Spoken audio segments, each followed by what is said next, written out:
I'm probably too tired to start making this addendum, but I have a lot of content to go through, so I must start it before I start losing track and forgetting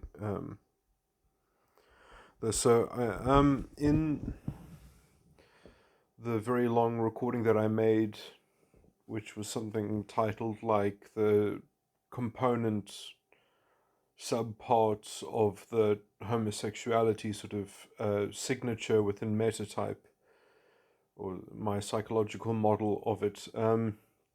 Yeah, so probably would have been better to talk about these topics within an already uh, discussed or elaborated or explained context of development.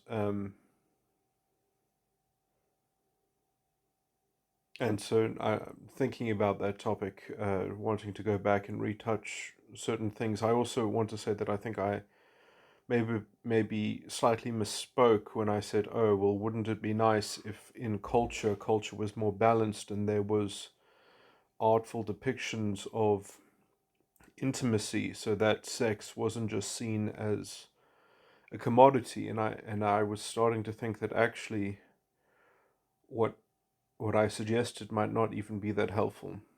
Um, because first of all, you can't average these things out to a particular age anyway. Because if someone does have, let's say, a deficit in their parental um, support, uh,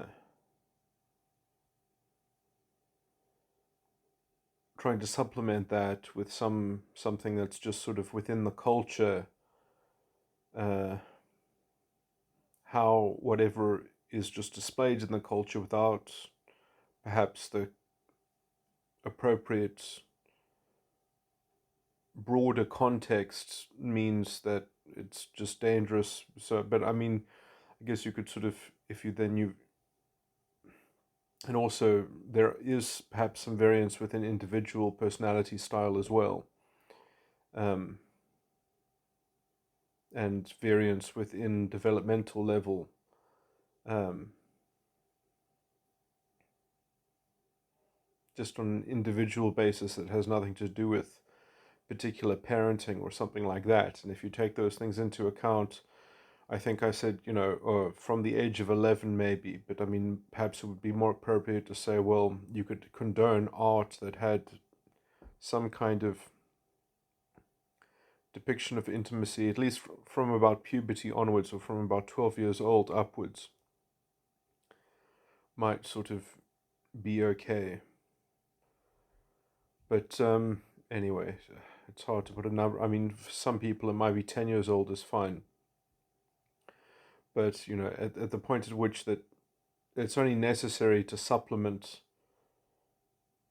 what is perhaps lacking in terms of an immediate model, or an immediate modeling of uh, the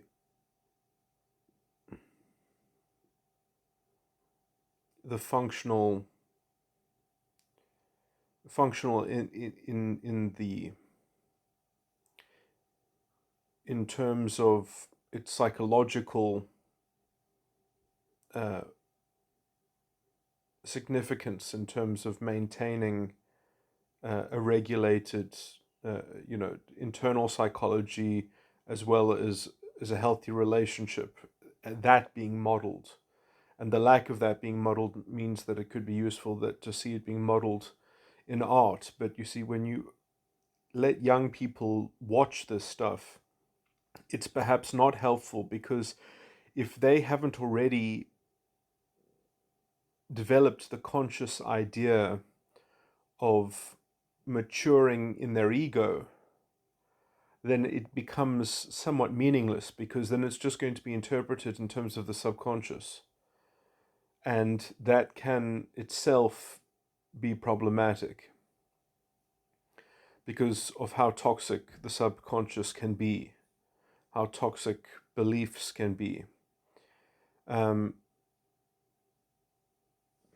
anyway, I've kind of gotten ahead of myself. Let me just talk about some of these matters in general. So I think that ideally what you want is you want a parent to symbolize an ego function, uh, that the child is growing within the grafted framework thereof, because children themselves cannot sustain their own ego function. They don't have the stamina. They don't have they don't have the grounding and the rootedness in their unconscious side of the mind to maintain an ego framework. So they are too focused on trying to grow their subconscious, um, so that they might have a stable unconscious and they might grow an ego with more stamina. Um,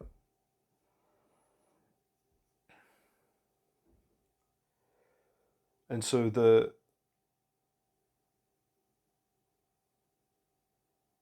I mean, this is strange because they, everyone is foremost after the superego. They are an ego first, foremost. But essentially, the ego without an integrated structure is kind of like a short-tempered, confabulating, sort of engine potentially. Unless it has a kind of ego sanctity within which to grow a coherent and self-consistent subconscious structure, from out which it's possible to eventually explore the unconscious, after which you can have a stable ego with more stamina. Yeah, I mean, so I think ideally what you want is you want a parent function that in some sense is performing the role of the ego as an external grafted, sort of environmental service, so that you don't have to worry about your ego judgment because you've got somebody else's ego judgment supplementing for the lapses thereof. So you can build subconscious beliefs and structures and work out what's tenable because you've got an overarching ego function that's going to come in and civilize you and regulate you to some degree, but more hands-off regulation, not sort of pervasive or invasive, but in some sense environmentally pervasive. So it's like a cocoon, it's like a sanctuary. So it's a sanctuary in terms of that it locates you within the sanctuary and it locates the boundaries, the outer boundaries of the sanctuary, but it doesn't regulate inside of it in some sense. It's safe inside for the subconscious to experiment and grow and to sort of try to um, experiment and grow with a kind of free creation within outer boundaries, which are anyway.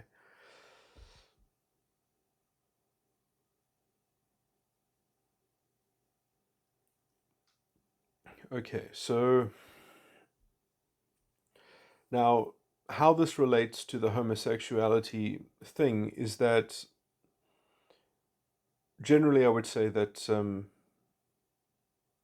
the trauma, I mean, I spoke a lot about how the homosexuality structure is usually clinging on to some kind of trauma, that it's relating everything in the context of a kind of self-pity in coping, having to be resilient to this trauma, which is obviously an ongoing trauma. And I do think that in some sense this might not be the most primordial aspect of it, but I think it very quickly turns into the self-pity project turns into actually the project of needing to have integrated beliefs within the substructure, within the subconscious. So it's the self-pity over not having an independent bastion of belief. And so I think what's basically happened is that the actual parental, guardian, environmental structure is not there, is not protective. And so the child has to create a larger ego web that they have to project themselves, because it's not, they don't have the safety of a parent that creates the outer boundaries. And in some sense, they have to be safe from the parent, or the parent is not trustworthy or something like that. And so the whole environment becomes the ego parent. So the whole environment becomes the thing that provides the safe sanctuary, or that it's expected. But that has to be promulgated from the subconscious. So the subconscious has to have a totalitarian formula for belief that can generate and project such a blanket web of ego function that they are safe within, or that they can. So they have a kind of cosmic ego, they have a kind of cosmic morality ego, and they have to establish this from within the subconscious. And I do think that this, you could also speak about this in that, parents that are sort of, let's say, in Keegan stage 3, that are very caustic and antagonistic towards people who are in Keegan stage 2, you having children that are trying to grow up through Keegan stage 2, and their parents, I'm linking Keegan stage 2 to the subconscious, and Keegan stage 3 to the unconscious, and Keegan stage 4 I would link to the ego. But anyway, and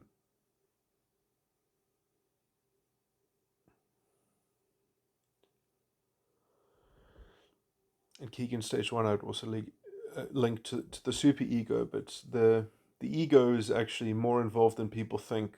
I'm sorry, I'm relating my model to the Keegan stages, but essentially the ego is always related to whatever Keegan stage that you're on. The ego is so, there's always some kind of expression on Keegan stage 4. It's just it's kind of in some diminished or disordered disarray, or fragmentation, depending on what other Keegan stage you're actually at. So I mean, I do anyway. I mean, I'm slightly modifying the whole sort of Keegan stage model, but anyway, using them. I mean, I would define each Keegan stage probably differently, and the kind of pathologies on each Keegan stage slightly differently, but I do think that you could roughly use those things. Anyway, so let's just say you have parents that are sort of Keegan stage 3. They are particularly antagonistic towards their children who are in Keegan stage 2, and they're trying to regulate their child's subconscious experimentation, blah, blah, blah. They're not providing a supplementary ego that's supportive. But they're not providing an overarching Keegan stage 4 type sanctuary. Instead, they are trying to caustically, sort of with vitriol or with other forms, trying to break down and dissolve their child's Keegan stage 2. The Keegan stage 2 child then has to try to create a blanket Keegan stage 4, just as a windbreak from this disturbance, from this constant onslaught. And so they have to sustain a blanket Keegan stage 4 sort of projection in order just to, but they have to do this from their subconscious. So they have to sort of bootstrap their subconscious to be to have an integrated belief that can create enough of a safety blanket for themselves. Um, and that is the project of self pity.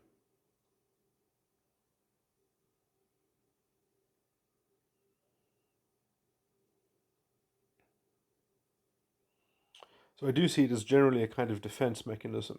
Um,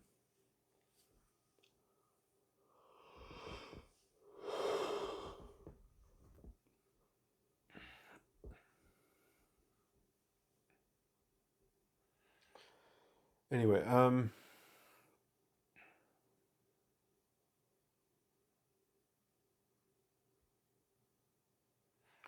it's interesting because you can also blow up some of these things into cultural, societal zeitgeist themes, and you can kind of make interesting parallels.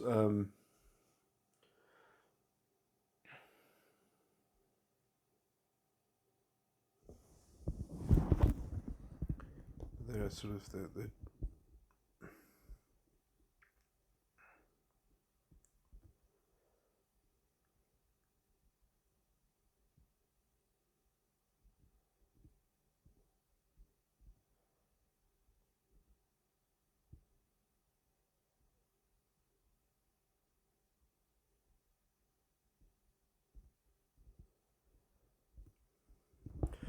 but yeah, I mean, with all of this sort of in context, I think that children, children that are subconscious focused in general, the subconscious is a very sensual.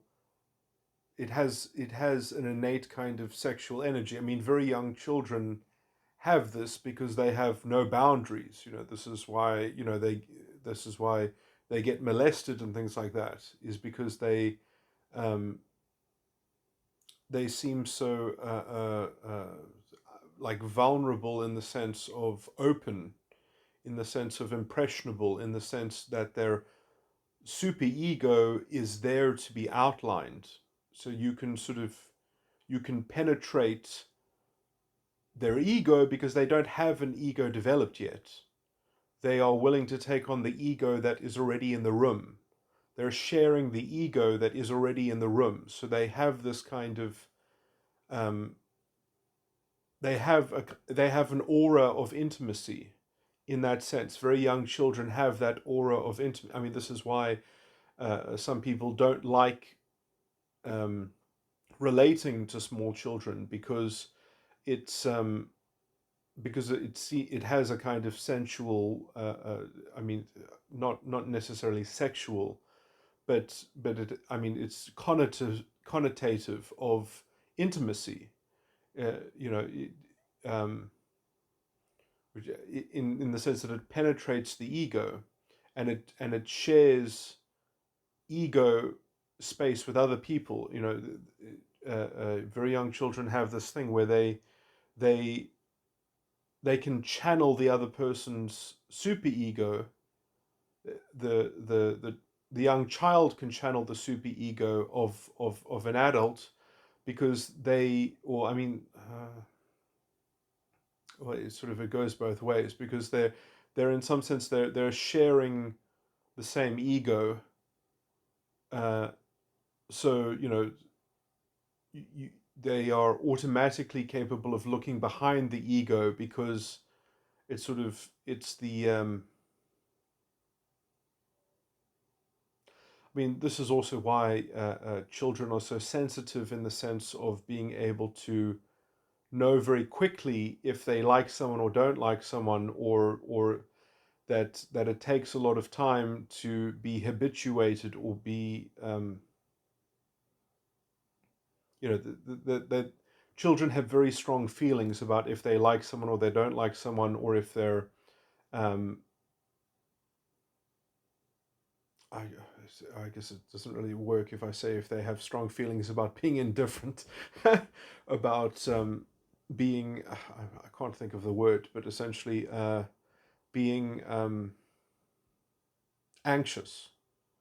Yeah. So I mean, I do think that children very quickly know if they're curious and interested, or disinterested and somewhat disgusted, or anxious, because of essentially the novelty or the newness of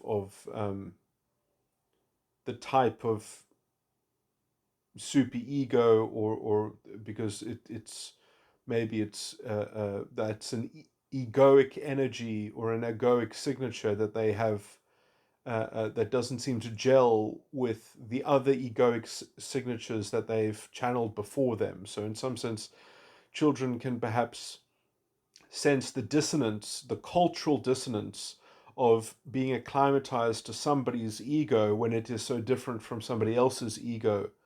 So, they can, in some sense, they can probably intuitively feel that, oh, well, this is someone who I have no idea how they would,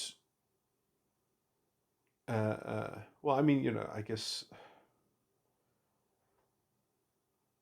you know, what I'm saying is so weird, but I'm saying that almost children have this kind of telepathy or empathy, where they can perhaps know readily in their mind that these adults, or these two adults' egos, are uh, would be incompatible or compatible. Like, they would be able to sense, oh, or perhaps be curious. Oh, I wonder how this person would interact with one of my parents, or something like that. I wonder how this person would be able, like, how they would share the same space.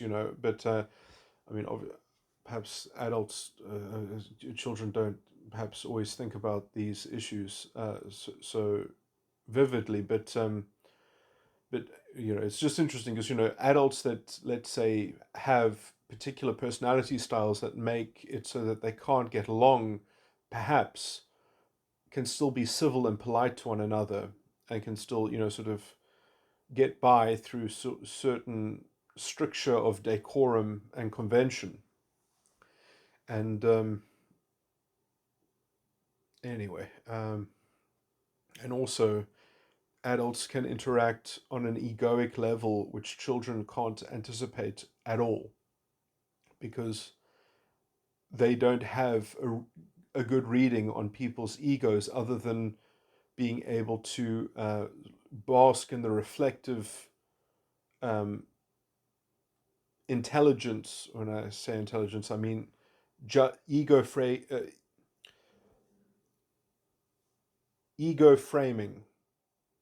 and judgment.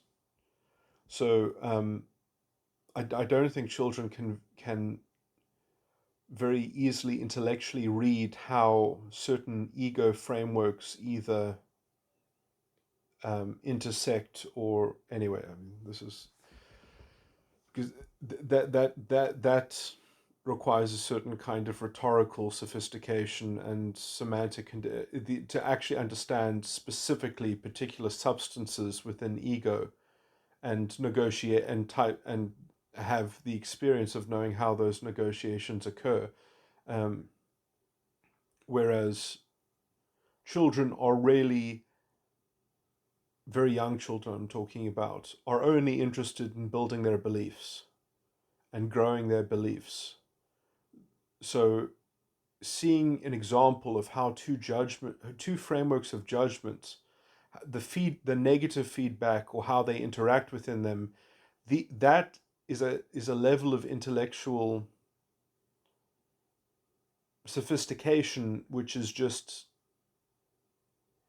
it doesn't it's not a helpful way of interrogating the world, because you have to have a lot of basic beliefs before that becomes intelligible. So it's not readable. It's not A child can't really evaluate it unless they have a large enough vocabulary. I mean, children can follow complicated issues, but they have to, in some sense, lead the interrogation, because they're going to have so many holes in their general knowledge that they're not going to be able to follow. Um,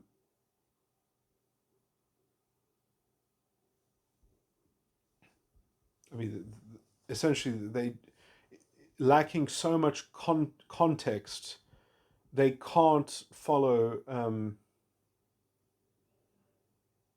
disparate intellectual clashes, um, or egoic clashes. Anyway, um, I'm not going to spend too much time getting into this kind of minutiae, but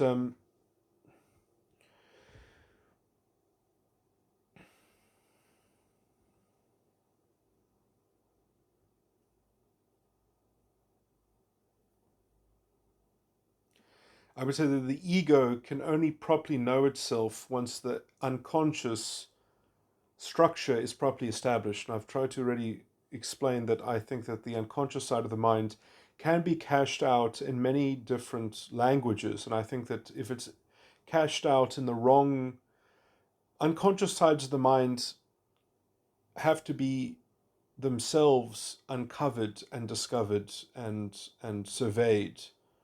And they are, the unconscious side of the mind is the source of mystery. It is the field of mystery. It is the um, so generically, the way to talk about the unconscious side of the mind is that it is the side of the mind that is fundamentally mysterious. And I would say that my answer of what it is that the unconscious side of the mind, at its height of proper awareness of it, or proper understanding of it rather. And I say this from the subconscious because you can only speak on behalf of the subconscious. The subconscious is really the mind. Um, the unconscious side of the mind is the rationale that is like the compass direction. So the unconscious side of the mind is what you do, is what you are subject, is what you how you are subjectively orientated in terms of what you do from your bank of subconscious beliefs. So you end up having beliefs about how your unconscious work.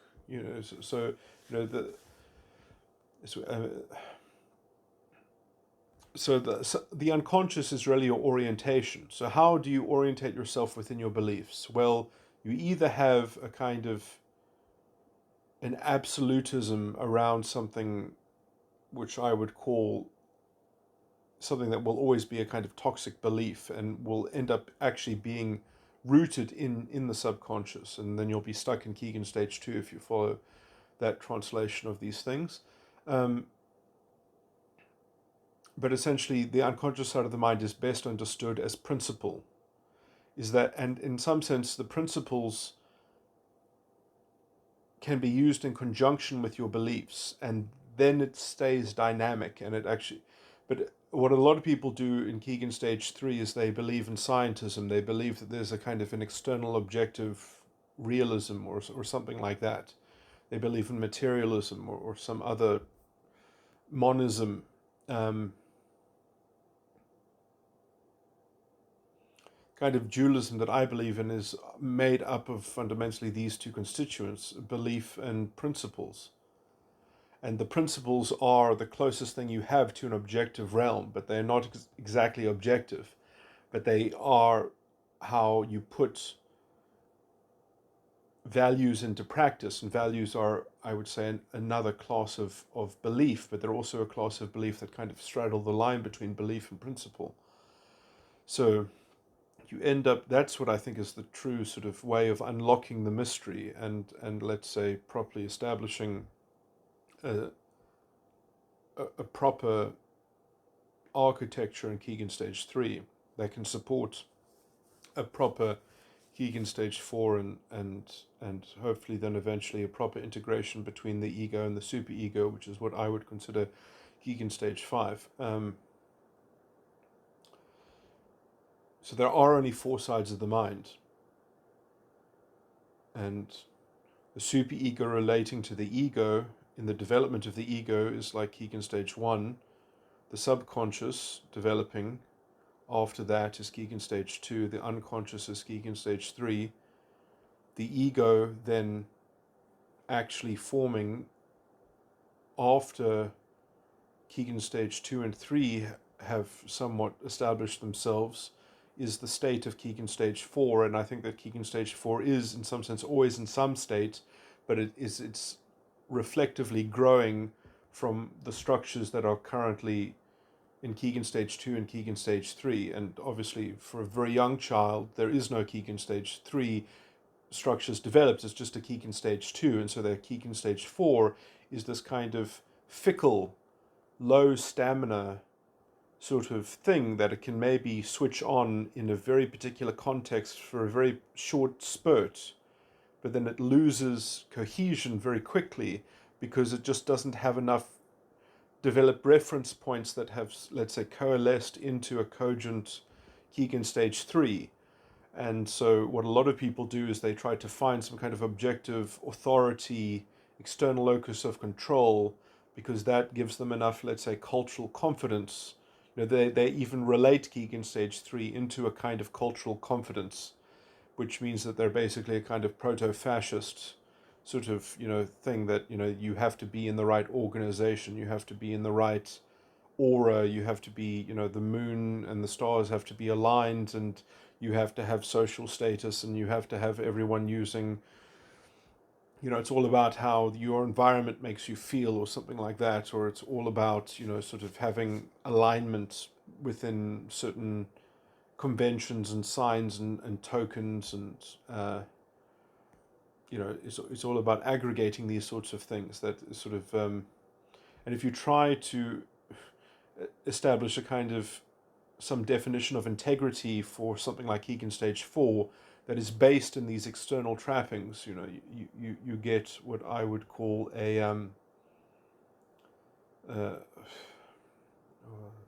I'll loosely label it as a kind of as a high trust, low integrity society. So it's just waiting to be toppled over. It's just waiting to sort of to crumble.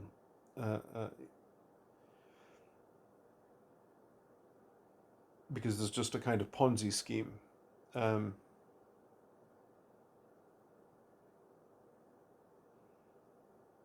it's just a kind of sort of word games and semantic definitional and external locus of control sort of things. There's no individuals that have any real understanding. They all need the kind of the cultural confidence to sort of to supplement for their lack of they don't really believe in an understanding. They just believe in a kind of utilitarian coordination between society, and that sort of supplies them the magic to feel good about themselves. It's this never ending sort of internal Ponzi scheme. It's anyway. So perhaps not explicit, but kind of like a low grade sort of proto-fascism. Um, they're all just kinds of sort of charlatans and wannabe showman magicians or something. Anyway, and especially if they have congratulated themselves enough that they think that that is the definition of Keegan stage 5, or that is the height, or that is how you have a decent Keegan stage 4, and that's all there is, or something like that, then it's just a never-ending shit show. But waiting to be toppled over, or waiting to protect itself in the most aggressive way possible when it's completely empty and vacuous. But anyway. Enough about depraved people.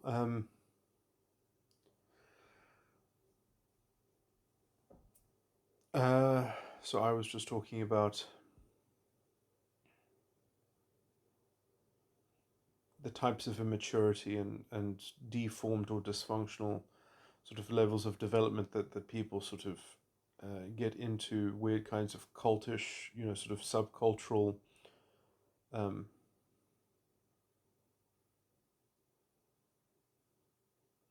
self-gratifying diversions and uh,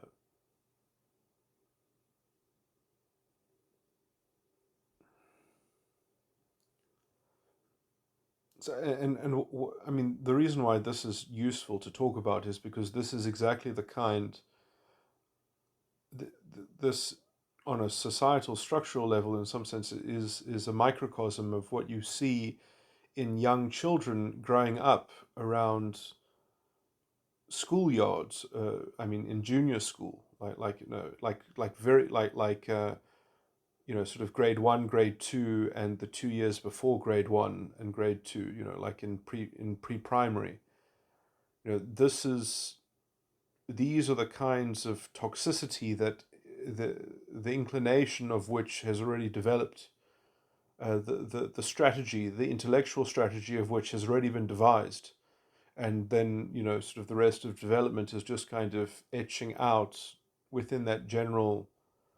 So I mean, you see the after effects of this. You see, well, these are people who have set up their characters to be weak and brittle in such a way that was already devised when they were 4 years old, 5 years old, 6 years old, 7 years old, and they are just more of the same of that particular strategy. Um, and then they very clearly seem to sort of peter out as they've constructed this whole sort of psychological edifice around, sort of then eventually manifesting at a certain Keegan stage. Um, but it was somewhat already destined in how they affix themselves to a particular strategy. Anyway, so I was saying that.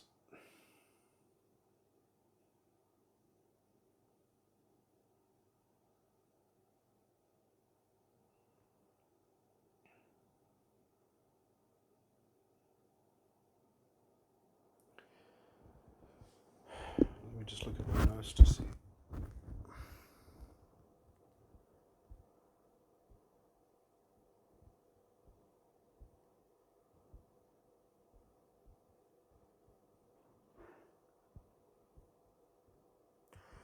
Yeah, so I've said that some people are very unlucky having parents that are sort of stuck in some kind of toxic Keegan stage 3.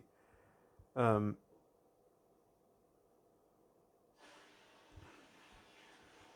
and then they're getting their Keegan stage 2,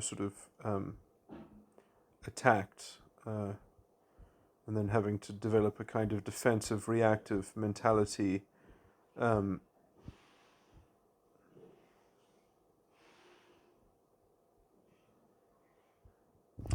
and it is interesting how you can see, because there's some very, very toxic, sort of Keegan stage 3 type things. Some of these incredibly toxic things are what we see in identity politics, which, sorry, now I'm going to talk about the culture wars, I guess, is, it's very interesting to look at the double standards and the sort of the lopsided thinking and the inconsistencies within identity politics that, gender, it's very interesting how that within the sort of the identity politics ideology, it's okay to argue with your gender. It's okay to change your gender, that gender is a social construct that you can toy with, but race is a social construct that you are not allowed to toy with. So it's very interesting looking at at these people who go through quite a lot and have a deep interest in being transracial, and those people are not tolerated by the identity politics movement. But transgender is tolerated. And I would argue that the reason why that this exists, this inconsistency exists, is because you have to have one categorical dimension that is absolute. And so these people are very keen to break down other people's references of what they rely on to orientate themselves within society. They're fine to take those away from other people and to psychologically penetrate and to say, no, you have to change how you talk, You have to change how you think. You have to change. You have to take on the ego the ego judgment that is being narrated and dictated, and you have to follow according to this collective script that we must all live in the same societal ego mind. We all must be tethered into this thing. But that societal ego does have a category that is its anchor of how it, you know, orient, uh, how it mediates, and administers over a matrix that can only have a kind of judgment at all if it does have something that can't be questioned, because then you can know that there is a judgment in the culture, a judgment in the ether, a collective ego out there that is containing everything. It has to have one metric, one category system, which is beyond question. And in some sense, it's not even it's not the category which is beyond question. It's more the scapegoat. So you have to have some definition of what pure evil is. You have to have some idea of who is taking responsibility for everything, because it's the ego that is routing the blame and the responsibility onto the scapegoat.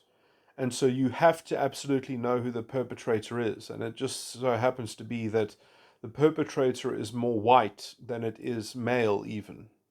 It's more racial than it is gender, it seems. That is actually the prime sort of scapegoat. And the reason why it needs to have a scapegoat, um,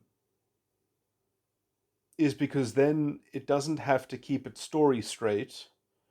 It doesn't have to agree to common standards and common values and shared a shared view of reality, or shared view of basic facts. It can conveniently reframe and cherry pick and distort and create relativistic reality tunnels and do a lot of weird things, and all of those things can fly because you've got a scapegoat which is unquestionable, and they are actually responsible for everything. And so as long as you've got your scapegoat, you can move the goalposts, because you need to have, in order to move the goalposts and to change the story and to unfold the narrative unilaterally in a different way that keeps it fresh and keeps things moving and convenient, you have to absolutely know one thing. Because if you don't absolutely know one thing, then it doesn't there is no purpose. It conspicuously lacks purpose. But if the purpose is effectively to excavate and to extract from the scapegoat, then that is the central theme of the circus, of the so this whole thing must be attached to the scapegoat. And so if people could be transracial, then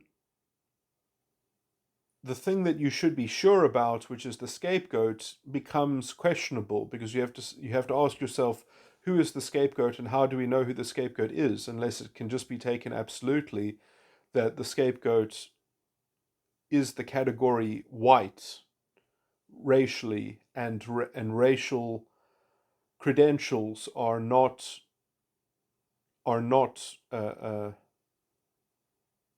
transient, that they aren't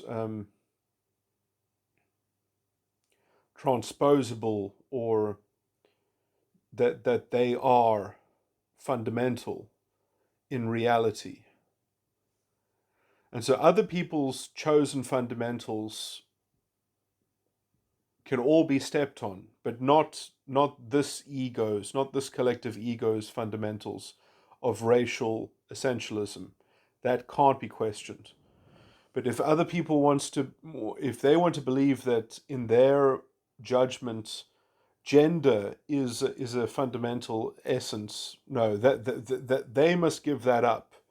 But you can't expect identity politics to give up racial essentialism, because otherwise it can't lose it can't have sight of its prospective solution, which is extracting from the scapegoat.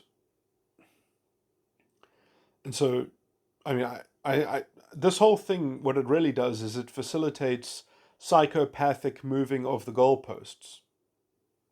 That they can always, and the reason why it's psychopathic is because it is sadistically attached to the scapegoat and to extracting things from the scapegoat. But obviously, you can always just bemoan and cry that it is doing so in the name of the victim identity, and it can just frame things as a hysterical moral emergency over something that must be done, and it must be done by somebody else who has fundamental power and responsibility. That the scapegoat has power and responsibility, and so they must make it right, and they're the only ones who you know, that every kind of activism, every kind of cultural signal must be geared towards extracting uh, responsibility out of this scapegoat. There can be no other solution, and that is essentially, um, I would argue, it's a kind of it's a way of protecting psychopathy. It's a very elaborate disguise for psychopathy. And you can see this in the forked tongue of the proponents, that why we need this collective ego, why we need the societal ego, because they can disguise themselves within it. They can be field marshals and get rich, or get attention and get free access to perpetrating this kind of you know, grifting and extracting from the scapegoat, which they can do so freely and with full cultural endorsement and using the conventions of this system. And they can also quash anyone who challenges the functioning of the formula of this system. So it's a paradise for psychopaths, because they can pretend to be crying for their collective, crying for the identity which they are representing the justice there too. And so it's this never-ending sort of grift, and they can even distort reality, because the means are justified by the ends, because the hysterical moral panic over the hurt of the identity faction at the hands of the scapegoat and all those who won't facilitate responsibility being extracted from the scapegoat. So it's a simple, one-size-fits-all, lowest common denominator solution to all problems, and all problems get reframed in this formula, and the psychopath is empowered to perform the extractive compensation.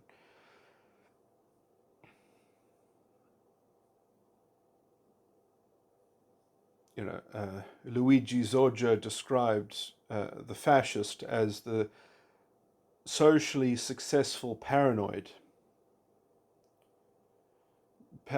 Paranoia as in, sort of fomenting these conspiracy theories of identitarian chauvinism, that everyone is just as much a chauvinist as everyone else, because everything is just a disguise for identity factionalism and agendas and projects that promote one identity over another identity, that everything must be reducible to those terms, and therefore you can just play this game ad nauseum until there is no accountable politics, there's no responsibility, there's no common values, common basic facts and reality, because everyone is desensitized and everything is expected to actually be spoon-fed in the form of identitarian propaganda, and because it's necessary, because the means are justified by the ends, which is extracting from the scapegoat. And so, but this requires that you must know the scapegoat absolutely, and that there must be some basic fundamental essentialism so that the scapegoat can be, and it just so happens that, I guess, it's not gender, it's race.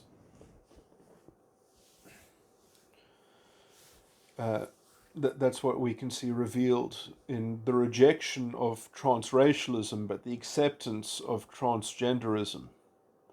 And I mean, look, there is a fundamental paradox within the transgenderism, because, the people that want non-binary ideology and the people who want to transition between one and the other actually want there to be categories that,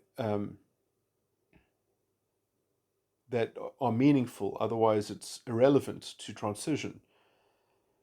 So there is this kind of this paradox within identity politics, except that, I mean, I guess they don't really care about resolving this kind of philosophical paradox, because uh, as long as you're not allowed to question race, uh, the circus can continue and the psychopathy can continue. Because in some sense, this is really all an excuse to trammel on other people's fundamental judgments and to force them under the cloud of a collective ego and a cultural ego, which is, got some kind of political,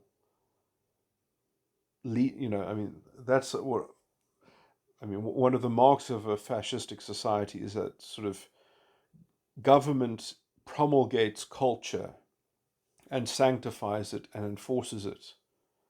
Um, that politics becomes the voice of the private sphere, uh, and polices. Anyway,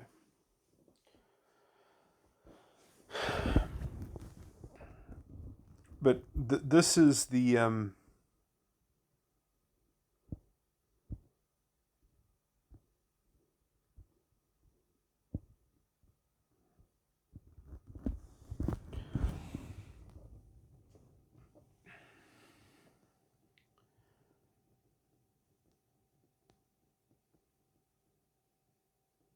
and so it's interesting that, that I do think that this is a model of bad parenting, which, is now sort of being taken on by the government and the state, or by culture itself.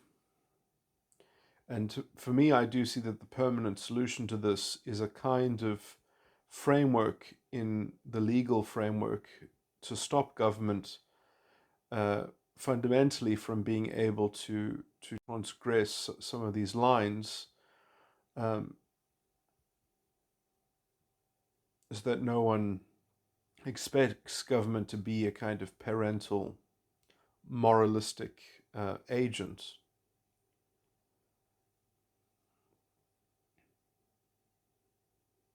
That it can do good things, it can promote public good, but it has to do so within a certain secular confine, um, so that people don't grow these fascistic pretensions and expectations, which are even ultimately self defeating and self uh,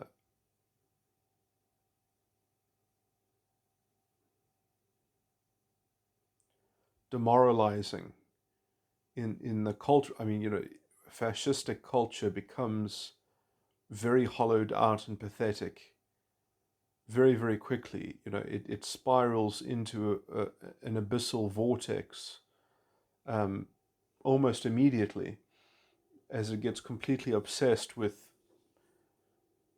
sort of the idolatry of extracting from the scapegoat, and it runs out very quickly. It runs out so quickly that it has to invent a whole delusional extension of the conspiracy theory, an elaboration of the strange mythology that the essentialism that this of the scapegoat, gets centered around. You have to create a religion out of it. Um,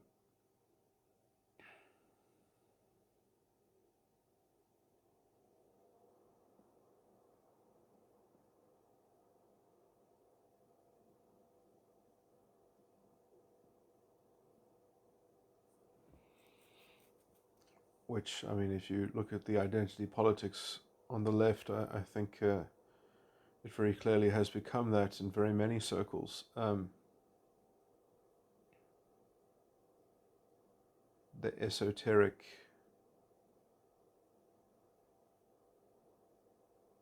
depths of this delusional. Anyway, yeah,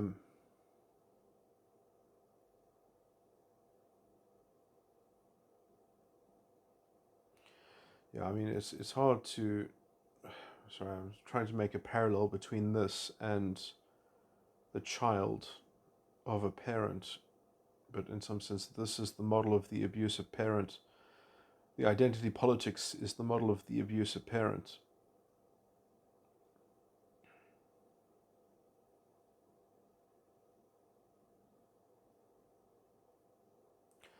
But I do think that it does promote this homosexuality signature that I was talking about. I do think that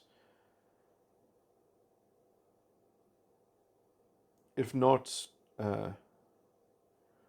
what I have classified as spiritual homosexuality, I do think does explode, does proliferate within a fascistic culture. I think that because people end up having to project, or maybe, it's slightly different, but they end up projecting a collective ego, but they find they have to discover it externally as well, and hopefully find that it's the same one that they're projecting. So they're sort of projecting it, but they believe that they're receiving it from the outside. So it's kind of a bit of both. So I guess it's a bit of a hybrid there. And then they might get disenchanted or disillusioned as they grow up, perhaps,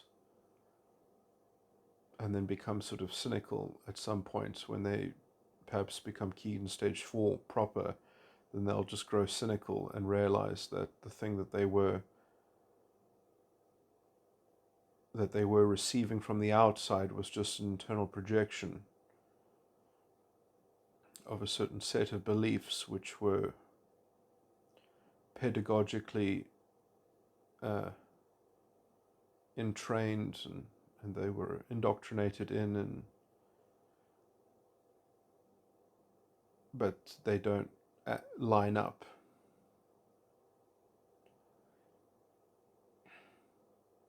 Anyway, I'm talking way too much now.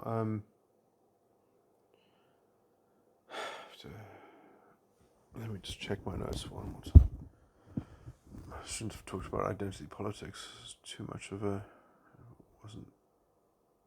wasn't too pertinent.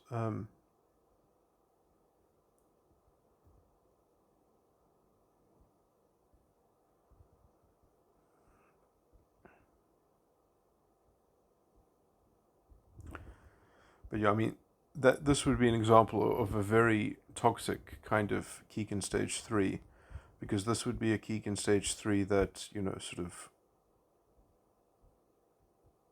identity politics is in the model of a sort of such a toxic Keegan stage 3 that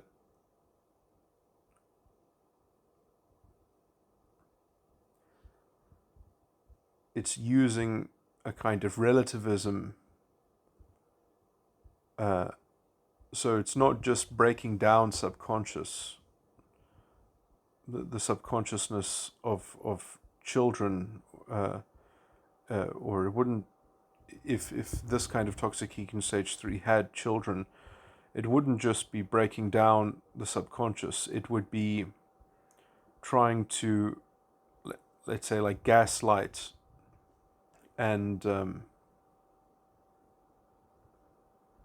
constantly try to, uh, like a snow globe, mix up all the sort of independent reality that subconscious was trying to generate. And so under that constant antagonism is this kind of resilience of trying to rebel.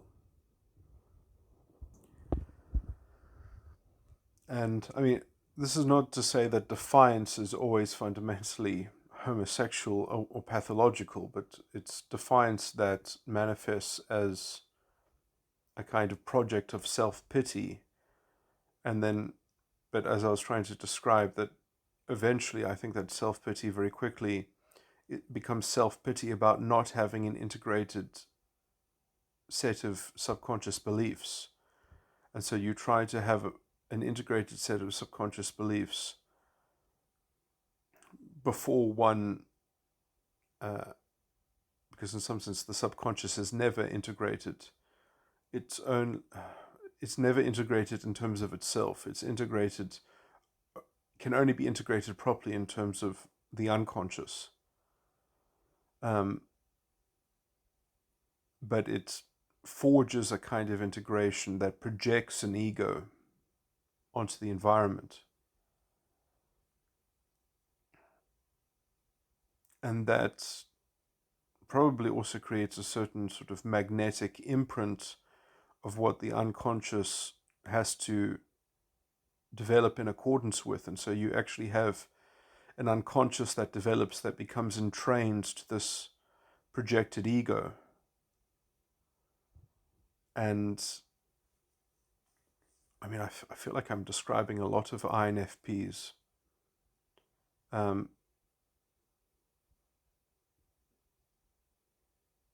In the MBTI sort of stereotype,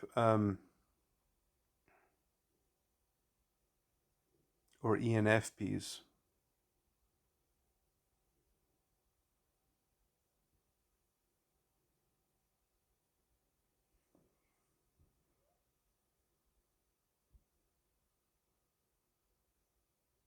ENTPs as well.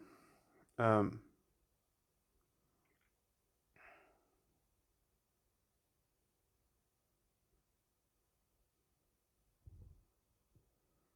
mhm. I mean, this might really be a kind of confirmation bias, because those might just be the types that are most intellectually vocal, and so it's more easier to,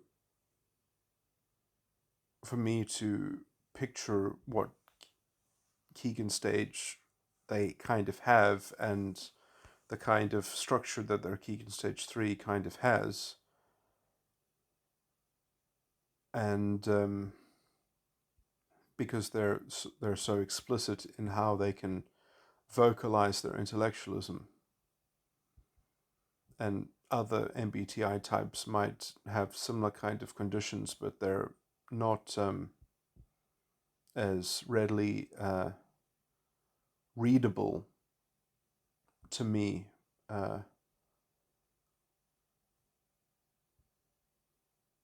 because they're not so intellectually. Yeah, so I mean, it might just be that this is the general sort of state of average, ordinary, in Scientology would be called tone level, but in other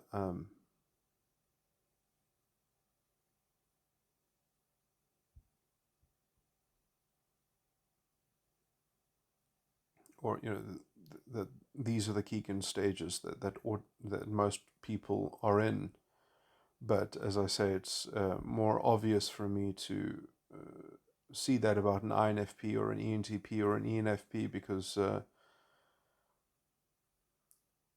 I mean, I guess you have to know the ENFP for them to start talking about their their personal views of some of their deeper kind of issues. But anyway, let me just check my notes one more time if there's anything else.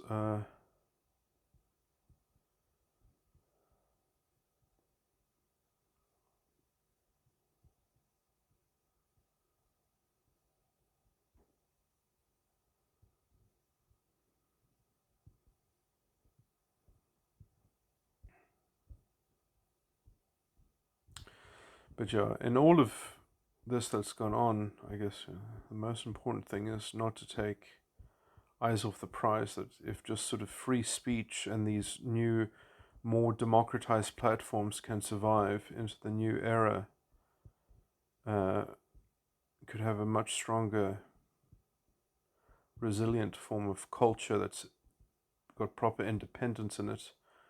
As long as they don't find ways to deplatform people that have independent voices, because they're controlled by this kind of unaccountable politics.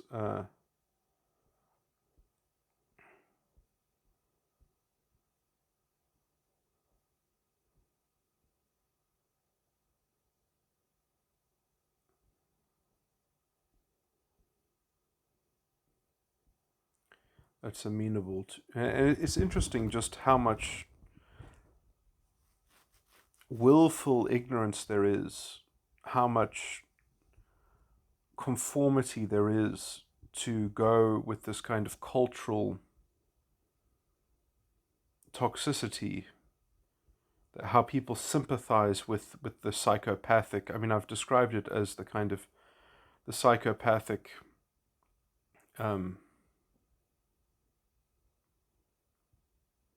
controlled culture.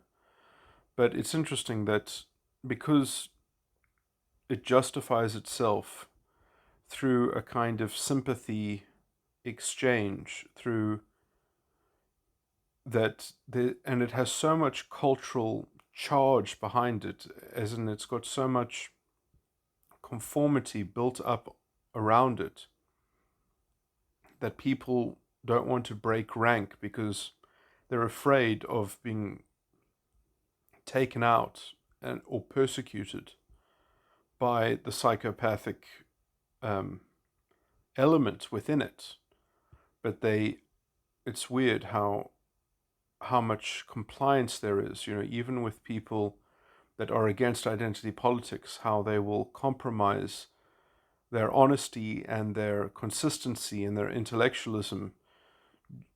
I mean, almost seemingly unconsciously, just because of, sort of the sources that they continue to the sources of information that they continue to sort of be influenced by, somewhat consciously knowing that it's plugged into so much sort of poisonous unthinking and sort of unconscious conformity. But man, I'm really not describing this well. But I think it's interesting.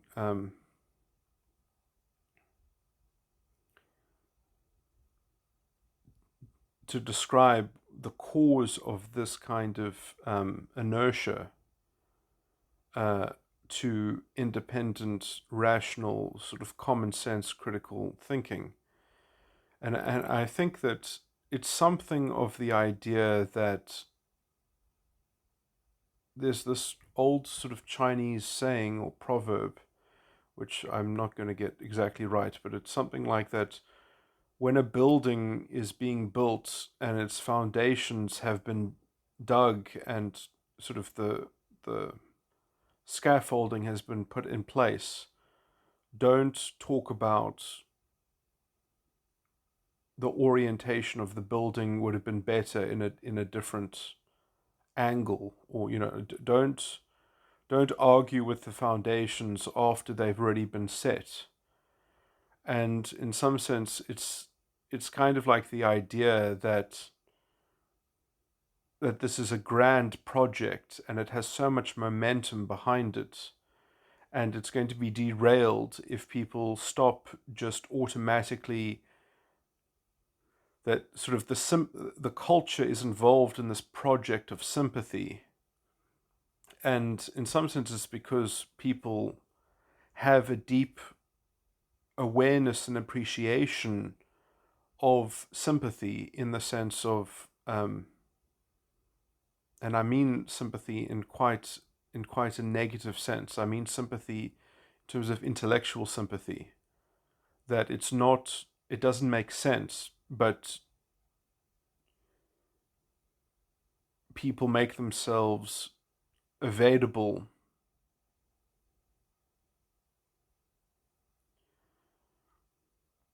They instead of being helpful, it makes them feel good to say that their feelings are invested, and to even have to give a kind of to join their feelings into some vat, into some pool of intentionality. That is what I mean by sympathy, is that you, instead of actually giving your support, you just give your emotional vulnerability to the weight of the cause. And this, I think, is a fundamentally destructive human sentiment. I think sympathy is a fundamentally malignant force.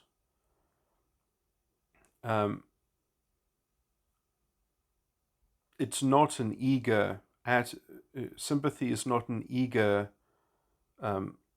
form of volition.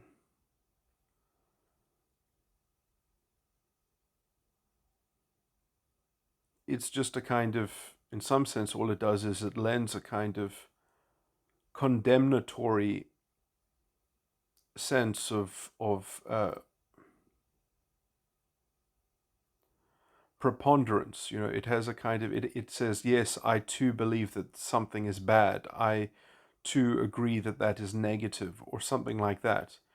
It has no proactive, proficient capacity.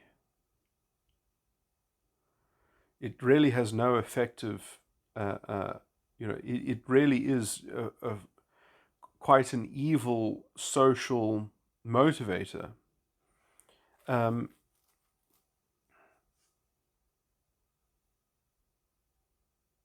It really does encourage a kind of indolence and a kind of moral authority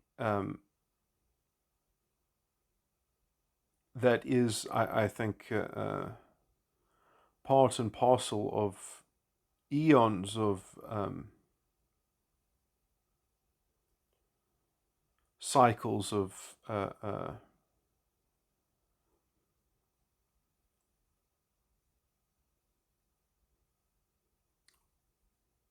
false revolutionary fervor, and sort of the emotional cultism of sort of the self-imagined new aristocracy of a new elite of a, it's sort of it's sort of, I really do think it is the quintessential why we can't have nice things as a species, is because we haven't culturally labeled these things as being fundamentally dangerous and toxic, which they are. And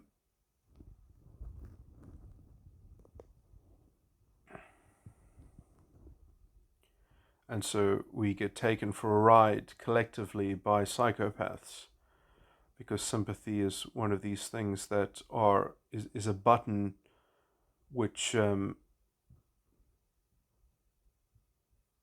people are almost traumatically programmed to fall in line and join the mob, or perhaps become one of those people that get trampled by the mob that is driven by a kind of sympathy.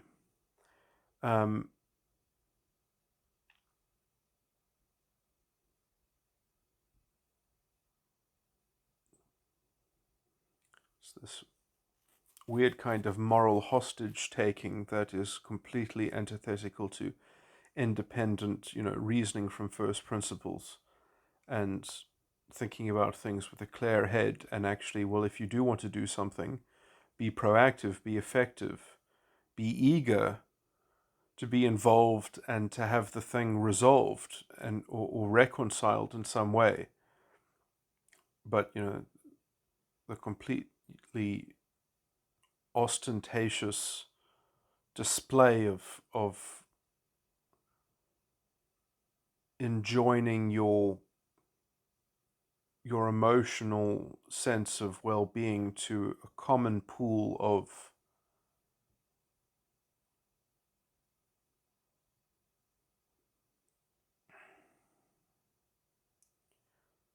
a common cause of sympathy. I mean, it's to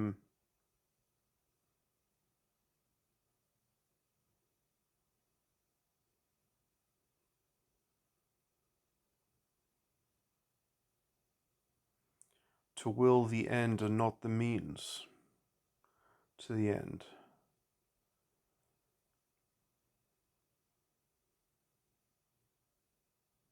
And can you really say that you know what it is that you are sympathetic with if you don't will the means, or if the means are just a kind of, well, let's not think about it too much, just prove that you do will the end and that you promote the sympathy and you're not interested in connecting the dots and actually being pragmatic about it, that you're interested in conflating and falsely reducing reality into a simple enough equivocation that's amenable enough for the sympathy to flow.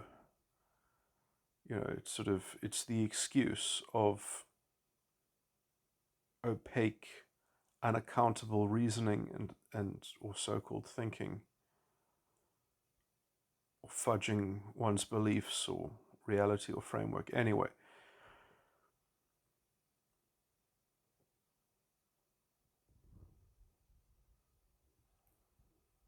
so yeah, sympathy and psychopaths, but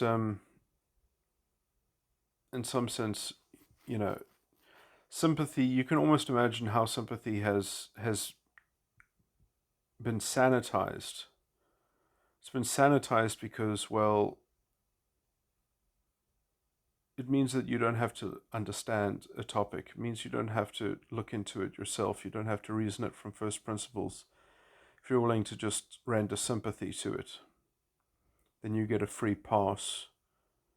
You get to join the groupthink in connected with that subject matter, and you just kind of roughly believe that you're on the right side because you gave the sympathy. So it's a hollow virtue signal, really. But you can understand that in the practicality of life, you only have so much time, and you have people asking you for things, and in some sense, they're asking you probably, if they are asking you for sympathy, they are part of a web of irresponsibility. They're part of a web of unserious, uncareful, untruthful people that are probably part of perpetuating the thing that they want you to be sympathetic about.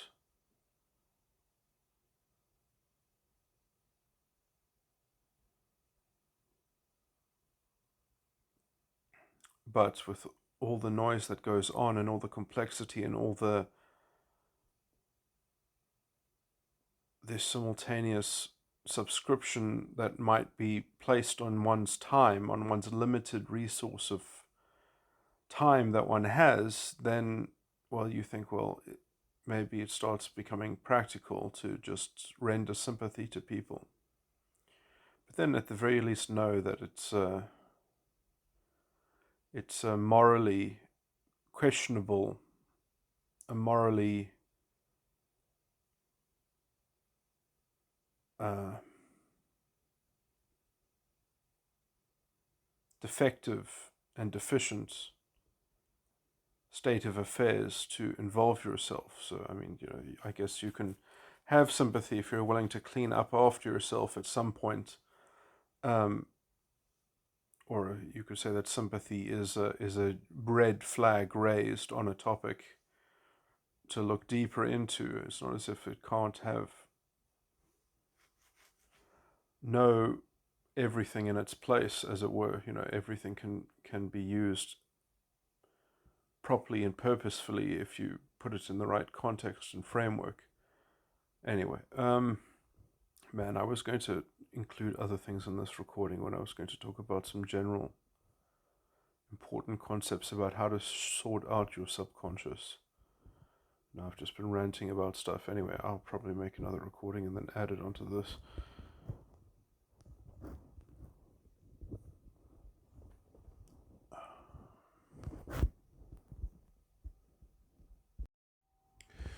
Okay, I've got a lot more stuff to add. I feel slightly embarrassed about going on that sort of whole identity politics culture war tirade or rambling because it didn't match up to any parallel with what I was talking about in the well, I mean it did in some general terms, but I was going to find a way to reflect it to what I was calling a kind of something that is similar to the kind of homosexual trauma. And I didn't make that connection. And that connection is not easy to make because this kind of trauma, sort of, you can't really describe a thing by its exterior environmental propitiation. You have to describe the thing sort of in its kind of forthright development. So, anyway, but I mean, it gives some general illustration. Especially this kind of thing, because what I'm trying to describe is that this kind of thing is the homosexual signature is a very independent structure, is a very sort of autistic, solipsistic kind of structure to some degree. But, well, I mean, man, I use that word a lot to describe lots of psychopathology, and it's not really, I don't use it in the same way that I use it to describe sort of borderline personality disorder, but because in some sense the subconscious is not solipsistic or autistic. It's just very domineering. It's very it's sort of it has a grandiosity. It has a preeminence in its as a kind of assumed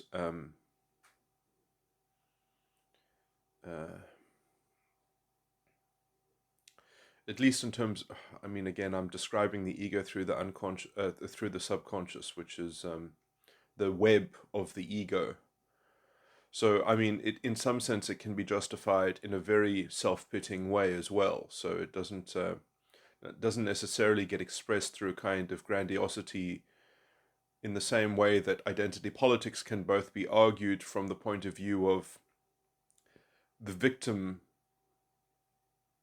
sympathy in terms of the collective pain of the identity. The identity is being like a generalizable, categorical layer of experience or description of experience. In the same way, the self-pity around, obviously in some sense it doesn't have to be categorical in that sense, but it can be somewhat more broader than that and metaphysical, but it is something that kind of is something that is generalizable in terms of an ego. It's something that's capable of being projected onto society as a kind of collective ego or a web blanket ego that's meant to cover the environment. So there is probably lots of different belief structures that comport to this pattern, which is why I can only call it sort of a homosexual signature, and why I have to admit that it's not going to result in homosexual sexual proclivity or behavior, but I think it would tend to do so, because essentially, and now this leads me into describing sexuality more clearly. So I think what is happening in, let's just say, a young adolescent's life, or when someone is old enough that they are starting to develop an ego, a more stamina-driven how you have a stamina-driven ego, how you have an ego that's more developed or mature, is that you have to set out boundaries in your subconscious belief structure. You have to have layers. That intimacy is the penetration of those layers. So I've already said that very young children don't have these boundaries, essentially. They might have,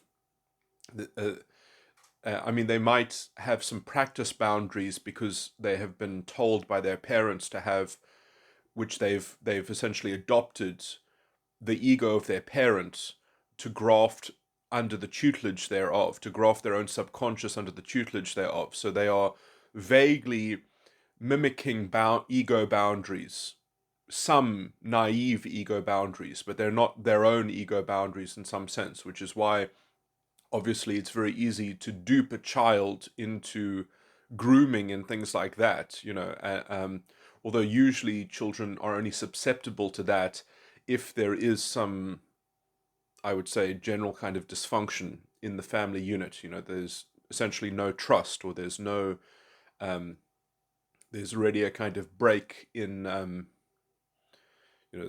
anyway. But, or, I mean, there can never be trust, or there might not have been trust to begin with if you just happen to have parents that are on a certain developmental level that are just not capable of providing that kind of ego, that quite sophisticated sort of ego umbrella. Anyway, so what I'm just trying to say is that, and this also requires me to talk about the differences between the development of sexuality between boys and girls, or men and women, and because it is slightly different, I think, and it does really have to do with gender roles, which have been breaking down in the modern time, but that is a separate discussion, which I do need to make a completely separate video about feminism and the culture war, because this is actually, I've discovered something that's on this topic. It's very hard to talk about all these topics, because they are so, there's a lot of important content here. Okay, so let me just talk about the sexuality first. So when a child is growing up, when they are developing when they are experiencing their own sexuality and exploring their own sexuality, developing their sexuality for the first time, what they are actually doing when they are doing that is they are setting up a boundary. They are setting up a key code into the more intimate factors and subconscious beliefs which are at the core of their identity, or the beliefs that have to do with their general kind of orientation or purpose, their core factors of belief. So they are actually, when they are having a kind of sexual enculturation, or a sexual experience. Sorry, I'm not describing this so well. Let me just look at my notes.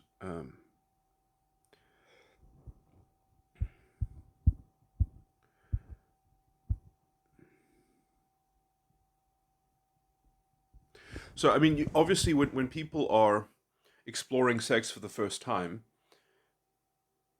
they are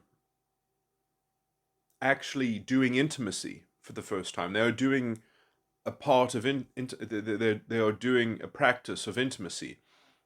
Now, what I have said is that very young children are essentially, they are always sensitive to intimacy because that's all they have. All they have is this kind of these sets of beliefs which are right there, and which are So I mean, you could really traumatize a young child. You could really psychologically damage them by giving them a traumatic abusive experience with just violence. Just kind of just brute force. Kind of or maybe you would have to specifically contradict one of their prime beliefs. So actually, maybe they're not so fragile in experiencing something that is obviously aberrative, but something that actually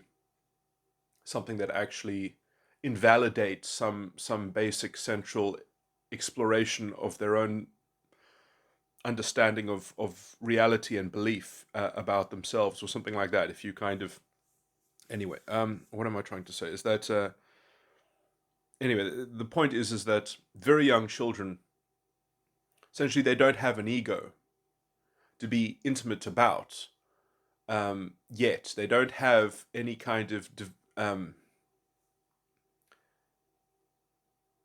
they don't have an intellectual wrapping on their subconscious beliefs that is capable of defending itself. So it's sort of upon inspection, it maybe loses its cohesion, and so they have a kind of very ephemeral intimacy that's kind of evenly distributed throughout their continuing subconscious exploration.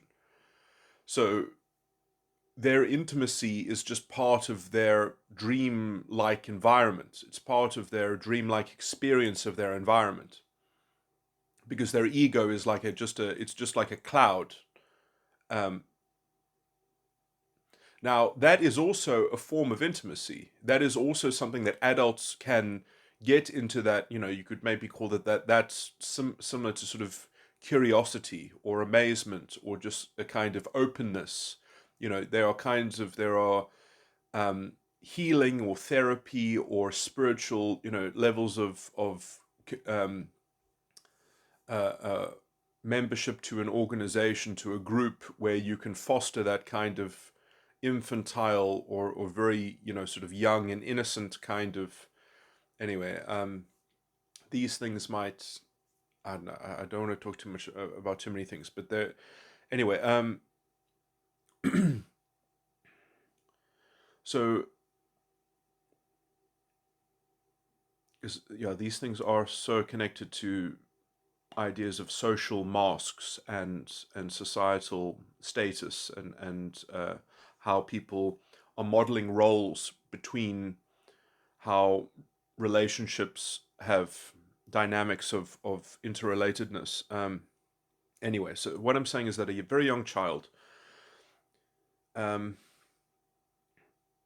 just doesn't have an ego with stamina to crystallize itself, or to be coherent in any kind of durable way. And so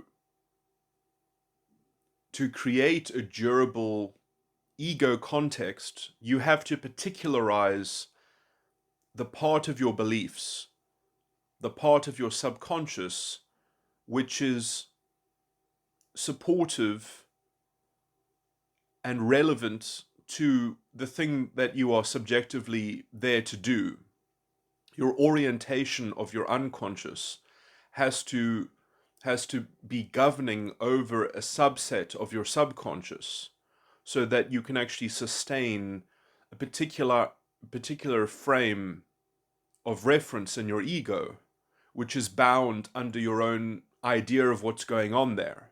You have an ego judgment as to your role in context.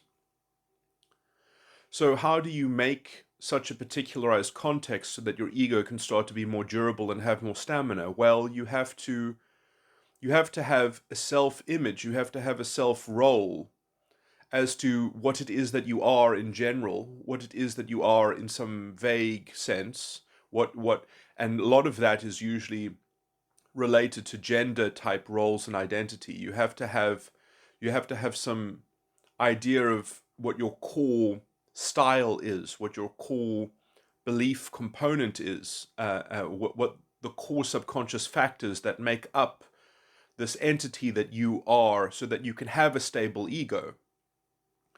And so when a young person is exploring sexuality, is developing, having some kind of sexual intimacy for the first time, the reason why that this is real intimacy for the first time is because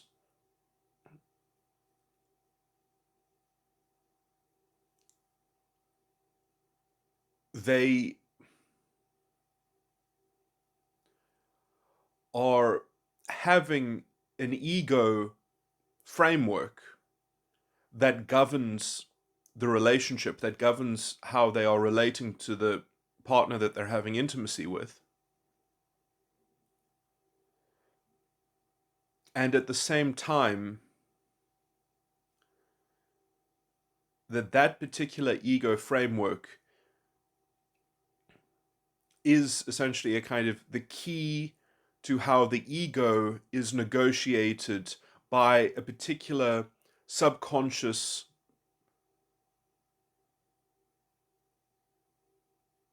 set of prime factors and prime beliefs. So there's an ego signature, or you could call it the intimacy key of the ego, which is how the ego has boundaries between the self-constructed, because the ego with the subconscious working in tandem can adapt and refine each any particular belief in particular at one point. That's why your ego is always there, although it starts off with no stamina, no endurance, no what was the word that I just used just now? It was quite a good word. Anyway,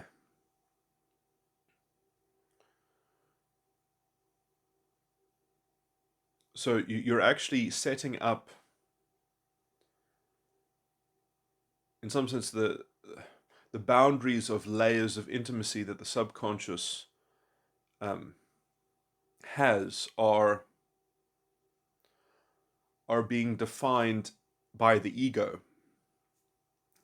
This is very hard to describe, because in some sense the ego is what you're actually thinking in your mind as you're thinking it, whereas your subconscious is like your library of code of beliefs. So in some sense it's things that you've already, it's like a bank of things that you've already agreed to or potentially believe in, that you've already affirmed in some sense at some time. And you might have also some subconscious subsets because in some sense, people lose track of their own beliefs, they lose track of their own decisions that they've made, and so a lot of these things are subconsciously automatically functioning in the background, especially when you start having a more that's the word, durable ego. As soon as your ego is more durable, the subconscious becomes overtly, subconscious, just below consciousness, just because the ego is the consciousness and the subconscious is your beliefs that are just below it. But you can access your beliefs because you can retrace your thoughts into subconscious. But in some sense, the subconscious isn't going to propitiate the thought, it's just going to, in some sense, support it. That there is a kind of creativity in the actual container of the thinking mind itself. So the ego is like the computational processor, and the subconscious is like the hard drive that stores the data.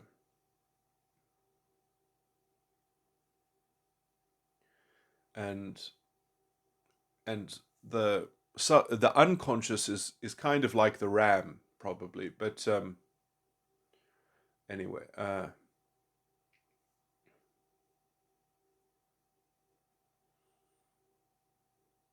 But in pure metaphysical terms, you don't have to really consider the RAM as long as it's working in the background to some degree. But sort of the quality of the RAM and the capacity of the RAM, can sort of definitely create a bottleneck on the whole system. And in that way, if your RAM isn't running on principles, but it's running on some kind of objective scientism or some kind of determinism or fatalism, or it's still sort of undifferentiated in some kind of basic mystery that you don't have a handle on, because at some point your subconscious also has your operating system coded on it, and your subconscious has to know what RAM that you're using, because otherwise it can't work. It can't upload itself into the RAM um, quite as efficiently, and in some sense, everything is being run from the hard disk to some degree. So, I mean, this is a pretty good analogy, because it does all have to sort of make sense in the subconscious at some level, but it does have these other.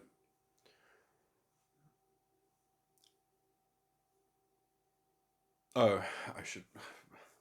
This is getting fragmented talking about all these different things, but I should just say that you know, I actually thought about this pretty quickly after making this in one of my last recordings, when I said that, I think that maybe the superego is genetic or something like that.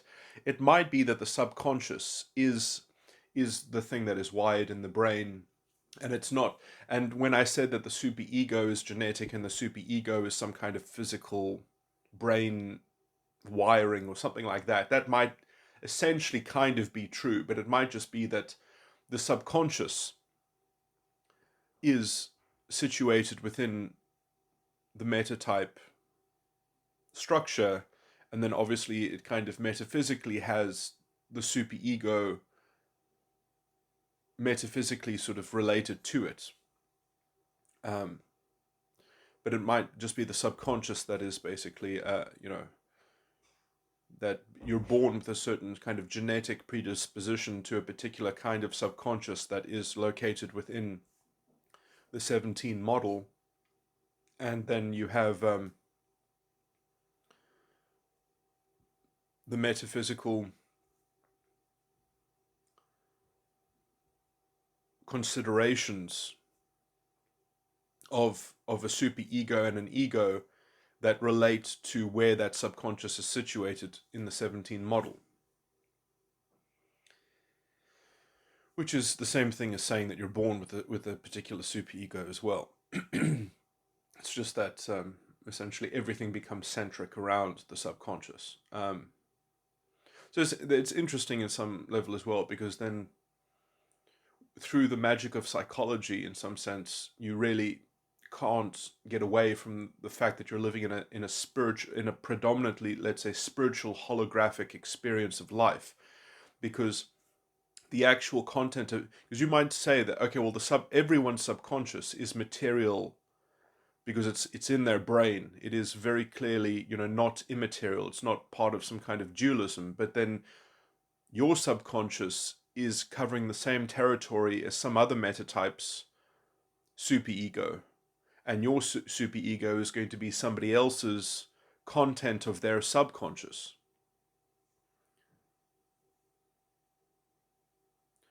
So when you look at that and you start having to know that you have to relate to other people's psychology at some level, that it's in your awareness of how your thinking and your subconscious relate to other people.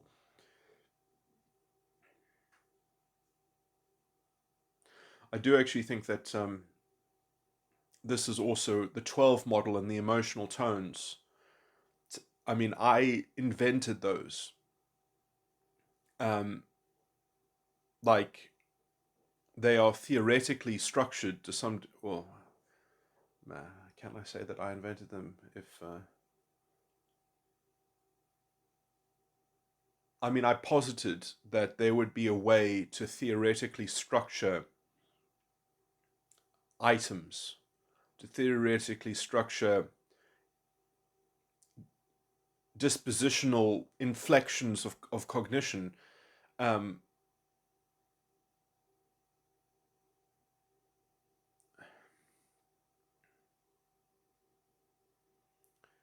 because in the collective aggregate of everyone's subconscious, therefore, everyone's subconscious can contain and involve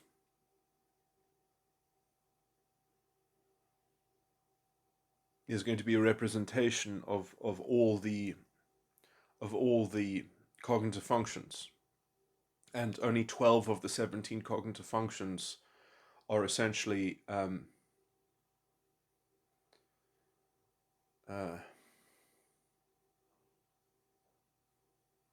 so anyway, I do think that the emotional tones can be most clearly seen in terms of beliefs, in terms of how they induct belief, or how they impel or have a certain sort of propensity to imprint over belief. And obviously, not everyone's subconscious has got all 12. It's impossible.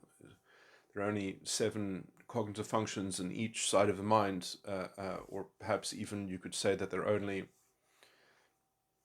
5 or 6 or 4 that are actually more relevant. Hmm, death, child, dominant, parent, inferior. So sort of 4 or 5. Um,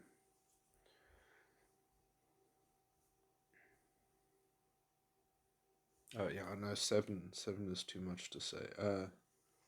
But yeah, probably sort of there are 4 or 5 cognitive functions in each side of the mind. But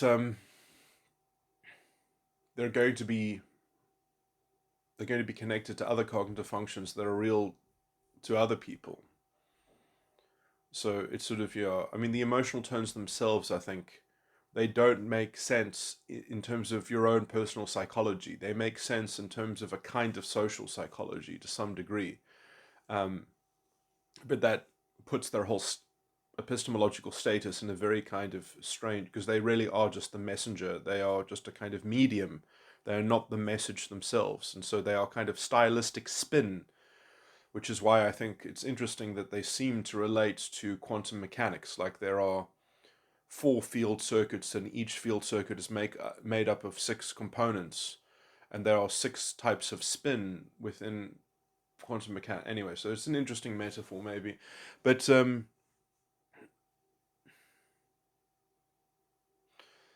anyway, that aside, man, what was I was talking about the sub. So I was talking about intimacy. So yeah, so I think that what a child is doing, or a young adolescent is doing when they are exploring their own sexuality, they are pinning down the inner sanctum of a kind of primordial subconscious chamber, which at the same time means that they are creating a private inclination in terms of a secret role which they are not going to flaunt innocently or naively. They are going to keep it private. They're going to have a private, vulnerable inner self, so that they can actually have a more sophisticated ego, because then their ego can actually have different roles for different times, different contexts. This is sort of a very young child is almost someone that you always have to say to, this is not the time or the place for that. And now you have an adolescent that's developing sexuality. They are creating a very particular kind of private time and private place, um, which might be hard when they don't. I guess you need to have at least 2 different contexts, or 2 different particular. And this is the problem with intimacy or with sexuality, and also why people can be groomed and molested and things like that, because you can um, because in some sense there is something about sexuality which does necessitate having some kind of secret, having because that is the level of boundary that is needed in order, because otherwise if you have intimacy with everyone, you're basically saying, please define who I am to your environment. But when you lock that away into a private sanctum, or into an encoded, that I will only ask somebody else to help me define who I am, or to participate in an engaged role play that is a form, that is a, because the ego is like a chameleon. The ego can deploy different contextual frameworks, but there's a special contextual framework that the ego manifests as a sexual intimacy, which is that this is the place in which I can remodulate the intellectual framework and structure of the whole ego itself. That this is the core processing unit, the overarching primordial ego architecture or structure. So, and when you do that, you're actually sort of, the ego is channeling the primordial factors and beliefs within the subconscious that dictate boundaries, that manifest as ego contextual compartmentalization. Because that, I mean, that's you have to have enough judgment and a breadth of judgment and durability of judgment that you can deploy different roles in different contexts. Anyway, so I'm just trying to say that the development of sexual intimacy is essentially making a distinction between the old child,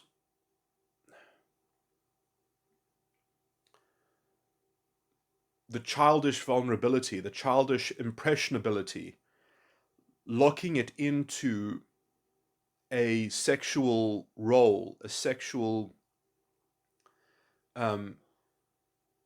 coded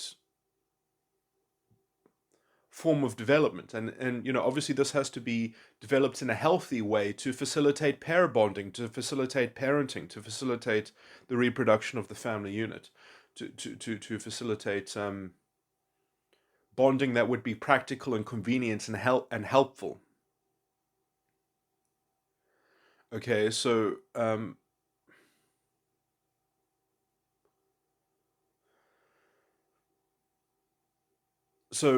it makes sense that people would, and subconsciously people are somewhat always doing this, because very young children are often very much aspiring to be grown up. They are aspiring to develop, and they are looking for role models, and they are collecting knowledge of the world. They're generating beliefs about the world. They're noticing how people relate to one another. They are noticing what success looks like, what failure looks like, what success for them might look like in particular, therefore, for them to model themselves after. And sex or sexuality, even for a very, very, very young person that they don't know about sex as an act or intimacy, they can still see, let's say, the politics of gender roles around them, and they can, in some sense, they can experience it in quite a pure way as well, because to them, they are going to be very sensitive to ego clashes and ego disturbances, and they don't know who they should listen to. And in some sense, children need a lot of, in some sense, they need a lot of sympathy to some degree, just to give them the room to experiment and grow their own subconscious by themselves, independently, under some protective umbrella. So, you know, there needs to be, if there is going to be clashes that disturb the necessary cocoon that a child needs to grow up, it's anyway, that kind of trauma itself might be something that ends up creating a block towards higher development, or you know, proper growth and maturation. At some point, it might sort of create a block against, let's say, the proper development of the ego in Keegan stage 4 or something like that. Anyway, talking about so many different things. Okay, so I talked about subconscious brain stuff. I talked about,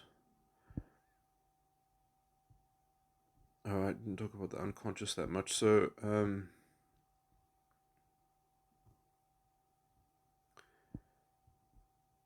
so it is interesting that the unconscious is. Do I really want to talk about that right now?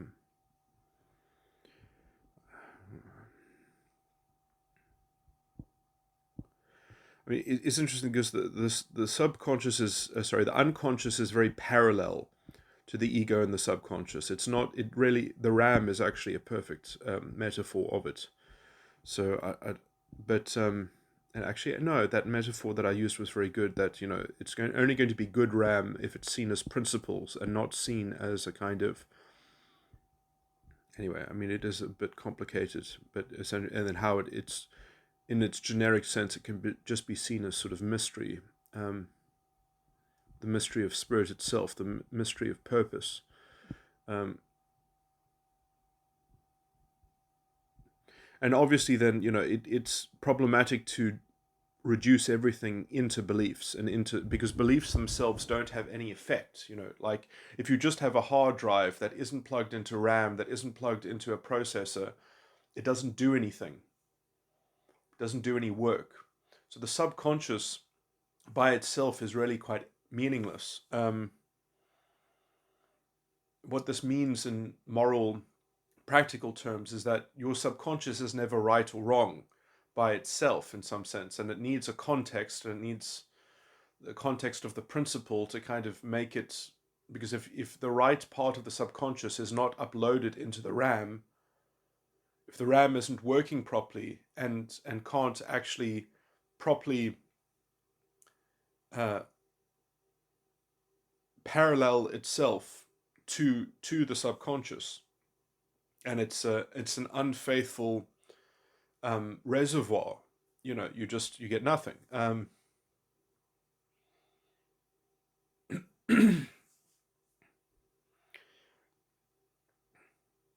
Anyway, I did want to talk about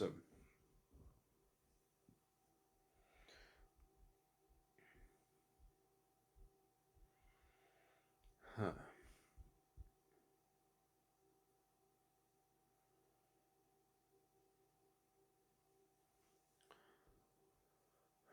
maybe in my metaphor, sort of the RAM includes some bits of the motherboard as well. But anyway,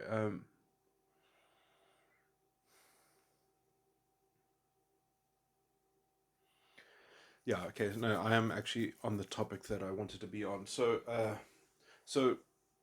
I just want to talk about subconscious incoherence and subconscious self contradiction. It's not as easy just to have. I've already said that sort of the homosexual um, inclination or signature is very self-pitying about the fact that it wants to have an integrated self-conscious. It wants to have a very strong subconscious that has the right beliefs or something like that, because it's necessary for the resistance of to cope with something, to cope with its own self-pity, or at the end of the day, really, that's what it can be summed up to. But the problem is that the subconscious itself is not very easy for it to debug itself necessarily. I mean, it can be. It depends how messy it is, but usually things get messy very quickly. And this is because principles, the RAM, as it were, can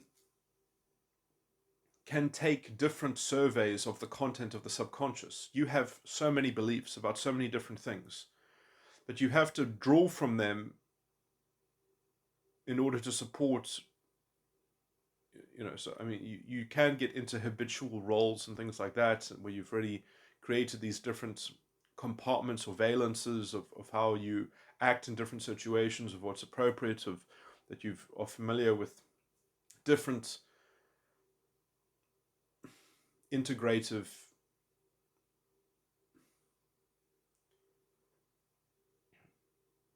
I mean, this is complicated because it's coordination between different sides of the mind in different subconscious subsets, or that get that are supporting different. So it's very important to have that kind of integration, I guess, where the subconscious is integrating properly with the ego, and there isn't some kind of paradoxical or sort of conundrum that is sort of spiraling in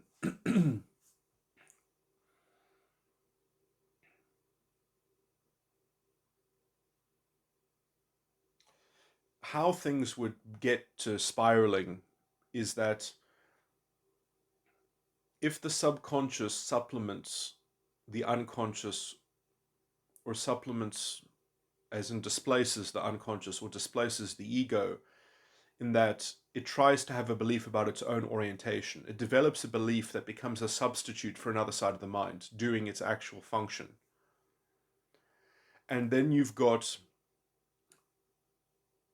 like a self-referencing, you've got two beliefs, and those beliefs are going to try to exploit one another, and they might create sympathetic beliefs to try to make it more sustainable, or to prolong that unsustainable self-referencing sort of belief structure.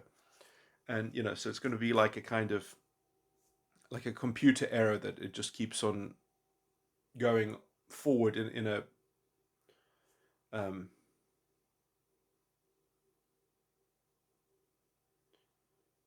it just keeps on running.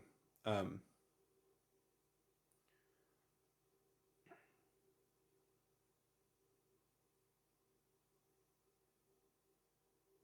and in some sense, I mean, maybe it doesn't have a problem with executing.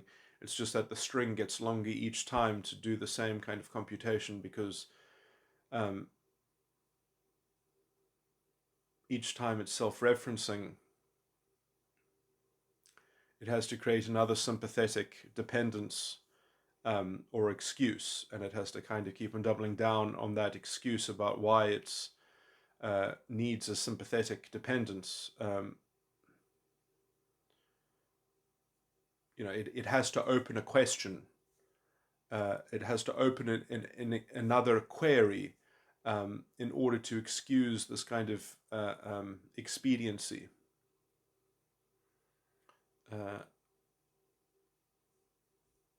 Because it doesn't have it's missing a kind of ontological authenticity when it's not relating to the ego. Um, and so it's perhaps creating a whole sort of sympathetic subconscious structure, which is just completely dislocated from both the ego and the superego. And so the subconscious is essentially becoming a kind of sort of cancer-ridden, sort of self-deluding, sort of conundrum within its own belief structure. But there are also more general problems like this, which is that beliefs themselves, because a lot of people's belief content is taken as is taken under, let's say, the heading of the worldly identity, the role that the world seems to already have this propensity for treating identities in certain ways, whatever, and having that as an image of wanting that same effect, but there is no cause other than, well, the world just sees it that way. The world just has that kind of latent respect. I mean, this is almost the basic gripe in identity politics. But there's no stoic grappling with this basic fundamental psychological structure, property of the subconscious, is essentially don't invest in worldly forms and worldly identities, but it's basically envy. So what this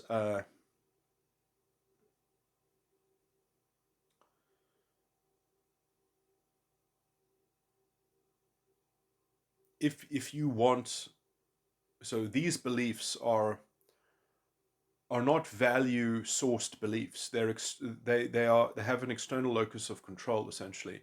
Um, the value, if they do have a value, is the value of a kind of self denigrating value of giving up your internal locus of control, and giving up reason, and giving up epistemic responsibilism, and that you have to rely on some token external authority. And the and what you're actually trying to do is you're trying to get this belief, which is more a kind of an image, you're trying to extract energy from this image. This kind of phenomena is also recorded a lot in Scientology theory. Um, but essentially, your mind is trying to extract energy from an image, um, from a belief in an aesthetic, from a belief in a form or something like that. And so you're not even living life; you're living your subconscious. It's kind of paradoxical in some sense, and you're trying to project this image from your subconscious onto what it is that you are doing. But in some sense, you're doing this all in your subconscious. And so this is a kind of sort of energy vampirism to some degree. I mean, just look at identity politics. But what it does is that it completely voids the private judgment of self-determinism and the internal locus of control. These are people that don't have a proper bifurcation between worldly identity and a sense of agency and self-determinism, and private spiritual judgment. They don't have that regulated bifurcation. Um, a lot of these people that are in identity politics, they are really quite demonic in the sense that they really believe that some people just have it so good in life that they never are tempted with envy, or they don't have the capacity to envy because they just have it so good, because they have the thing that they have their whole worldview and envy based on. It's that kind of, it's so self-pitying, it's so self-involved and self-referential in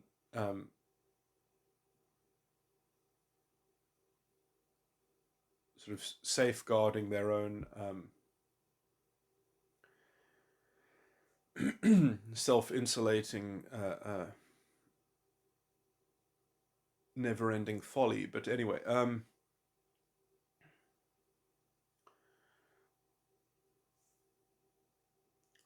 what's the point here? Is that so yeah, trying to extract energy from beliefs. This is a very, I mean, this is a very, sadly, it's a very common phenomena. Um, it's a very kind of childish phenomena. It's a very addictive phenomena as well. It is in some sense the bread and butter, and in some sense probably all sort of addiction and things like that can be kind of reducible to that in a nutshell. But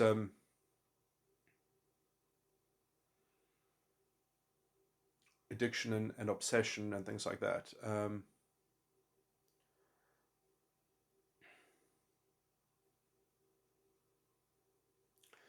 And basically, what you've done is you've created also, because within trying to do that, you've created, I can't think of it, but essentially you've created a mimic of your own ego and unconscious in order to within a some within a kind of subconscious simulacra, and you are operating yourself sort of from the third person, that you are subconsciously emulating an instance of your own ego or unconscious in order to support extracting energy from your own subconscious belief structure. And so you've got a kind of hypothetical sense of self. You've kind of got sort of a paradox. Now, in some sense, I think that you can't stop yourself from creating this kind of hypothetical paradox. I think that that is the fleshly thinking of the world. You have to understand it well enough that you don't fall under its auspices. In some sense, this is uh, the spirit of man. That is literally the spirit of the container. Um, that you have to have a belief. The subconscious can't but have this identity within itself. It's a potential identity that the subconscious can conjure, that the subconscious can construe, and you can't destroy it. It will always exist as a category. You have to put it in the right place, which is in some sense the lake of fire. You have to understand that it's fundamentally, it comes to naught, it comes to chaff. Anyway, but that can only probably happen after you understand how these things integrate together and the ontology of your own false ego complex, blah blah blah. Anyway, So wait, talking about belief trees. So there is that kind of general problem, which I call the problem of addiction and things like that. There's a very deep sort of spiritual problem. There's another problem, which is just, now let's just say that you can get over that problem. There is some other practical problems. They're not huge problems, but I'll just talk about them. Let's say subconscious management. Now, essentially, the subconscious is never going to be a pristine monolith. It's never going to be built out of concrete things. And I think that some of the imagery of the New Jerusalem is archetypally what the subconscious needs to be at some point. It has to be, or not, but it has to be somewhat transparent. And it does have to fluidly integrate with all the other sides of the mind. So, the streets of glass.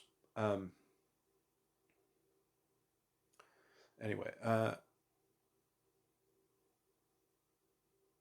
I didn't actually have to bring up New Jerusalem to make that point. But anyway,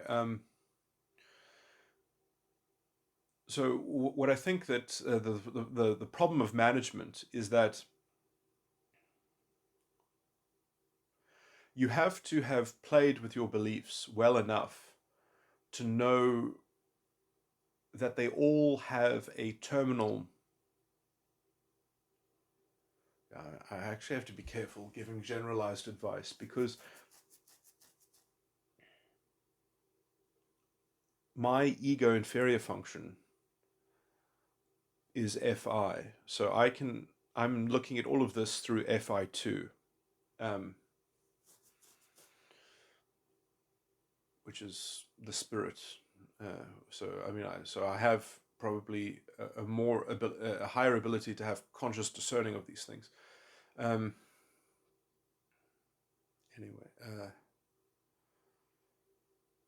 it might be hard for people to understand this or follow this, but anyway, so I'm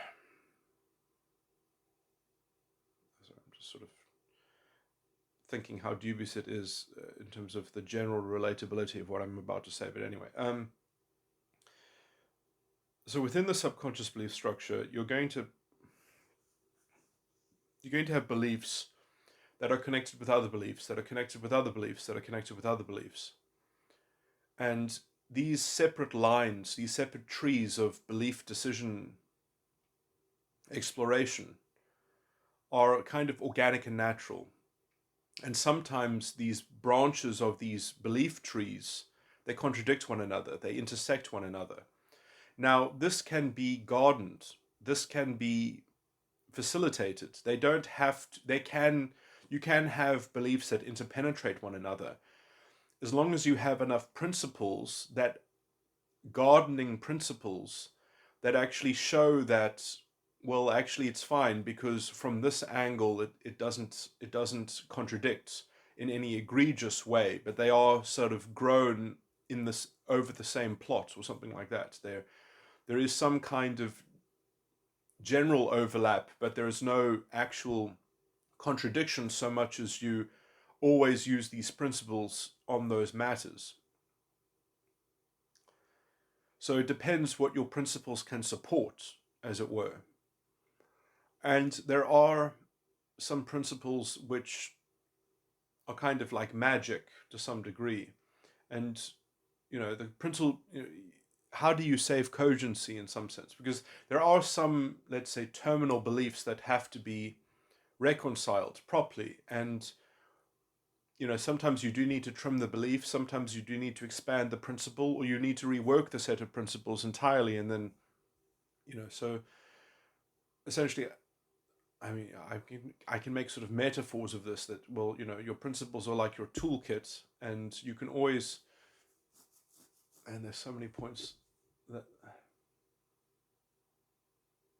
and in some sense, what I'm saying is maybe not even useful for other people to listen to, because it's going to be so particularized to my particular ego and things like that. Because, I mean, a lot of the thing that we are trying to solve for is the parent function in the ego, and how the parent function in the ego is related to the subconscious core, or the subconscious death, and how the subconscious parent function has to lead in a traced image of the ego parent function. And so it's kind of like a war between the parent function of the subconscious and the parent function of the ego.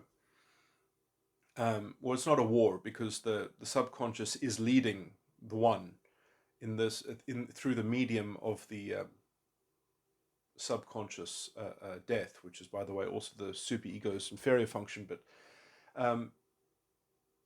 or the subconscious core or base.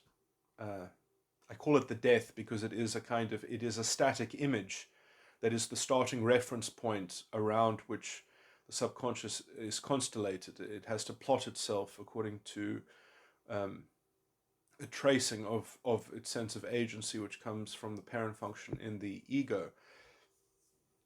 And so you really have to know, your subconscious has to know how to subdue your ego's parent function. And, that will generate a kind of a necessary metaphysics which your subconscious has to grapple with, because otherwise it's going to be toyed with by the ego in some sense, or it's going to become an unwitting pawn. It has to see through the structure. It has to know how to communicate or relate properly to the ego. And so my ego's parent function is extroverted feeling one, and the parent function in my subconscious is extroverted thinking 10. So how does extroverted thinking 10 is trust, and extroverted feeling 1 is instinct? How does trust deal with instinct? And instinct, or I shouldn't just call it the one word names, it's going to be hard to follow, but instinct is the sense of what will be, the cognitive grammar that fits the formula of what will be. And so what will be is actually, it's interesting because everything is an instance of what will be.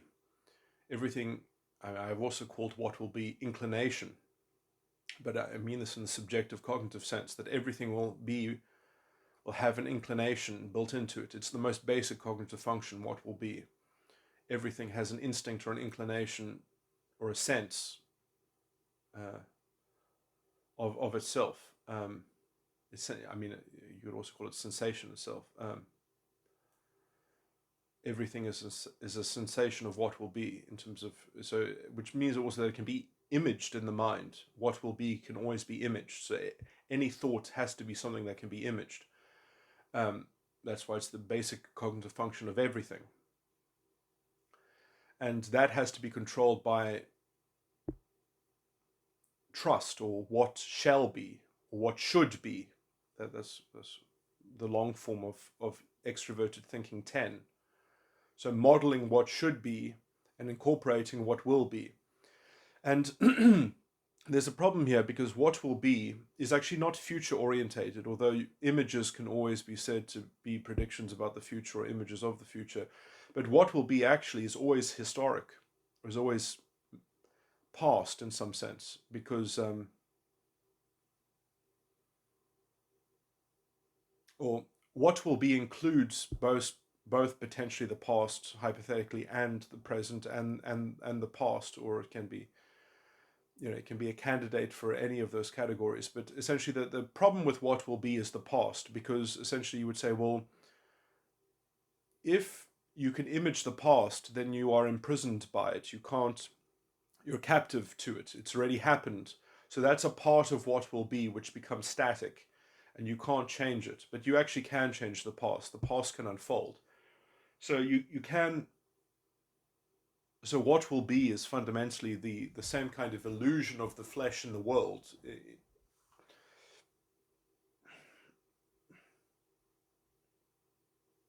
So I'm trying to go through a kind of a metaphysical thing that might only be relevant for my type. So it's not really worth talking about. But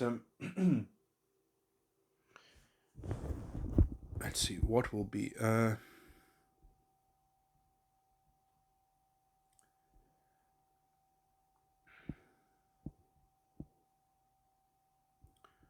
didn't make a note about this. Oh.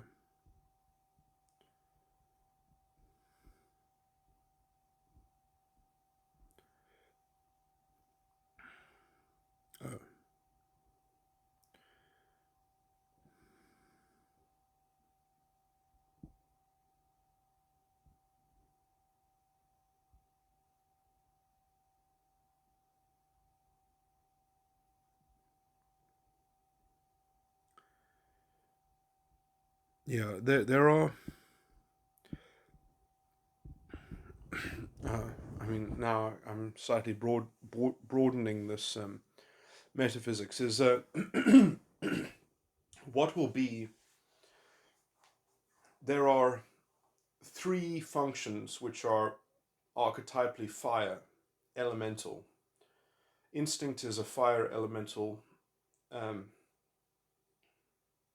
the other two is prudence, dimension NE5, and hope, TI9. TI9 is the first heavenly function, and it is, let's say, the heavenly fire, then alchemical fire element, and the other two are earthly, and instinct is the most base of the earthly ones. And NE5, prudence is what it's called, and TI9 is hope. So there's instinct, prudence, and hope, and those are all the fire elements. And fire I relate to the subconscious very much heavily, because I do think that in some sense, well, I've already said that everything is instinct at its base. It's the core cognitive function. Everything is reducible into FI1. That's why it's one, number one. It's the lowest rung in the pyramid. It's the base of the pyramid. But it has an interesting shared thematic connection with prudence, NE5, and with hope, TI9.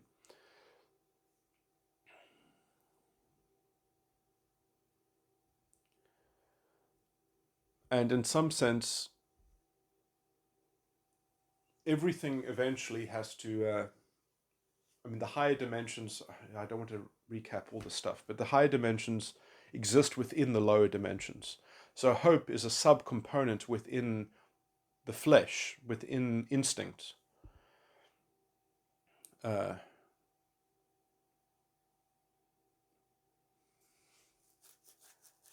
Everything exists within uh, the lower dimensions, within the world, but not a part of it. I know there's a very important distinction between the first dimension and the second dimension, between the flesh and the spirit. But anyway, I don't want to recap all these things.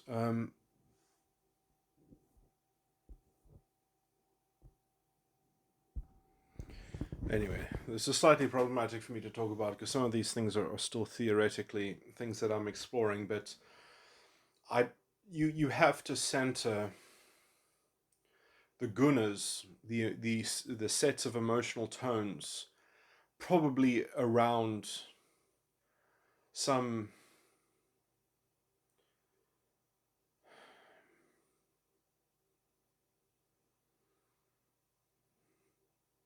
There are three sets of four elements, and each of those elements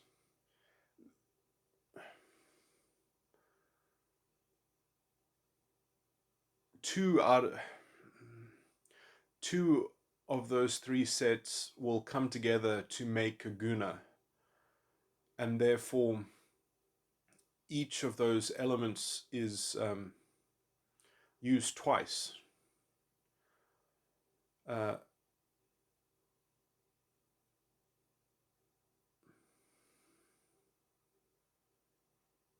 which is which has always boggled my mind, because in Revelations these numbers do add up, but they're described in Revelations as four angels having 6 wings each, whereas I talk about there being three sets of four elements. So in the Revelations they're actually talking about four elements having six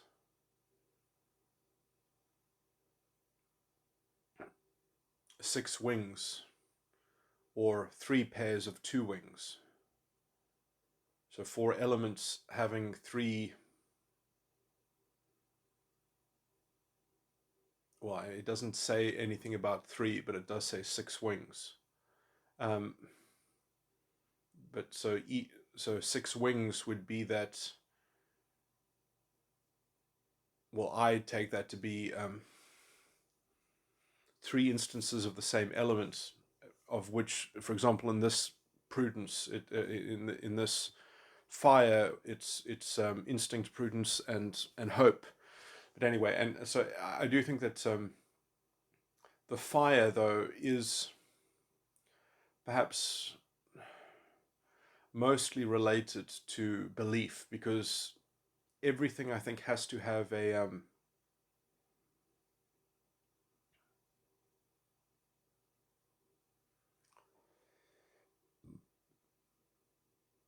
or actually the four angels could be the four field circuits that are connected, which would make them much more composite structures, because there's a lot of variety within a field circuit. It has it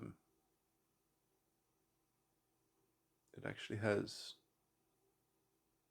all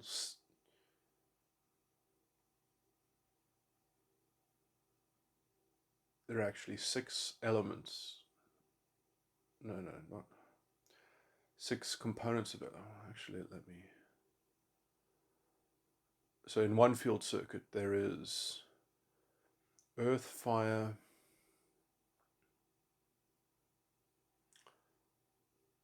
the same fire, water,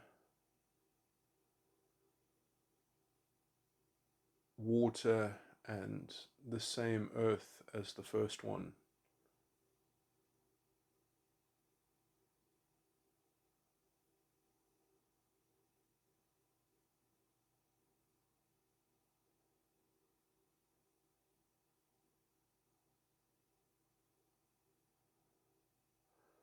So two elements are,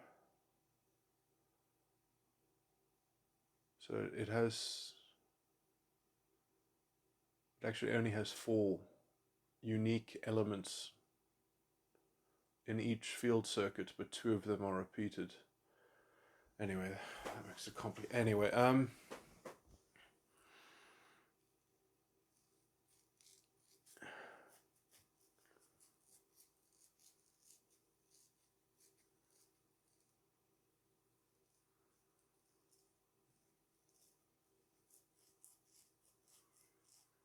in fact, I never.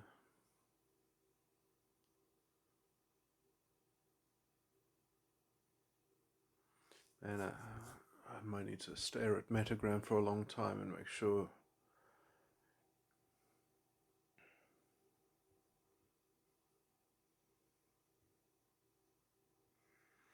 A lot of theoretical possibility. Anyway,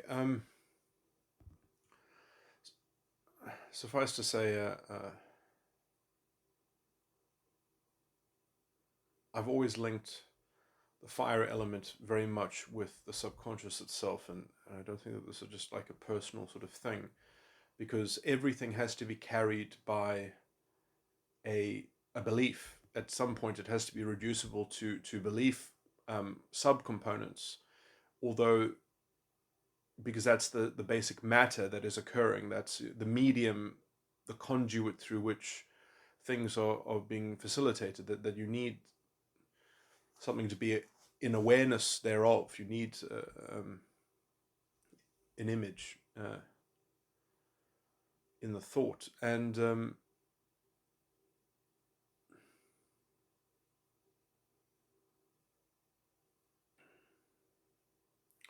all of the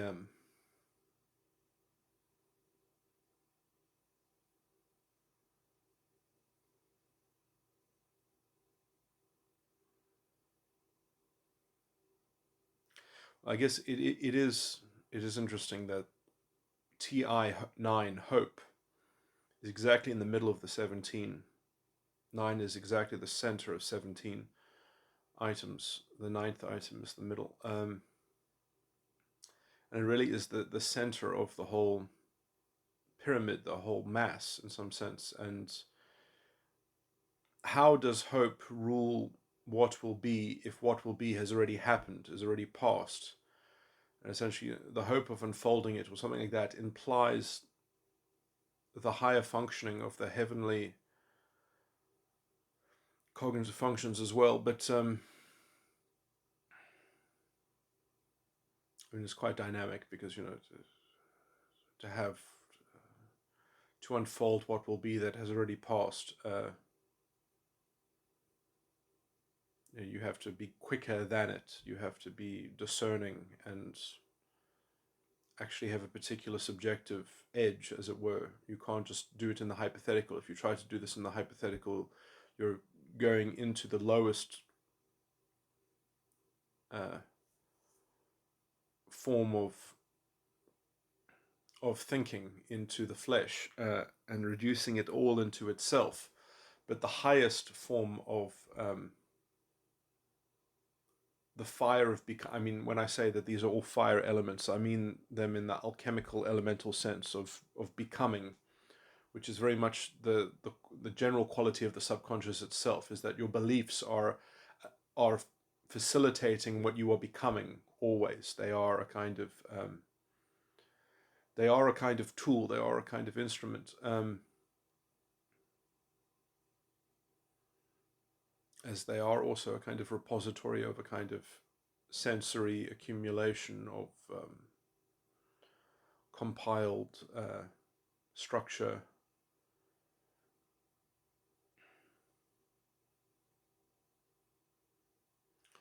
And I guess because the subconscious has this war going on between it, in some sense, that because this theme is going to be, I mean, it's maybe my type is more special because my ego function in my my parent ego function is FE1. So when I have to deal with this issue in my subconscious, I'm dealing with the most generic problem that there is. I'm dealing with the most generalizable problem that there is in terms of getting my subconscious correct. Whereas everybody else is dealing with a more specialized variant of this because they're dealing with something else. They're dealing with SI4 is their unconscious, is their ego parent, and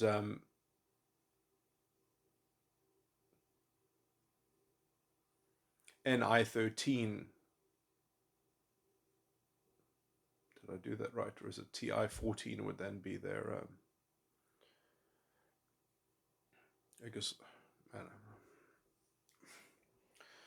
I need to print out a chart for myself. But my ego parent function is FI1, and my subconscious parent is TE10, and that number gap will always be the same. So if somebody's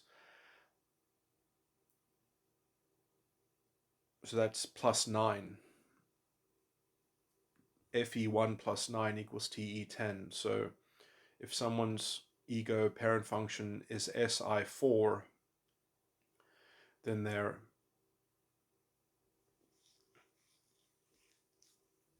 subconscious parent function will be NI13. Yeah, because it'll be +9. Anyway,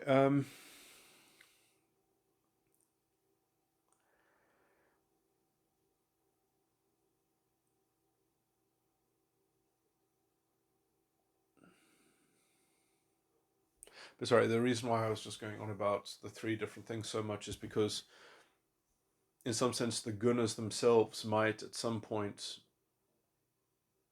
the three gunas might somewhat be distinguished by,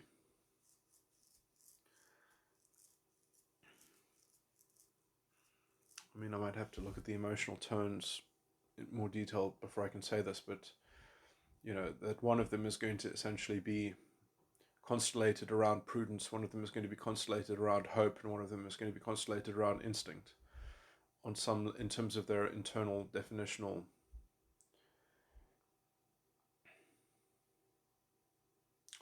emotional tones. But I shouldn't speak too much about metagram because I'm actually busy sort of reverse engineering it, and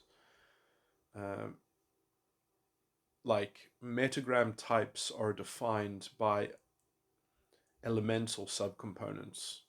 And now that I know enough, I have a good enough image of someone's false ego complex, I need to make sure, or actually, I think that my metagram,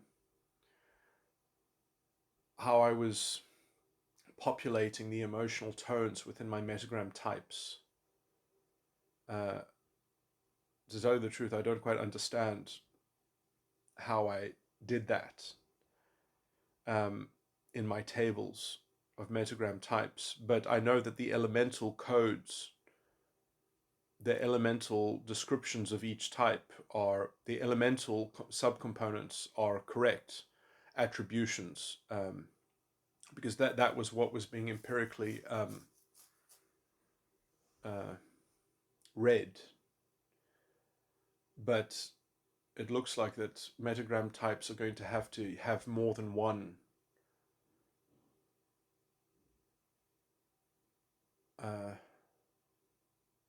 it looks like that the field circuits themselves might actually be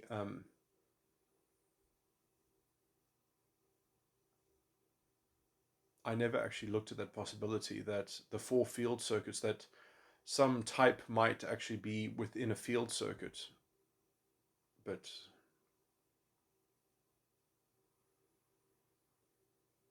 if I do that, then actually my model of sattva, rajas, and tamas will be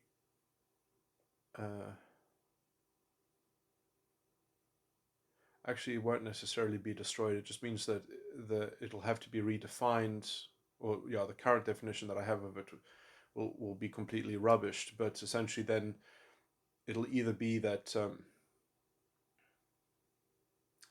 that there are different developmental inductions, or because within each field circuit there are, or how I have it defined at the moment, there are 2 rajas emotional tones, 2 sattva emotional tones, and 2 tamas emotional tones. And therefore it might have to do with, well, which emotional tone is in your subconscious, or which emotional tone is in your superego, or oh no, sorry, the superego doesn't have an emotional tone, but which emotional tone is in your ego, and maybe it's sort of sattva, rajas, or tamas is defined by which one is in your ego, or which one, or or I'll have to see what patterns emerge from that, if like there are 3 stable subgroups of how there is a dispersion, if well, I guess they're only, actually there might also be mixtures as well, so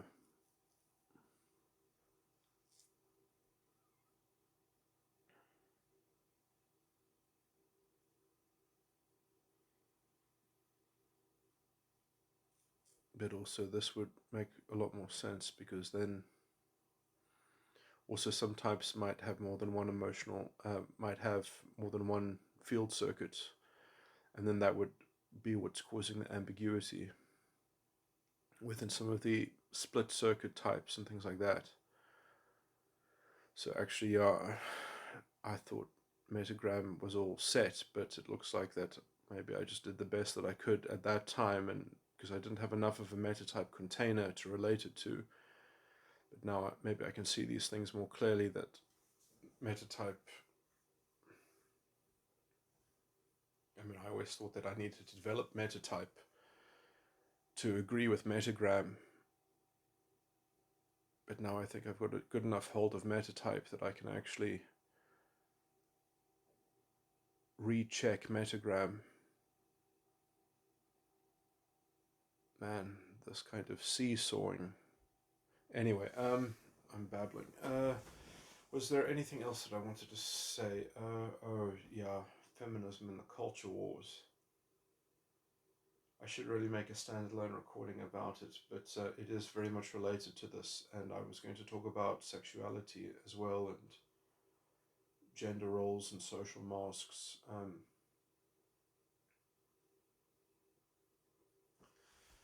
But essentially, feminism, I've noticed this and I think that they are somewhat, I don't know how dishonest, how openly dishonest they are being, because to me, their views seem to be so pathetically driven by this kind of collective sympathy into this cultural cult. Like Sam Vaknin has said on multiple occasions, women have been traumatized as a group, or he said shit like that to sort of to justify the I mean, he actually said, women are developing into these psychopaths because they're like processing their collective trauma of their historical bullshit, or some crazy shit like that. Um, I think that there might be something to that, but not.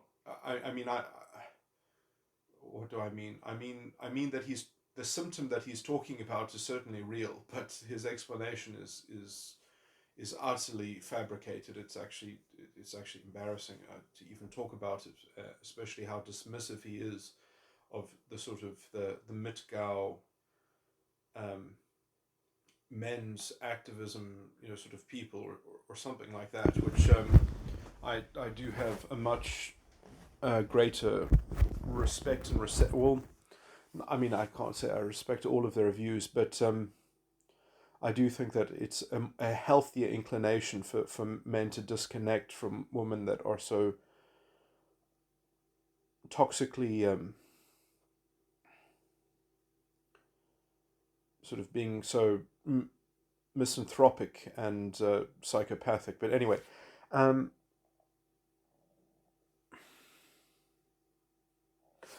I think something is happening to women in this modern era, and I think that it's essentially hypergamous superstimuli. And this hasn't been talked about enough because there's so much sensitivity around saying things that are critical of women, essentially. And obviously, I'm talking in generalities here, but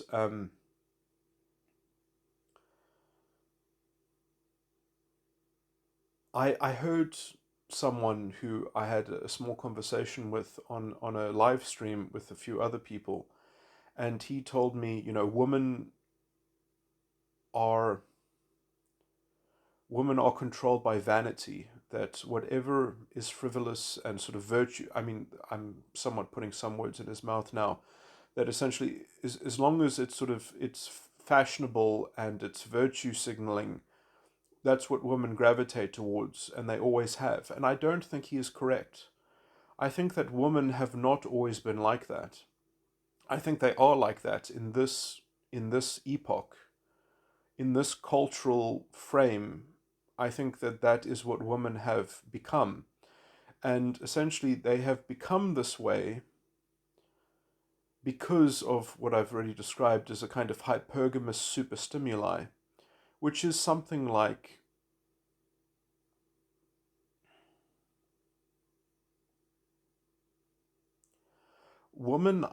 girls in school and growing up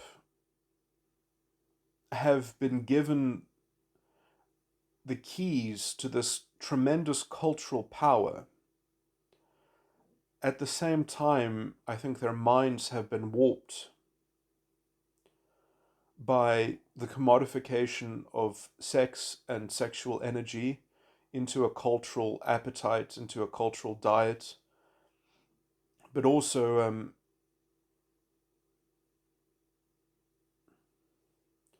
sort of the dehumanization of sexual content, or the commodification of sexual content. But I think that the internet and social media, but let me just talk about sorry, this is a slightly different topic, but it's that just the internet itself is a bit of a model of a collective ego function.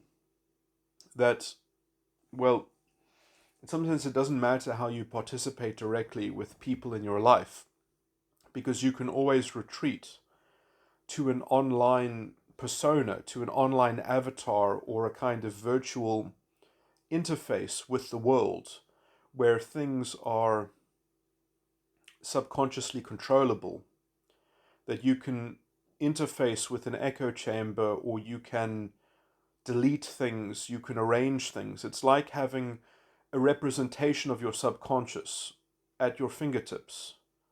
And so you can secure, you can save your sanctuary, your cocoon, your subconscious sanctum. Um,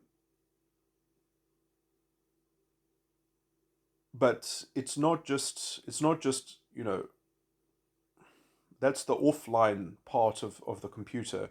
The online part of the computer, the connected through the internet part of the computer, means that there isn't just a place that you can kind of go for refuge, but you can also quest and search out and find and connect to things that you are looking for and that you're choosing to look for and that you want, or that you. So anyway,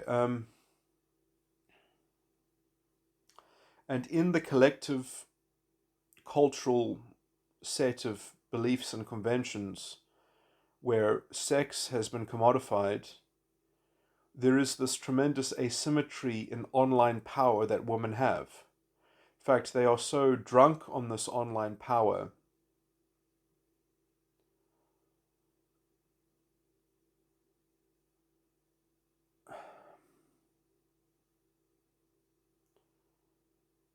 that they are mesmerized by it and transfixed by it. That, I mean, I've heard stories of pretty adult women who live their lives and like models, and they always are tailoring to their looks, and they go online and they are using social media, and they are seeing themselves being received and reacted to. Their whole life is a kind of pageantry of them seeing how they are viewed by others on social media and counting and aggregating the amount of attention that they can garner. And they are absolutely transfixed and mesmerized. There is nothing. This is what I would call hypergamous superstimuli. And women, and from a young age, as girls, they have been entrained into this way of interfacing with society, and it's obviously made them very unhappy. It's obviously made them, sort of, and it comes from having, in some sense, the only thing that makes it safe is by having a collective ego function, so that they can save the progress of the attention, so that it actually matters, so that it's always significant for all time.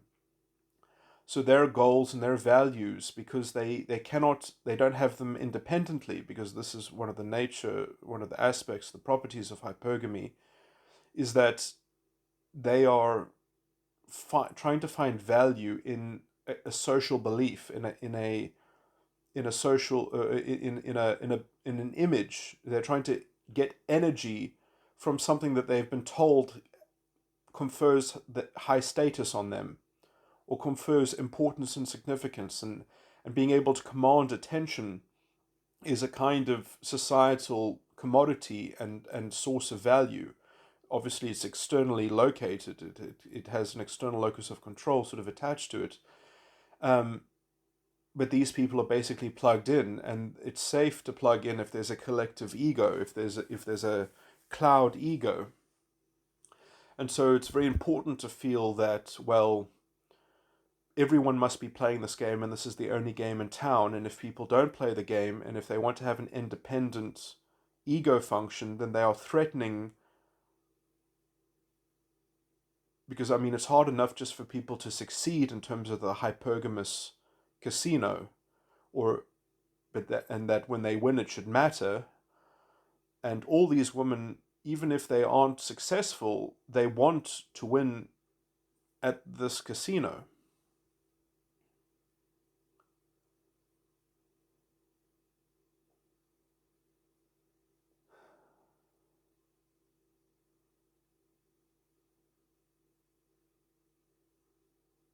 So, you know, they have this kind of existential thing as that it has to be significant, it has to have value behind it, even though it's vacuous and empty.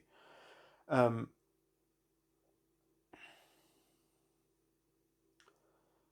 and in some sense, the way to protect that is to have a kind of psychopathic big brother cultural cudgel that can bludgeon people that don't conform to rendering themselves supplicants to the collective ego. And so, in some sense, people don't want to be connected. These women, these hypergamous women, don't want to be connected online unless they can cancel people. It's not just that people are doing things on the internet that don't conform to how they are operating their life like a casino for hypergamous interest, hypergamous gaming of male attention, but anyone who steps outside of the paradigm that they are relying on for this kind of external locus of control must be removed, they must be taken out. And in some sense, they've got the kind of the psychopathic tools of you know, crying, the cry bully, you know, sort of that they are being victimized as an identity.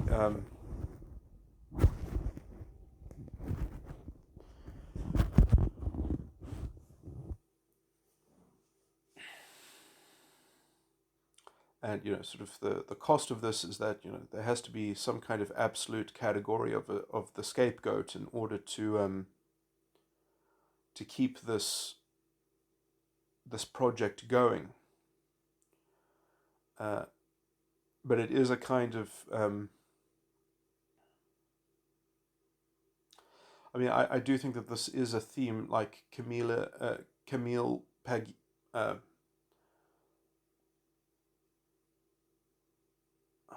it's so embarrassing that I mess up her name.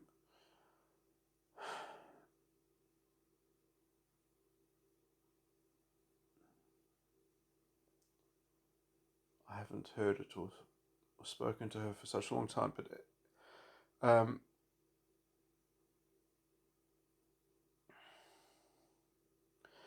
but essentially, that, you know, this is what happens at the ends of sort of empires and civilizations, is that, you know, sort of the whole culture kind of gets um, enthused and enthralled in this kind of feminine um,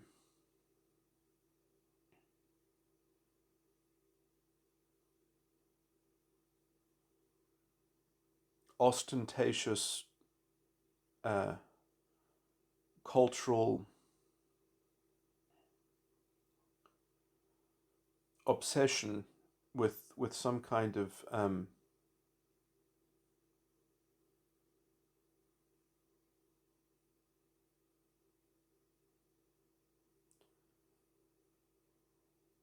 token or meaningless, you know, sort of moral system that's probably able to indulge in that kind of lateral freedom because it has a scapegoat to redirect all the incoherence and inconsistency and sort of craziness onto blaming and diverting onto the scapegoat. And so it's sort of, it's all based on extracting things from a kind of from a belief scapegoat that makes the hypergamy a kind of a valid strategy, because sort of an internal locus of control did not avail itself in the cultural or enculturated, let's say, gender relations. So in some sense, the society itself has just been taken over by psychopaths, I would say, and the psychopath grifting. And at the same time, you have this kind of whole sexual economy of sexual energy and cultural conventions that that keep it sustained, that keep it so woman, what's going on in a woman's mind is kind of like the cultural headspace. It is the kind of the cultural um and I do think that probably the most healthy, psychologically healthy version of woman were the Russian female aristocracy, were the most enlightened, the most educated. I mean, they invented romanticism for a reason, because their women were more culturally, were just, in fact, there was, I would even call it a perfect equality. Culturally speaking, there was, in the Russian aristocracy, there was a perfect equality between men and women. Um, they didn't, I'm actually not even sure about the legal status, but it didn't matter. It had probably, I'm guessing it had the same, it had roughly the same deal as the Romans, where women didn't have contractual rights. They didn't need them because their husbands listened to them. Um,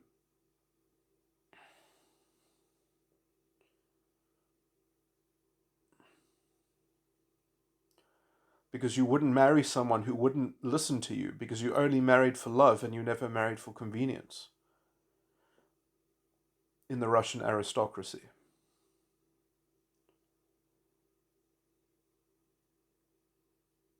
They had no hint of hypergamy. In fact, even just suggesting that there was some kind of hypergamous marriage of convenience would be enough to make the marriage not occur, because you would not marry someone if someone could reasonably think that you might be doing so out of convenience.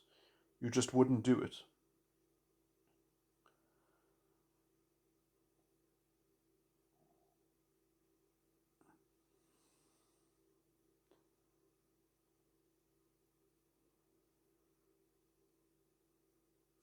It's so strange.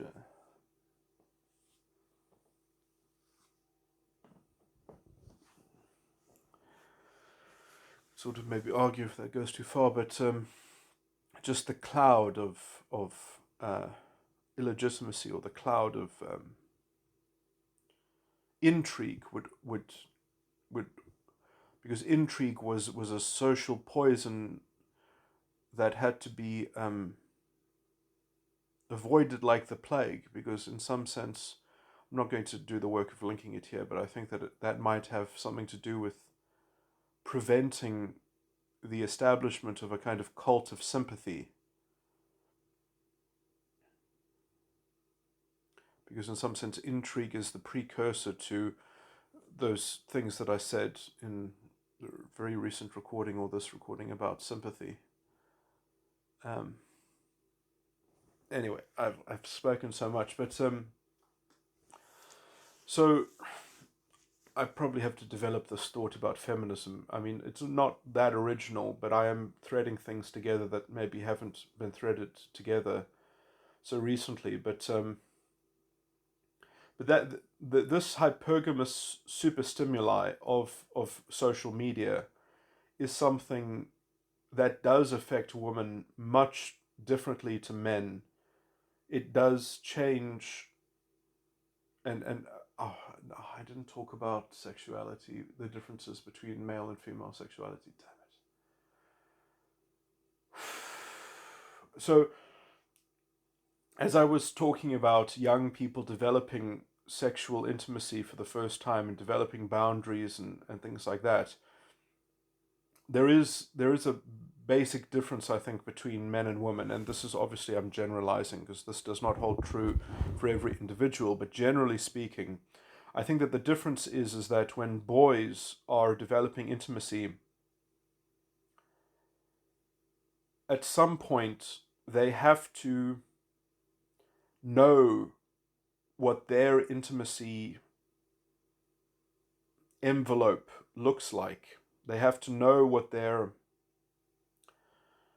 bringing to the table or something like that, because they have to, traditionally speaking, and I think that this is even true for all these hypocritical feminists that exist all over the place and their insane double standards and double speak, is that men are expected to initiate, men are expected to invite, which is, again, that's a generalization, but it's a pretty true generalization. So because men have to invite the other person into the sexual interface, and also probably because this might have something to do with hormones. Testosterone. Not as if women don't also get aroused and sexually interested and things like that. But let's perhaps just say that obviously there's a variance between individuals as well, but men or boys will often be more driven and sexually compelled.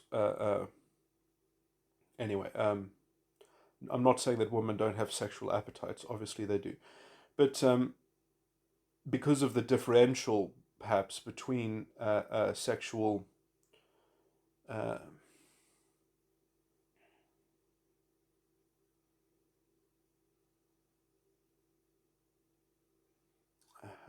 perhaps that's too varied to talk about, but just in general, there's enough of a statistical generalized differentiation here that even small differences that agglomerate or aggregate up into significant differences become pronounced in stereotype. They become pronounced in social awareness, in dynamics, and how people believe things about reality then becomes an expectation, or it becomes a self-fulfilling prophecy to some degree as well. And so if it is generally received that men are more sexually desirous and more, and they are essentially becomes an expectation that they have to pursue and initiate anyway. So if a boy or a young man, adolescent, developing, realizes that they are expected to do the courtship, they are expected to initiate sexual things, they have to know what it is that they're inviting the other person into.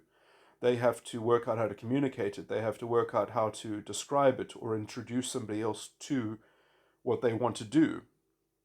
They have to, if you are leading someone into something, you have to know what the target is. So the boy has to self-define their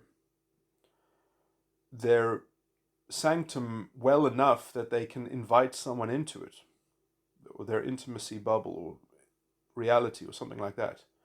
Women, on the other hand, can play somewhat a passive game then, because they can just sit back until they get offers from many people and then contrast the offers, which one do they want to choose, and they can try to come up with some general criteria. And so women, in some sense, don't necessarily have to have the same kind of self-definite. They can keep it passive, they can keep it vague, they can keep their options open. And I think that, look, obviously this is a bit of a generalization, but I mean it's actually known, or this is somewhat of a psychological fact, that women's sexuality is generally more malleable.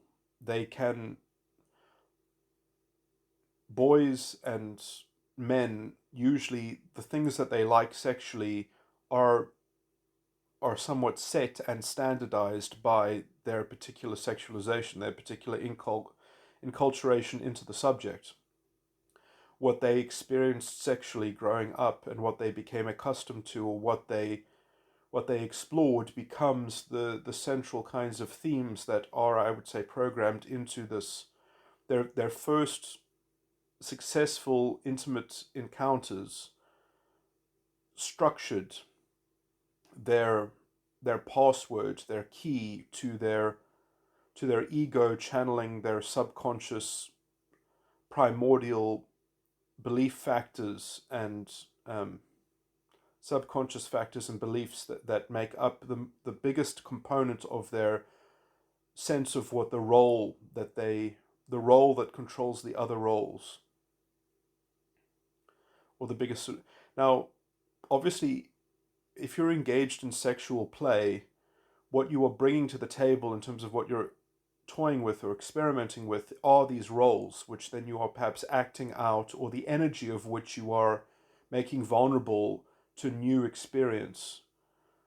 You are allowing your source code to experience new things and to maybe amalgamate or experience, or to adapt them or something like that. Um, sorry, why did I go down this tangent? Is that so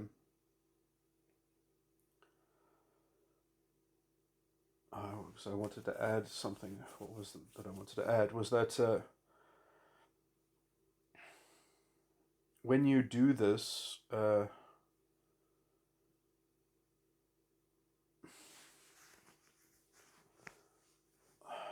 is the point?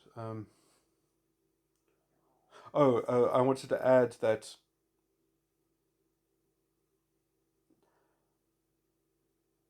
you can do the same thing in a kind of healing therapy.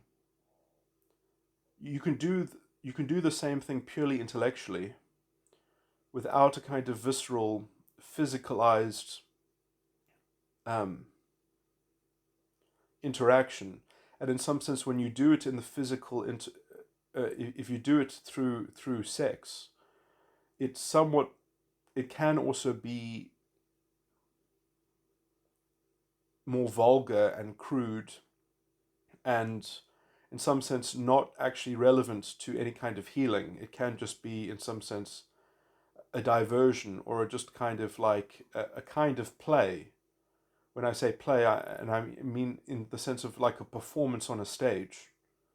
It can be literally just a kind of, which itself can can be useful, but not necessarily useful in that it's like redefining who you are as a person. It can be exploring an environmental energy, because a lot of what you're playing out in the vulgar of sexual. I'm just saying that there is the more vulgar side of it is because you are often sex is kind of in a little bit between the middle ground between the personal private judgment and the worldly identity that you have to have a kind of ironic attachment to. But even if you have an ironic attachment to your worldly identity, so you've got a good way of balancing the private spiritual judgment and the worldly identity and the role of the worldly identity in the world, you can also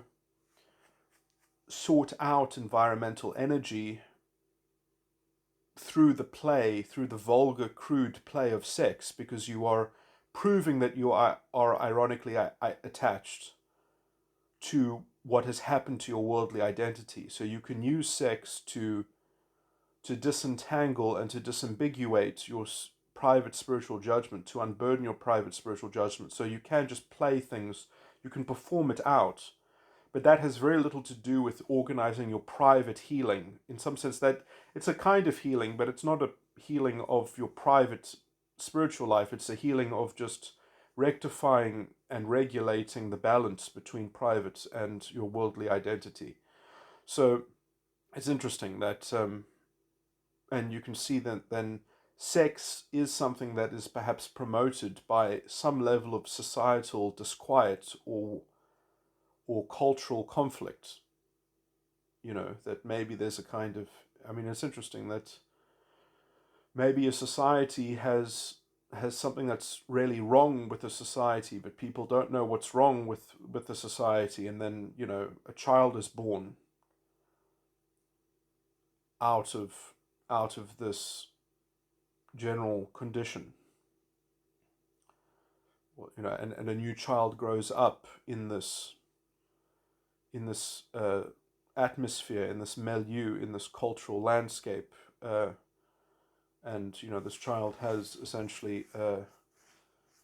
Anyway, I mean, it's interesting to think about such things, the gift of prophecy and these sorts of things. But anyway,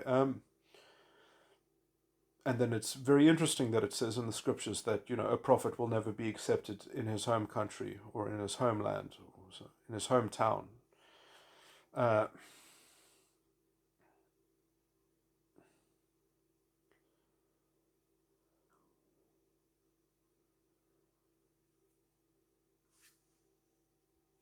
anyway, what was I talking about? The differences between male and female sexuality. So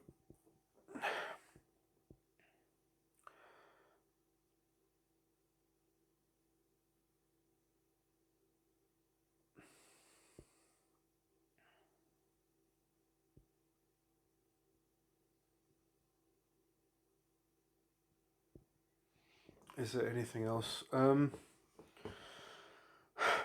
Whenever I try to describe it, I find, because I mean, I guess maybe I don't know enough about it, but it seems to me that I'm describing that it's hard to define, but I'm basically saying that when a woman develops her sexuality, for some reason, I mean, I don't exactly, I haven't thought about it enough to work out how to define it. Because what I'm trying to say is that I know that it's ambiguous. I know that there is some kind of nebulousness inside of it.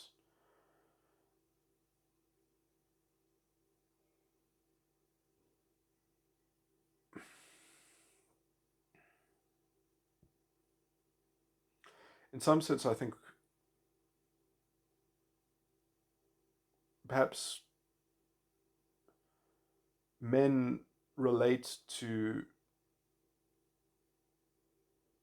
this kind of sexual intimacy in perhaps a more cerebral way, and women do it in a more sort of directly subconscious experiential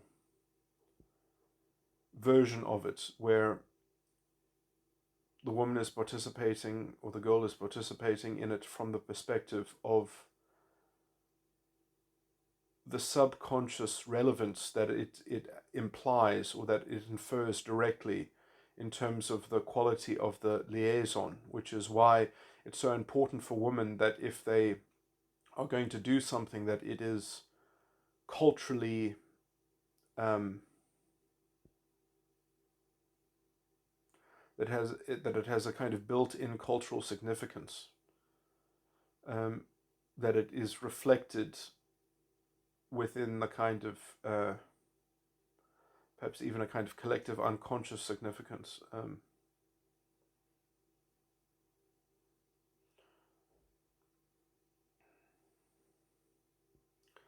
So maybe actually that's the difference in the signature. Maybe it's sort of that the female sexuality is sort of more rooted in the unconscious, whereas the male sexuality is more rooted in the ego.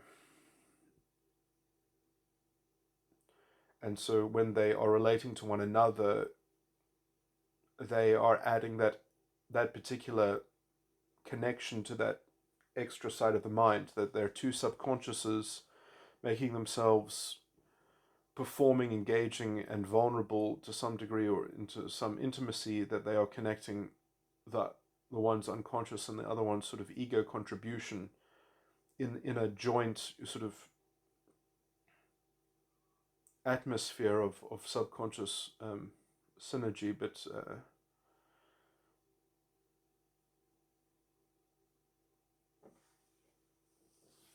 anyway, I've kind of left this topic slightly fragmented at the end there, but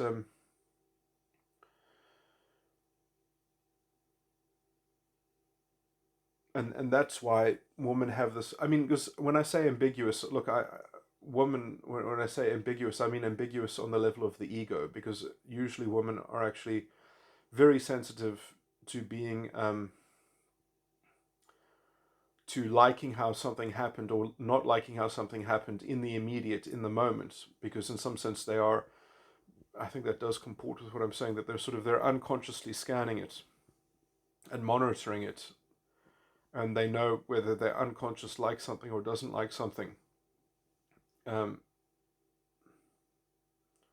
so it's very sort of ephemeral, but also immediate and visceral. But yeah, actually, I think I might have just discovered something that might be sort of the key difference, is that women associate their intimacy more in terms of their unconscious side of the mind, or they root it in their unconscious side of the mind, or most women do, and that gives them a more kind of ambiguous spectrum of being able to modulate and connect to different sort of ego contributions, or and then they can.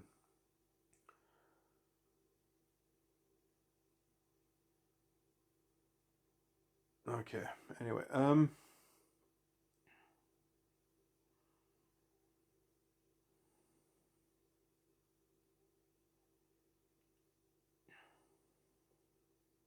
man, I think that might have actually just unlocked. That's something I'll have to think about a little bit some more. But I really think that really unlocks the whole mystery of the essential. When I say essential, I mean like the kind of the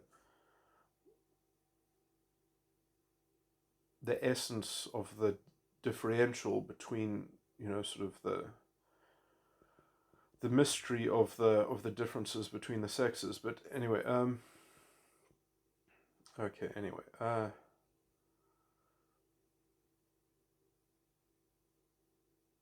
think that does actually solve things quite nicely. Anyway, let me stop this recording. What was that last point that I even just made here? So I mean, the reason why I wanted to talk about the differences between male and female sexuality is to explain this cultural takeover by this kind of hypergamous superstimuli that is feeding into this kind of psychopathic blanket ego, because it facilitates. I've described it before. The kind of the sort of misandry and feminists' misanthropy, that we're kind of being policed by in the current zeitgeist. Okay, I just want to go back and sort of connect some dots together. So I do think that I let's say thematically I have compiled a complete picture, but uh, let me just explicitly connect those dots. So uh,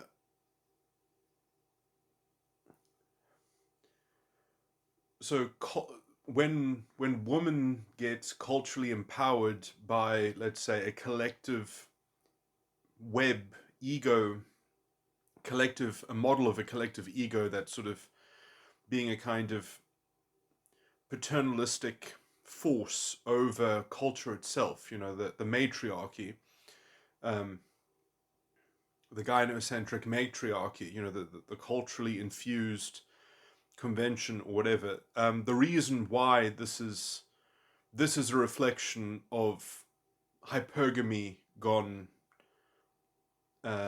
unculturally opposed or confronted, that it's taken charge.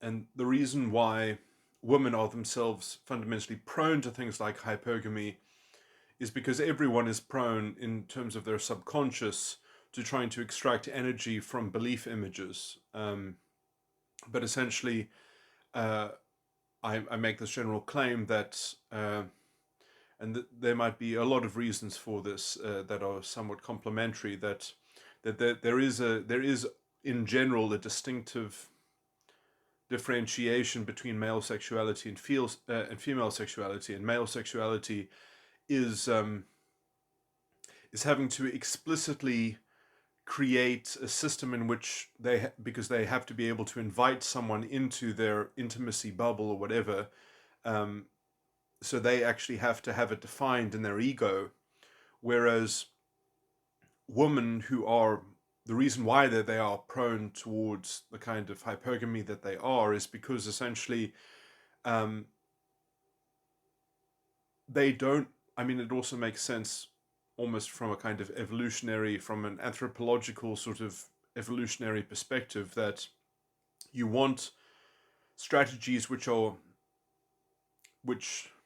provide for a broader array of complementariness, because if both partners are, or if the two constituent components of a couple are both using the exact same criteria and are both essentially the same kinds of agent operator um, in terms of what they're looking for, then you kind of minimize choice. I mean, look, essentially, it makes a lot of sense on practical levels why there are different strategies for male and female. You know, sort of eggs are expensive, sperm is cheap. Um, you know, on those sorts of lines and things like that. That essentially, I mean, I can rattle on about that. This is a bit of a tangent, but uh,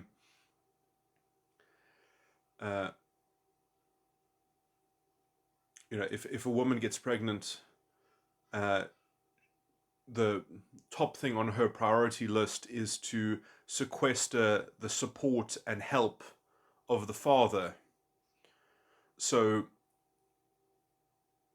the the more important thing for a female is to ensure, or to be uh, to to to be confident in the fundamental, let's say, fidelity and integrity of the bond, or the trustworthiness of the bond, which can come in the form of cultural conventional pressure. You know, if you're associated with someone who has status in a group, in a culture, they are embedded in an organization which they can't disappear from. They can't, because they would lose too much. So if you know that your partner that you have a child with is established within a structure that is quite an important sense of standing in that structure, and you have a kind of cultural conventional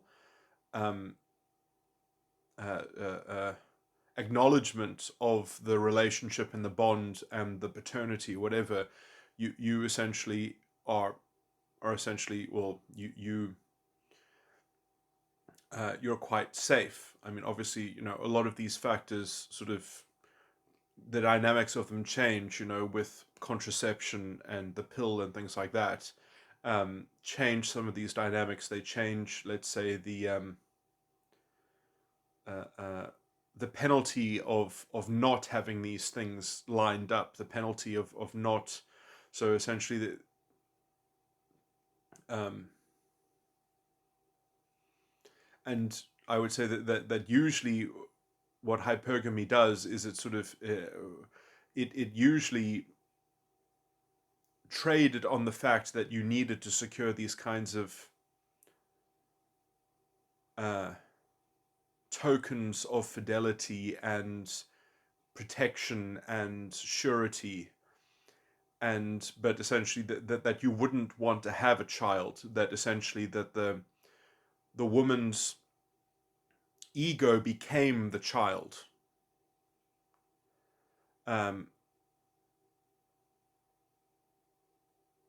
being supplemented and supported by a kind of external, um, you know, anyway, I don't want to describe my model of the kind of the Lolita complex, but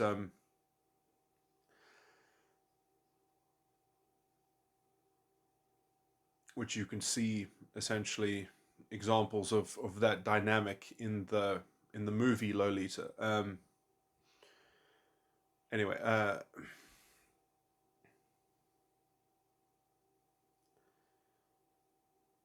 but essentially,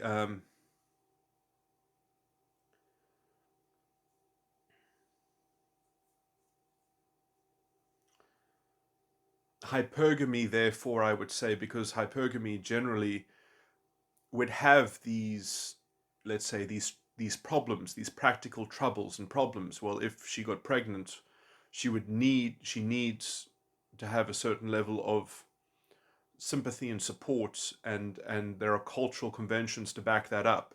Now, because of contraception and abortion and all these sorts of things, for a hypergamy to persist and to aid people in extracting a kind of Lolita parasitism, treating themselves like a kind of infant under the disguise of new conventions. The conventions have slightly changed because now the conventions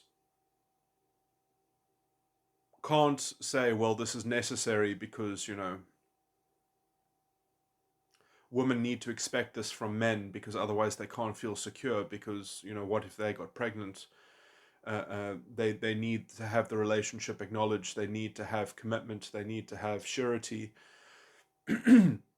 Now instead, because of the sexual libertine guarantees of technology and modern society, as it were, instead the goalposts have shifted into um, you must be able to accept that women are just as sexually aggressive and predatory as men are. Women are just as are the same kind of sexual agents, are the same kinds of you know sort of that women are successful by sort of performing uh, the same kinds of roles as sort of toxic masculine behavior that was seen as the sort of as the caddish behavior that the old model of hypergamy sort of scorned and had to repress or fight against because those tendencies were potentially exploitative and dangerous for sort of getting a woman pregnant and disappearing um, and sailing off into the sunset and never to be seen again. So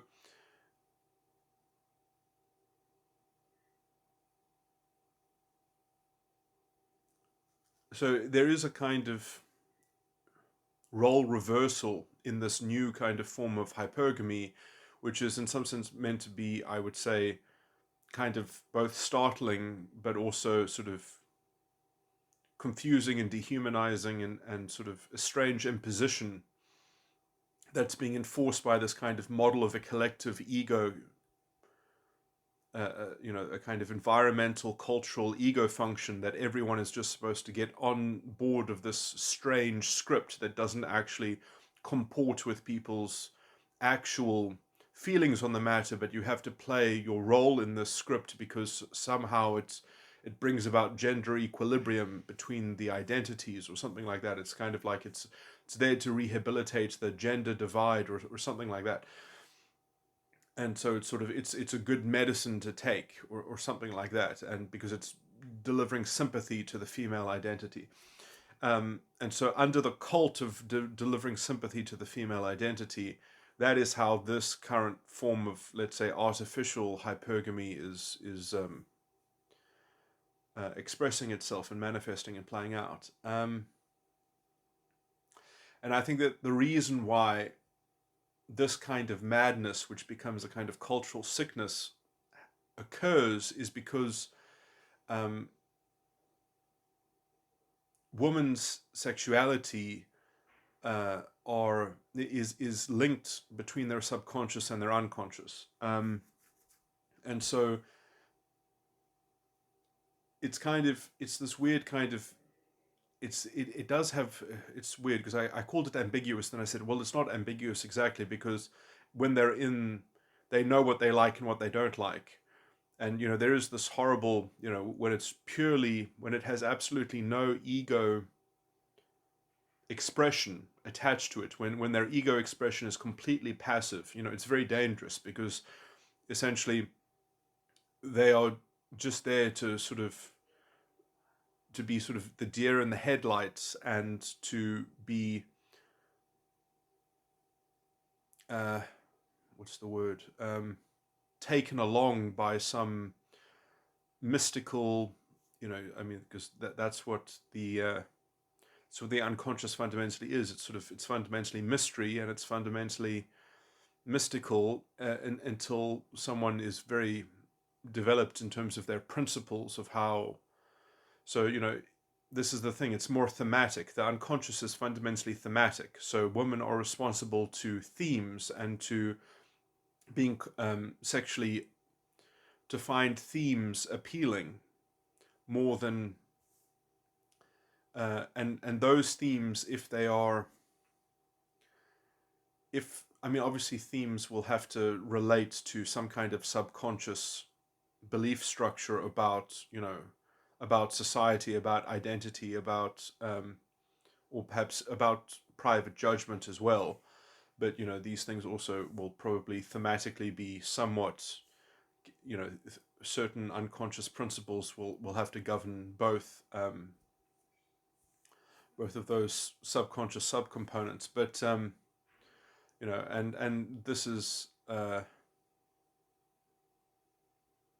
so I do think that women are very responsive to style, more so perhaps than content. And they are, because they are and so anyway, so they are more about have feeling that things are being that other people are responsive to them on the level of their sense of principle, their subjective sense of how things should be. And anyway, it's interesting how this comports to certain stereotypes as well. Like the magic in a little girl's heart, and all that kind of stuff. Um,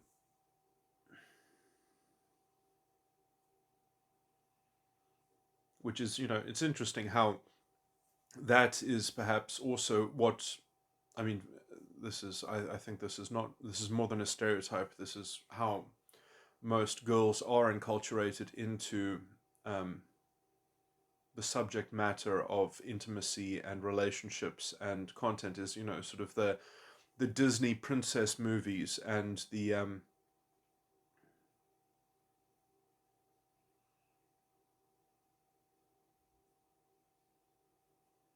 Pocahontas, and all those sorts of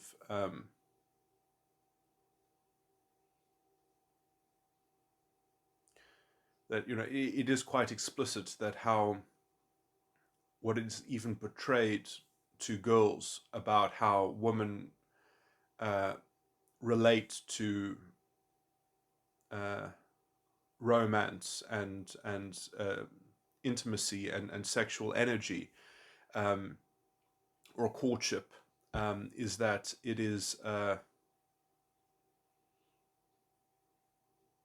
more about a kind of stylistic enculturation of um,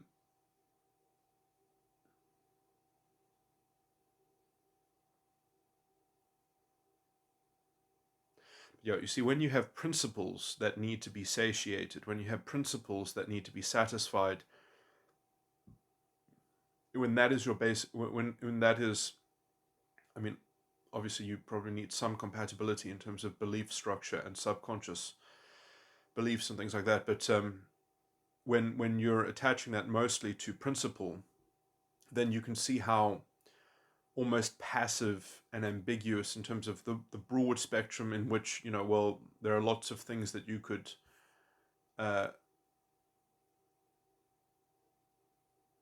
there's a maximum amount of opportunism innate in that. There's a kind of hypergamous economic practical play that you can do there, because you can sort of imagine yourself um,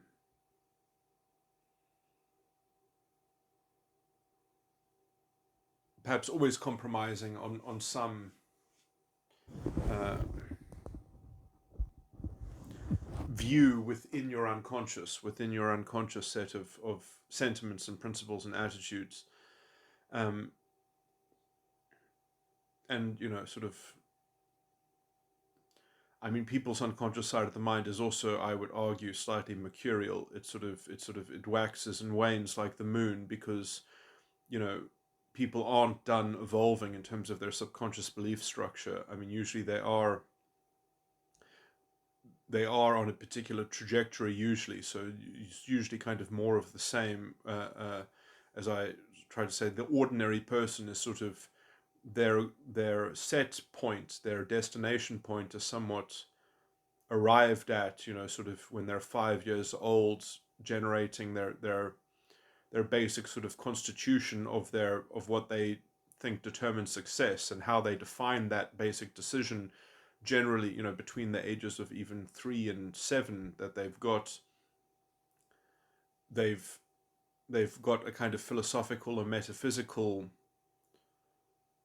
prescription that is going to manifest as them sort of peaking at a certain, sort of level of development, which they're not going to usually break or something like that, because they sort of, it's been baked into the foundation, and people are capable of revising these things and rediscovering these things, but usually people don't keep very clear threads of internal connection to their decision trees. That they don't have recourse to reverse engineer and to go back down the also because they have an ecosystem of collateral complementary belief systems, and so it's like, you want to revamp one of the central arms of your decision making tree, but you have to somewhat preserve other structures that are collaterally supporting one another. And so it's sort of,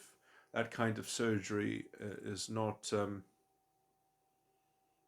putting yourself in that kind of negatio, in that kind of self-reflective decomposition, and in order to make reconstitution is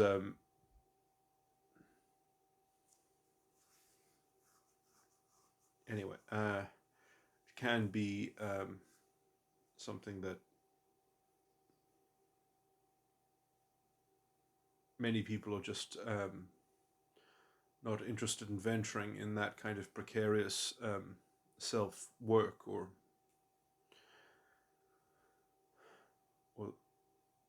anyway.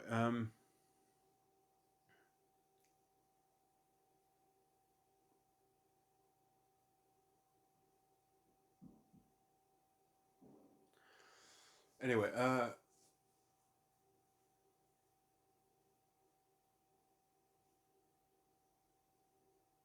and it's interesting because women, therefore, I think, are more malleable in this way, that I think that women being unconscious focused in setting up their own role of their own identity, it does mean that they can sort of pedagogically, by osmosis, sort of orientate themselves and um, sort of fall under the tutelage of somebody else's ego. So they can kind of mimic and model and extract. I mean, this is probably also why there are these weirdly, I don't want to say weird, but that girls sometimes have very special relationships with their father, in terms of it being a model of their uh, that the bond between a daughter and a father can I think, often be fundamentally much more profound and deeper than the bond between a mother and a son, just because of, well, I guess just because of the fundamental difference between the ego and the unconscious. Um, so it's just different. Uh, but essentially, that, I mean, I would say that the ritual in marriage of the cutting of the cord and the tying of the knot is essentially is meant to ritualistically symbolize the the connection of the daughter from the father, uh, and the tying of the knot is the marriage to anyway.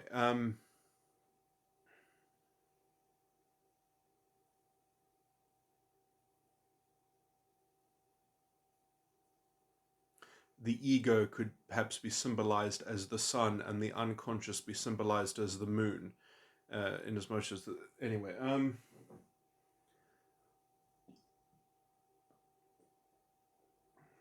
If you want to look at a celestial metaphor for,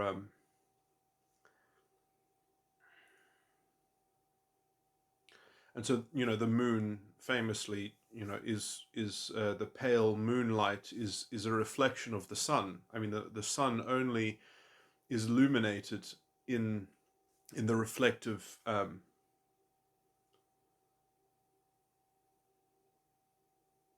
the color of the moon is the reflected light from the sun. And so the cutting of the cord is essentially, well, I mean, one would assume that if people are going to have these roles within a familial, um, structure, that and if people are going to be more, I mean, obviously this is not a strict thing. I mean, this is just sort of in terms of tendency. Obviously, women also are going to have their own independent sense of their ego, but in as much as how people relate to their own gender identity and how they have defined their own internal structure, essentially, the essential idea is that people have slightly specialized because that allows them to be more complementary. But I've tried to make it a point before that specialization here does not mean a lack of capability or capacity, because in some sense to be specialized means to know what to have an expectation, or to have certain criteria of the complementary corresponding relation. So, and I guess, so you could say that perhaps a daughter's father would be something of the basic model to which all other men can be compared, perhaps. And it's interesting that, sort of, uh, when girls grow up without a father figure, that, it's very interesting that, the difference between boys and girls when you don't have a father. When you don't have a father in the household, boys become, uh, they recede. They become more, introverted in some sense. They become, man, I can't think if I'm thinking of all the right words. But essentially, boys become, withdrawn. That's it. Uh, when you don't have a father figure, boys become withdrawn. Girls do the opposite. Girls become more extroverted. It's very interesting. Um,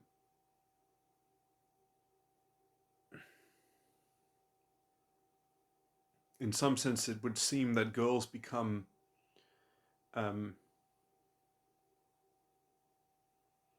and I would argue it's because, uh, they don't have a masculine figure with, in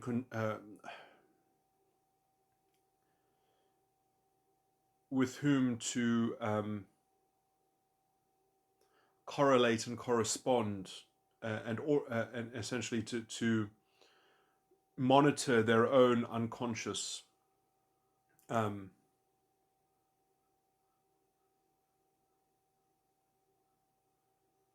so I mean, sort of famously, I've already sort of described that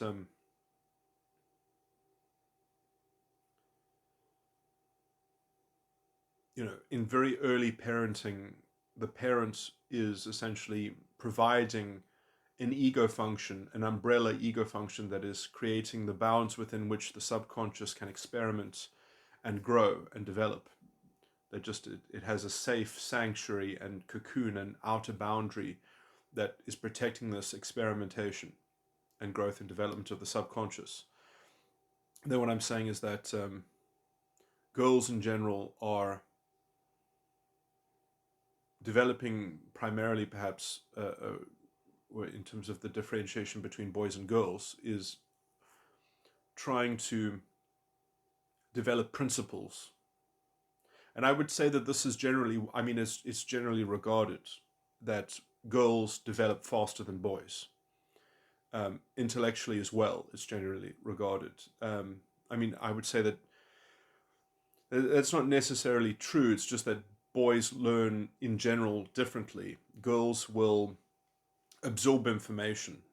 Girls can channel information that is being told to them. They can somewhat transcribe this information very well. They can just sort of digest it directly, whereas boys have to sort of do self-discovery much more.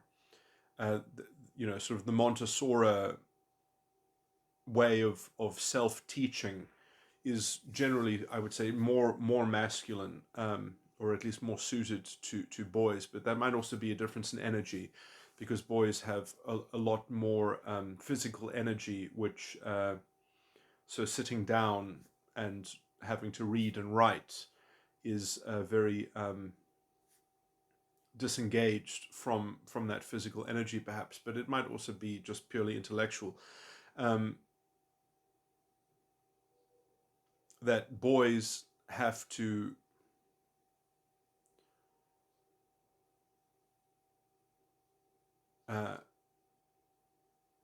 control enough of a context that they can try to relate it into an ego description.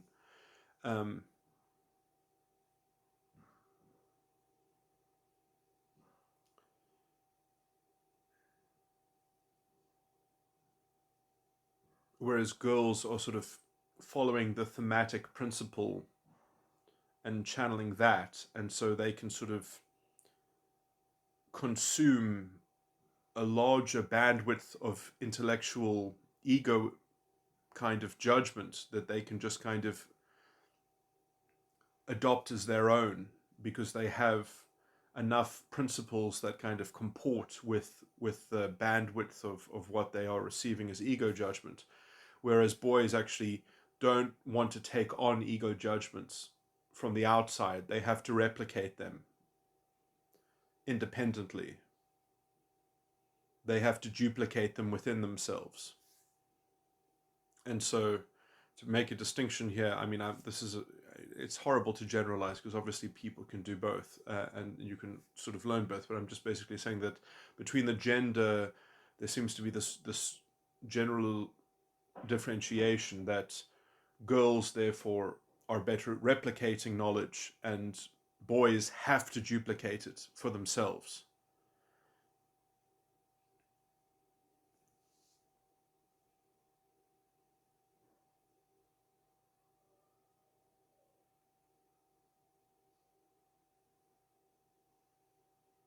I guess you could use those words interchangeably if you just sort of change the context around that.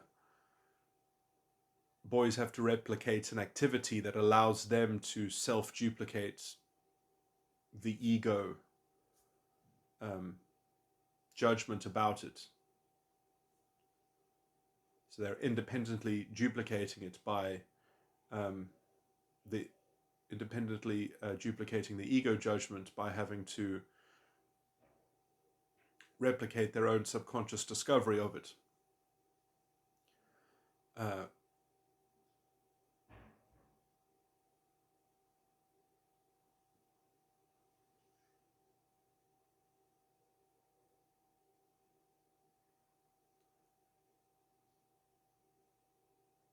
and in some sense, girls are almost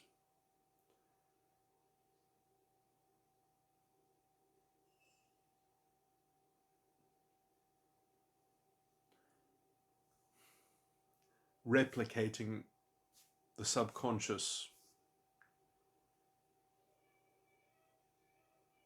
reception of it by just parsing the ego judgment through their subconscious and uh,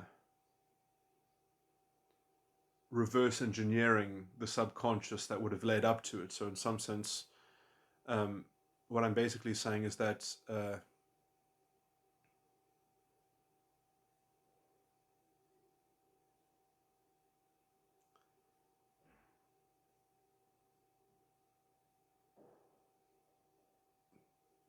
women get a subconscious reading as a kind of as a subconscious picture that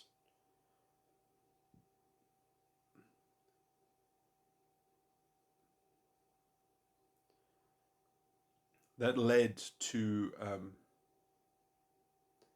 a particular ego judgment, as long as that they can be in tune with, as long as they have confidence that they have the same sort of set of principles in the I can't find the right word, in the kind of, that they are sharing the same sort of cultural bandwidth as the as what they're as to what they are experiencing. So there's this kind of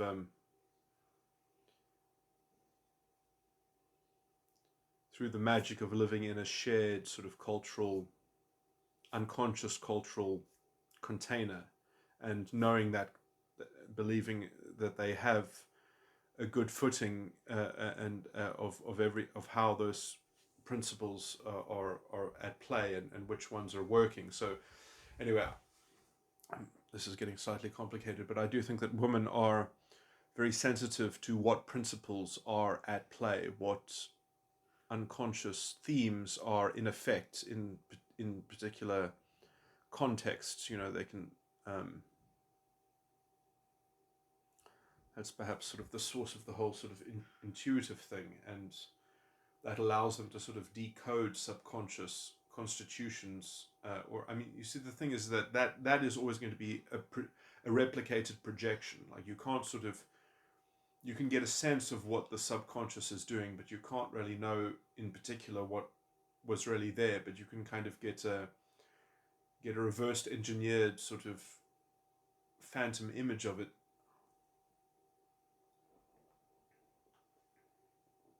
Anyway, this is a bit of a tangent, but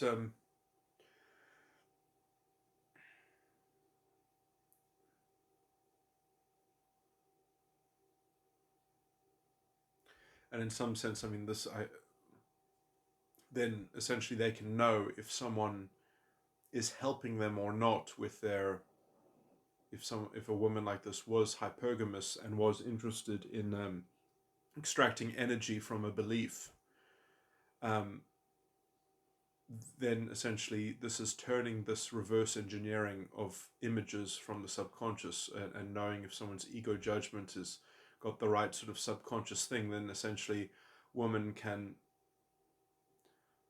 I think that there's something about this toxic hypergamous culture and ego, culturally enforced collective web ego, that because women do have this ability, or have this sort of gendered thing to reverse engineer subconscious images, then they can use that kind of, that psychological penetration to know that, you know, you're not part of, you're not plugged into the ego cloud, you're not part of the mob, you're not rendering sympathy to the collective project, or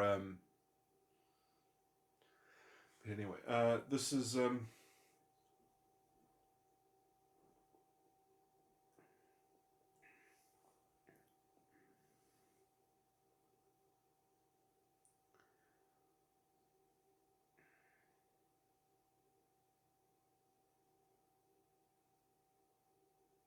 I mean, the best small example I can, this is sort of a metaphor of the whole thing, is that imagine a very young girl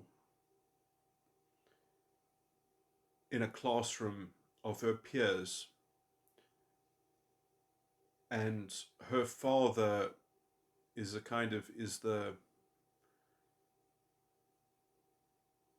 leader of the country, or is or of an organization, and he's very powerful and influential and perhaps even dangerous, perhaps even above the law or something like that. And her family even owns the school and controls all the teachers.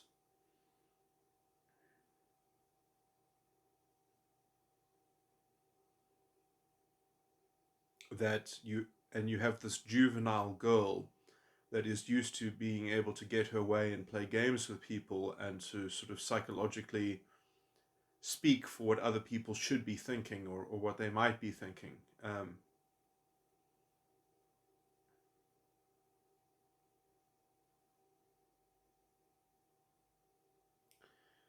That essentially this only functions, her whole personality only functions because of the reliance on the father figure that has a kind of fundamental purchase over controlling all of culture, and is a source of power that can be drawn from at her disposal, at her election, at her decision, to leverage it. Uh,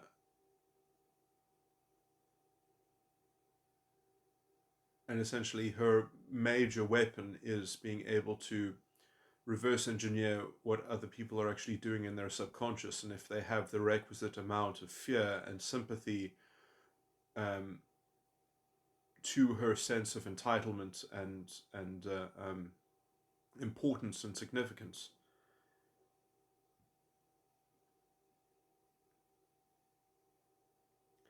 And so, can you tolerate that person sort of taking all situations and every people around her sort of hostage by this?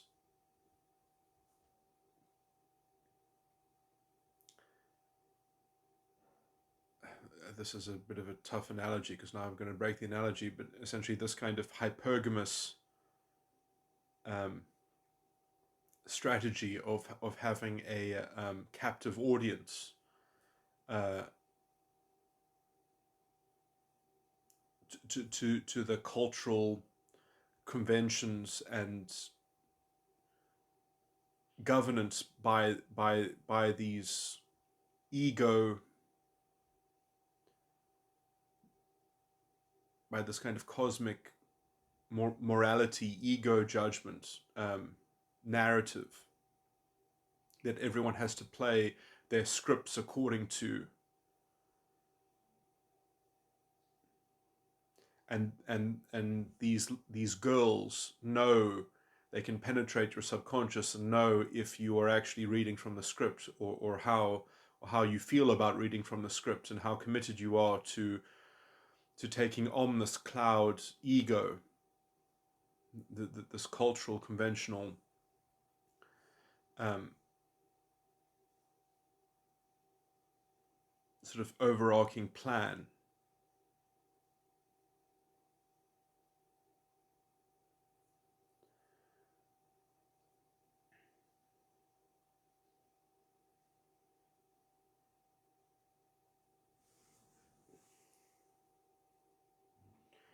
And so it's interesting because this is a perennial threat that all cultures have had to perhaps work out how to prevent or to suppress. Because I would say that unless you have a way to obviate this kind of cultural capture, it's likely to sort of be in existence in some form. This kind of cultural corruption is going to exist in some.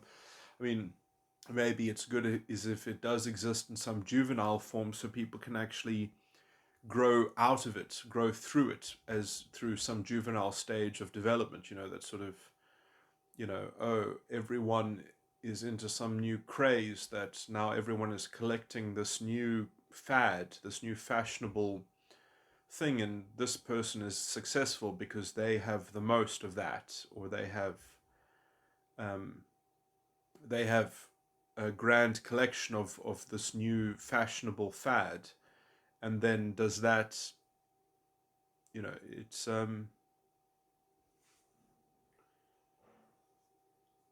mean, it's a mystery to be confronted and overcome in some form, perhaps. I mean, in some sense, it's might be something that you have to fall into and grow out of to properly know how to not be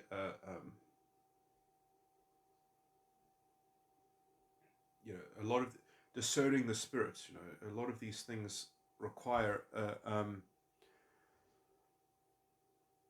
I mean, these things are things that every, and never mind every generation, but every individual psyche has to go through the gauntlet of of navigating through these challenges, to the compromise and sort of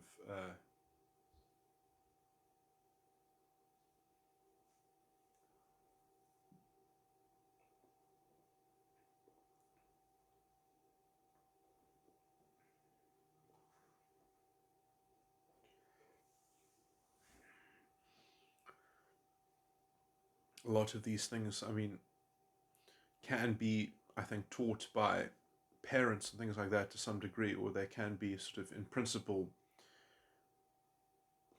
Some of these problems never arise for some people because they have really been enculturated into, let's say, a level of sophistication or sensitivity and nuance which would notice the low grade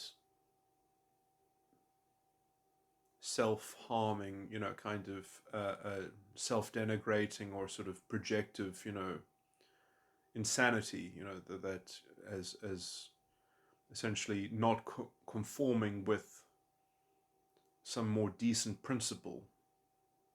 That that the principles aren't, as I said, like in some sense, the biggest mystery in life is essentially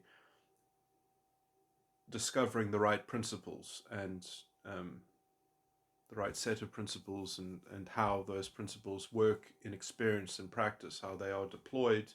Because you even if you have the right principles, you have to sort of have some practice in the application thereof. They're sort of they're not just purely rational entities. There are kind of there are lots of principles that just are related to the pragmatic application of principle. Um, Anyway, and I've been rambling a lot about it. A lot of this is very tangential, but perhaps necessary just to kind of have a little bit of a comprehensive.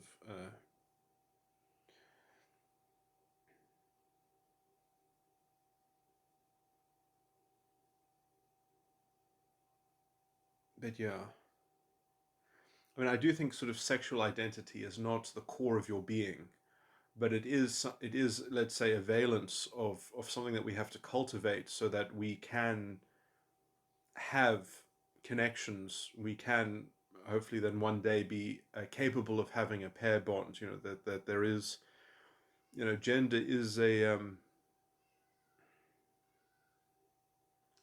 real feature, and it's a stylistic um,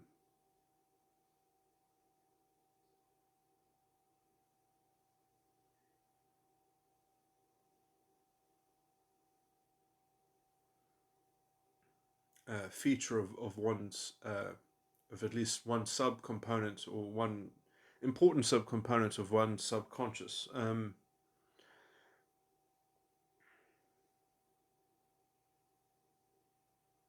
In the sense that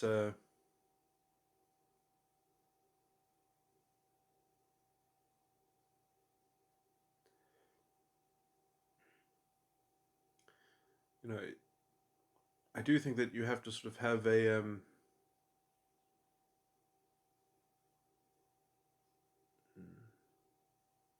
going to say things that are too sort of vague and dangerous to be taken out of context, but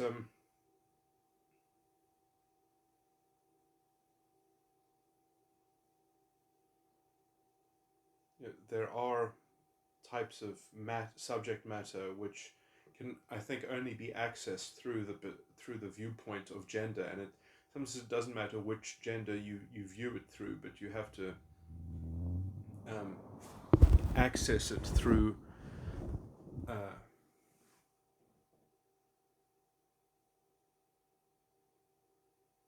and you can grow an understanding of both sides, but you have to sort of populate that understanding from one of the sides, as it were.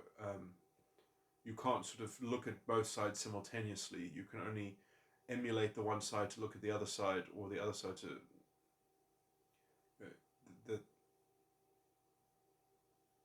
You can't look at both of them at the same time. You can only just look at the sort of the two different subjects. Anyway, this is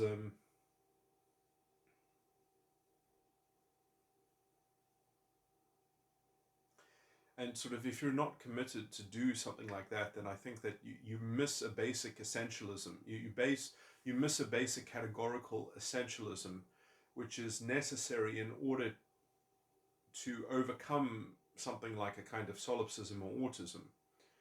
I do think that there is something quite sinister about the whole sort of non-binary thing. I do think that the whole sort of non-binary movement is, in some sense, a kind of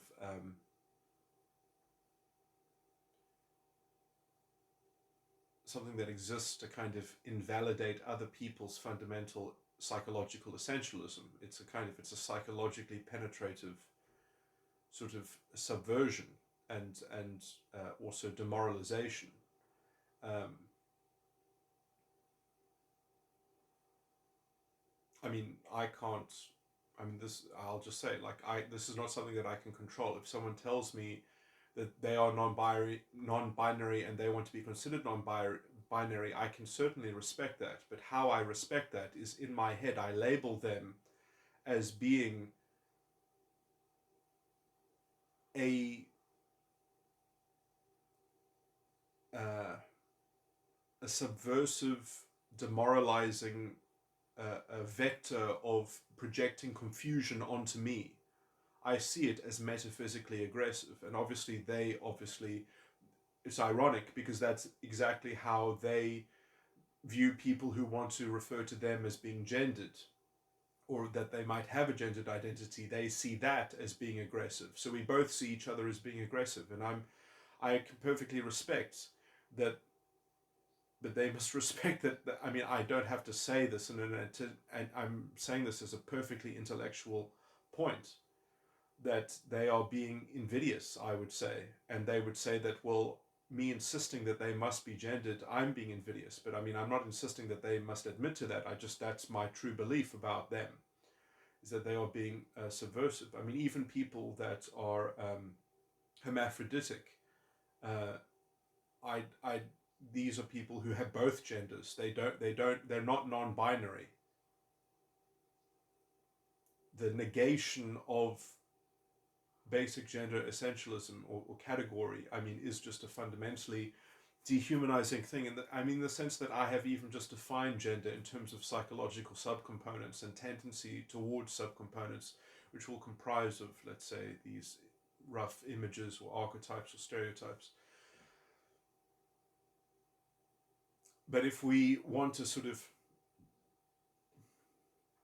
remove this vocabulary that I have set out and defined and all these sorts of things, and if we say that, okay, well, if you want to remove these categories and of gender, then I do think that you are actually committed to some kind of atomized autism or solipsism, because I think that gender is basically a strategy to allow for two people to share one mind. I mean, look, and which is obviously also connected with therapy and healing, and also spirituality and gender, spirituality in general. Excuse me. Which is why the sacred secret and the sacred mystery that is spoken about. I mean, the sacred secret in Scripture even specifically refers to the marriage of Jesus Christ and the church. That it literally talks about the bride of Christ, and that this is the description of the sacred secret. Anyway, so these things are certainly deeply uh,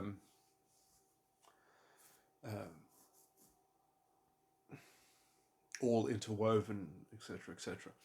Um,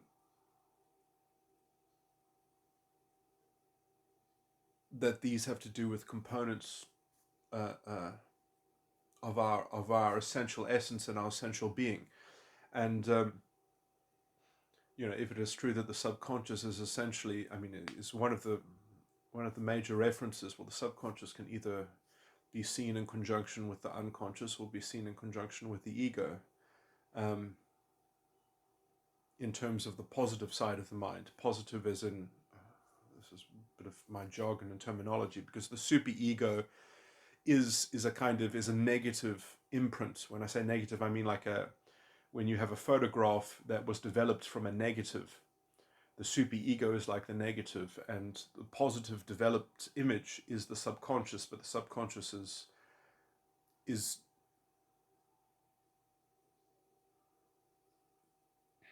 yeah, and essentially the subconscious is always in conjunction or related with the ego and the unconscious. Um, are somewhat highly related to the subconscious. I guess it is slightly confusing because the ego also has a special relationship to the superego in terms of the ontology of the false ego complex. Anyway, I've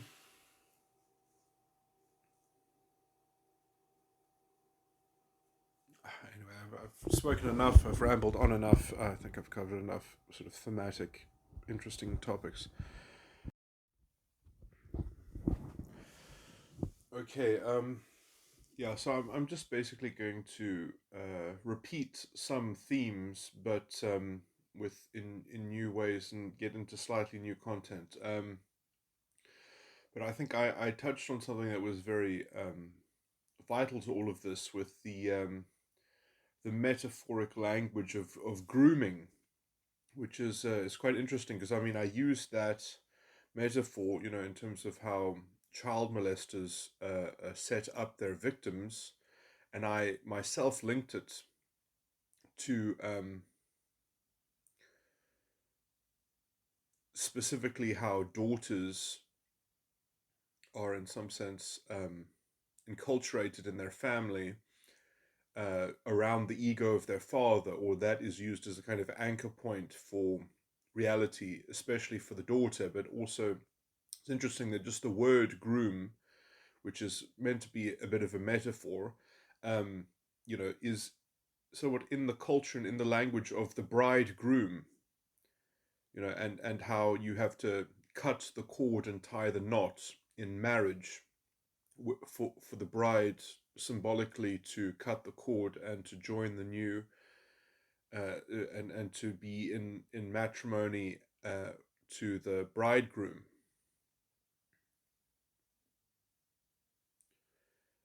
So it's interesting that that word sort of crops up there. But and then it also should be noted that well, the essence of grooming, I've tried to say, is that it is, I mean, because it's, very young children are literally groomed by their parents. They are kept, as in like they are cleaned, and sort of by at least their primary caregiver grooms the young child. Um, Obviously, I'm not really referring to the physical keptness of the child, but the that sort of targets of people that get molested and things like that are, I would call, the ungroomed child, not physically ungroomed, but that they have not been enculturated into they don't have the sanctity of an ego. Um, Usually the children that are targeted are those that I would metaphorically describe as ungroomed. That and the kind of trauma that I try to explain, that often people that develop homosexual, the sort of the homosexual signature, that they specifically are not just ungroomed, but they are anti-groomed. That in some sense that they are disrupted in their own metaphorical grooming. The child knows that it needs to be groomed in some sense, but it doesn't. It's not being groomed by the primary caregiver, or by its parents, and so it actually supplements for that by trying to have a universal grooming, a societal collective ego, a collective groomed ego instead, which is basically what I've tried to describe as the hallmark signature of the sort of. And people do that also with some ideologies and some theologies and some other belief systems and things like that, because it is a kind of subconscious belief structure, I would say. That's There's something, belonging to a cult, or belonging to a very insulated, there's something about that which, those belief structures which undermine and poison having an independent ego that has an internal locus of control and self-determinism. But anyway,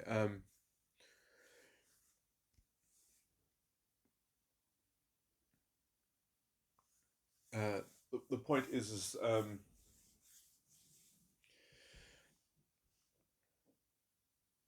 that it's interesting, the difference between the genders when you are ungroomed, perhaps when you don't have an ego around your household, around your core,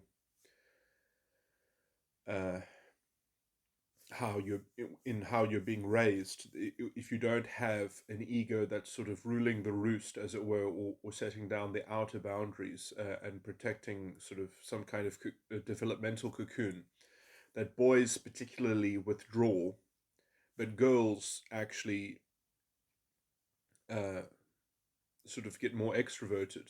They get more outspoken. Girls exhibit more independence, interestingly enough, um, whereas boys withdraw.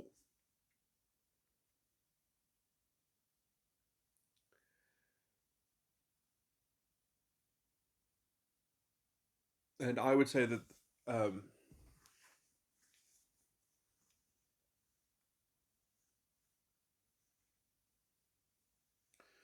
this might have something to do with the natural generalization or tendency for boys to develop their identity, their role, in conjunction with defining it and expressing a kind of ego signature in their identity. And girls are trying to express um, their identity through their unconscious. And if you don't have a role model, if you don't have, if you're not being groomed by an ego, a model for a stable ego, then for girls to explore their development without being able to be passively absorbing things vicariously through watching um, someone who is modeling an ego to graft their own unconscious appreciation vicariously around, uh, then they have to exemplify a strong ego themselves so that they can unconsciously examine themselves, or so their unconsciousness can um,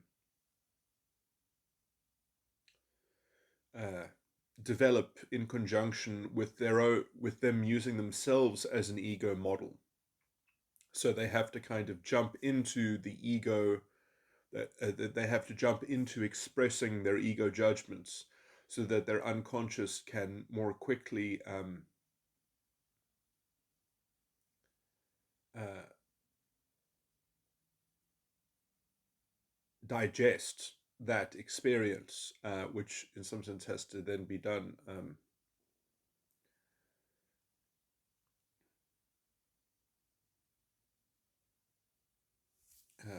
um,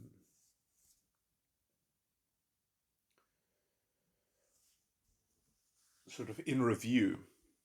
Um,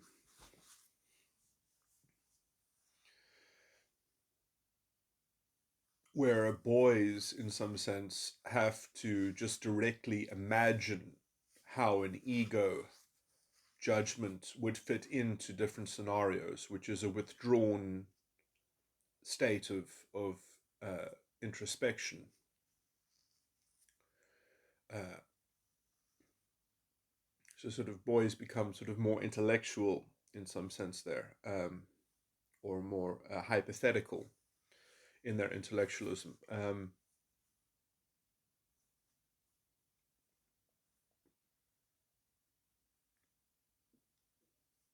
That would perhaps account for the major differentiation in how boys and girls respond to not having a father figure,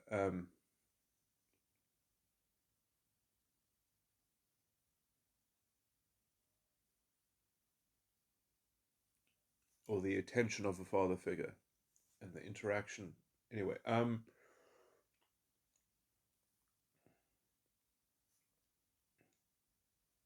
let's see. What is the point?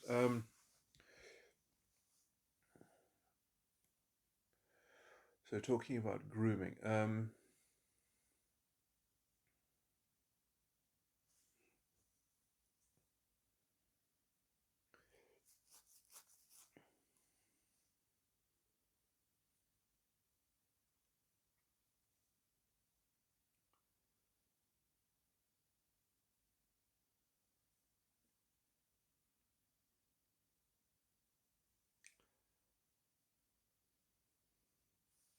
It is interesting because I think both coping mechanisms or strategies, if I've correctly described them, are kind of will produce problems for sort of pair bonding, will create a kind of stifling or a kind of, because both sort of are compensatory in relation to they're sort of they're kind of like a model of solipsism in some sense, because you have to perform both. You have to perform the missing role internally, or replicate the function of that missing external entity, and you sort of have to make a supplementation of it internally. And I guess, yeah, I mean, it's arguable how they are different. I mean, I guess you could say that maybe the female coping mechanism, if I've correctly described it, would perhaps lead to just a kind of practical resentment because of not being habituated to, um,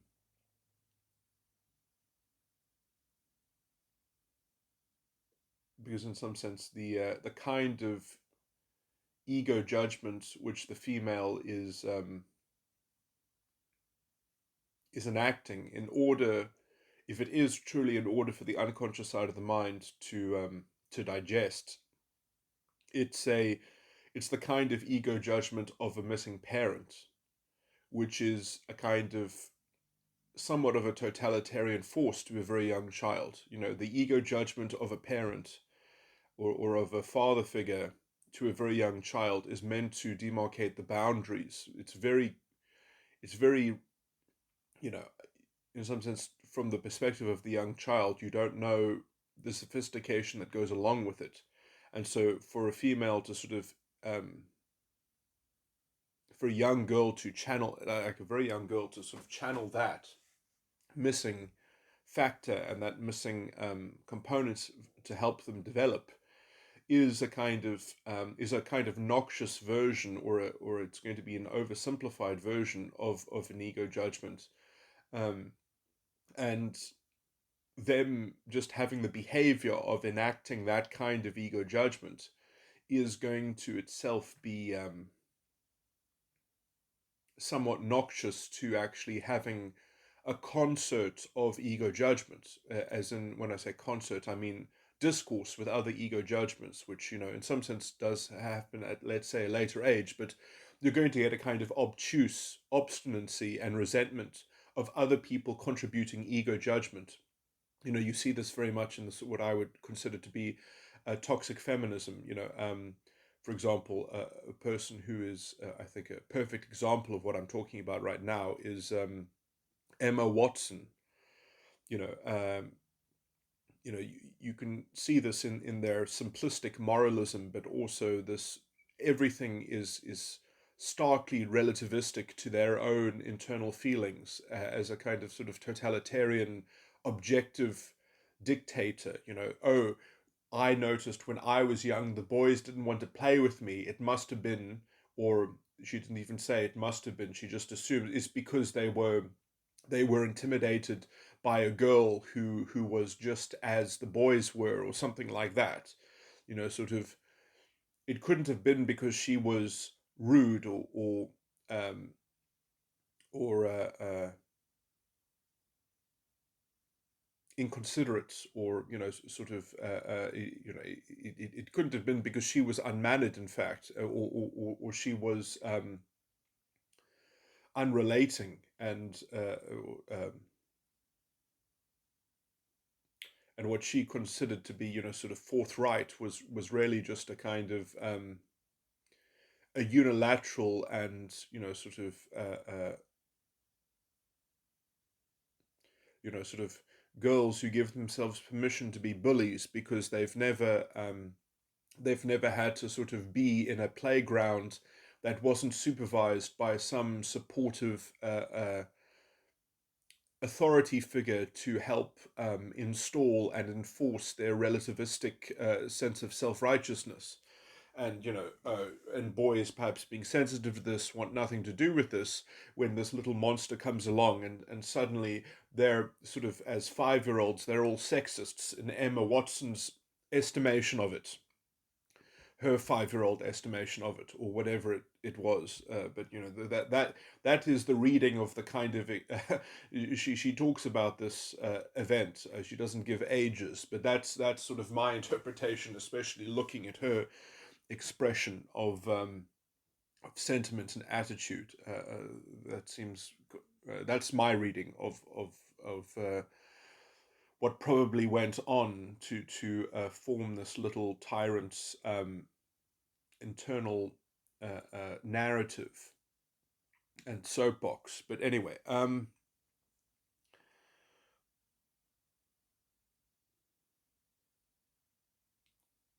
and then boys, on the other hand,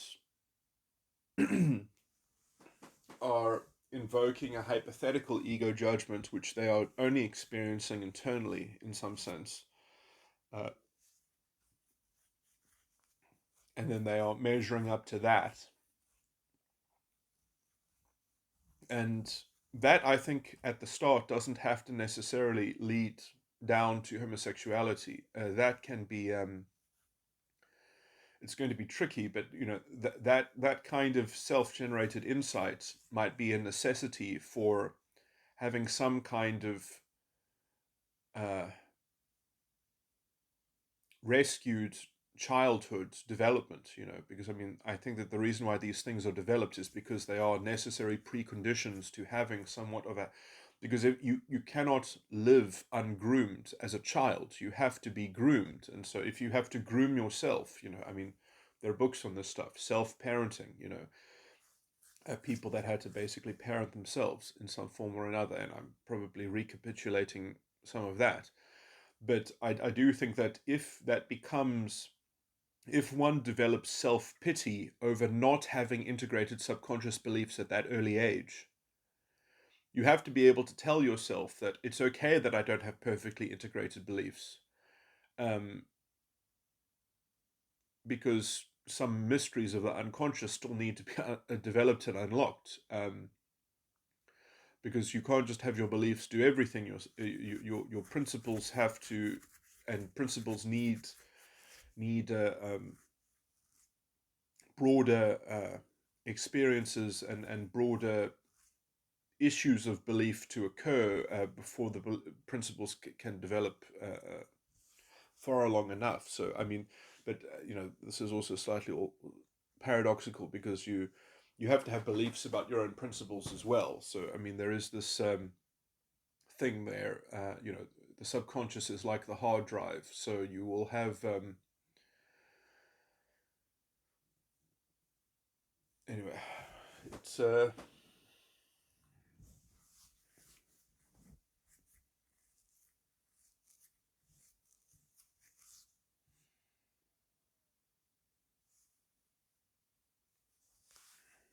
yeah, there are different, and I guess there are important categories of subconscious that have to all develop in their time, and some of them have to develop quite much later than the others, because they need the others to already sort of be filled out, so that they can kind of develop in tandem, and check each other, and that anyway.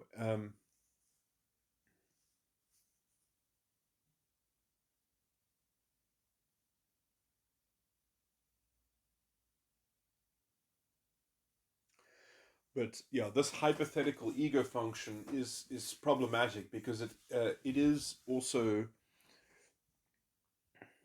I mean, I say it's problematic. I think that these coping mechanisms are things that everyone faces psychologically as a very young child.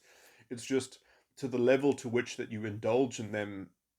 I think that they do often present themselves. It's not as if someone has the correct upbringing that these coping mechanisms don't present themselves. I think they always somewhat are discoverable, and even present themselves to the young child's mind. It's just that they're only engaged in as much they decide that they want to be engaged in them, which might relate to how much compensation they feel, how much supplementation is needed for their developmental thing. But the reason why I'm just saying that the male one is particularly problematic is because it's like a kind of precocious engine machine. You can use it to tap into and to um, explore new ground. Um, so sort of, you can use a hypothetical universalized ego web, um, to generate more subconscious beliefs about something. So you can kind of use it to precociously, ravenously expand the subconscious, um, which, in some sense, unless you have some idea that it's not good just to have a subconscious that is far exceeding of its own, let's say, understanding of principles, you can end up in a kind of linear maze of life choices.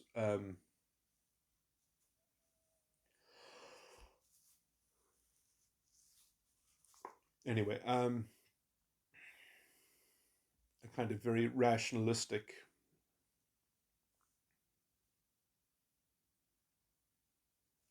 and often you can't support that kind of project very far usually, unless you have a scapegoat, unless you have an external locus of blame to be in reaction to, that everything is related to some kind of arch evil, is the only way that you can actually sustain that kind of subconscious excavation. and elaboration of the subconscious using a collective ego. So, yeah, oppositional resilience or coping. And again, this creates another, let's say, perverse incentive to sort of use some kind of trauma as a crutch, to use some kind of deep theme of opposition that you have to be in resistance to. So all of these things are, because then the prize that you get is a nice, cohesive, self-consistent, robust subconscious that has the answers to every question. But it comes at the cost of having a kind of having a subconscious which is structured in a kind of reactive framework, which would also then support more excursions into the ego web, into the collective ego projection onto all of society, that everyone should be groomed the same, that everyone should be groomed by the same ego, collective ego. That's part of the kind of environment itself. So that sort of takes on a character of itself. That takes on a mind. Uh,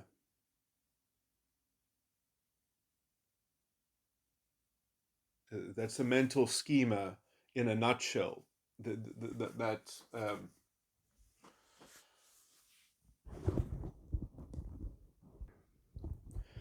anyway, the only other interesting aspect to what I've spoken about is what I would call something like the cross contamination.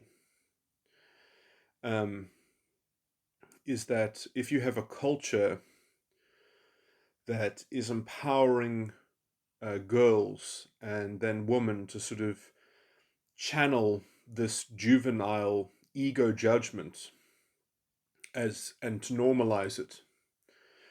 And in some sense, if the whole point of this is to always place the kind of the onus on the masculine entity to be better, to hypothetically think about itself, and to be an ally and supportive of the feminist sort of idealization of itself, the automatic idealization of itself, you've got something which is a kind of mutually um, reinforcing sort of pathological complex within society. And in some sense, I would say it's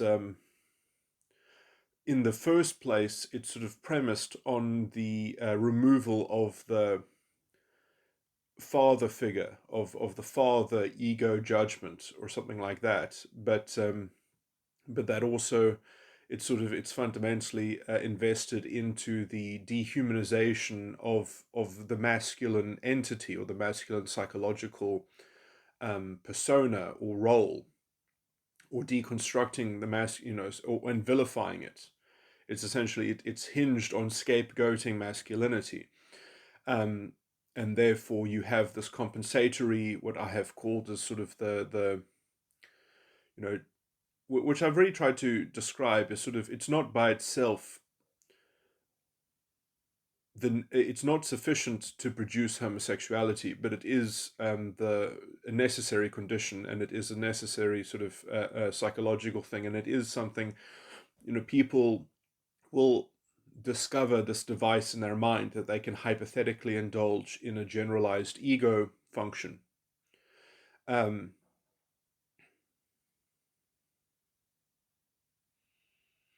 in fact, I would say that to be properly mature, you have to discover that device, that mechanism, and you have to know how to use it responsibly. You have to create some kind of principled understanding of it, so that you kind of don't get sucked into the vortex, that you don't sort of go spiraling into a solipsism using that, where you can't actually participate forthrightly and such. But in life, and in with your psychological uh, faculties, that aren't producing a kind of inner internal inception into a diversion from engagement and participation in life. Anyway, so again, I must repeat something that I've said many times, is that, yes, I know that there are people in the men's rights activist movements which are a bit toxic and things like that, which are a bit, sort of chauvinistic, and they make generalizations and things like that, which without the proper qualifications and caveats and things like that. But I think that we must recognize that the driver of this collective toxicity is coming from the female faction. It's not. It's not. It's being driven from the female side of these of these things. And if we don't correctly apportion accountability and blame on that side, we're not going to ever resolve this. In some sense, we need some consensus on what justice means, on what is correct and what is incorrect. And if we cannot apportion blame accurately and truthfully, then this thing will fundamentally be insoluble. To try to brush it under the carpet and say the stupid bullshit things that Sam Bucknan often says, which is that, oh, well, women are collectively suffering from post-traumatic stress from how they've been treated in history, or some bullshit like that. Um, this is wishful thinking, to just to kind of to um, assuage the narrative, the toxic narrative, which is being peddled as the justification for this ongoing pathology. Um,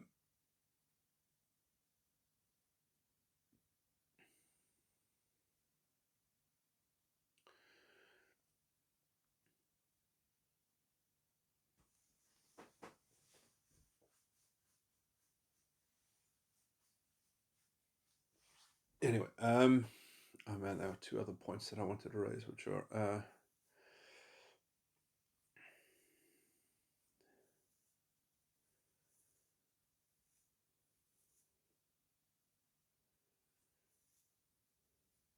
and what is more interesting as well is that these two coping mechanisms, the masculine coping mechanism is somewhat more,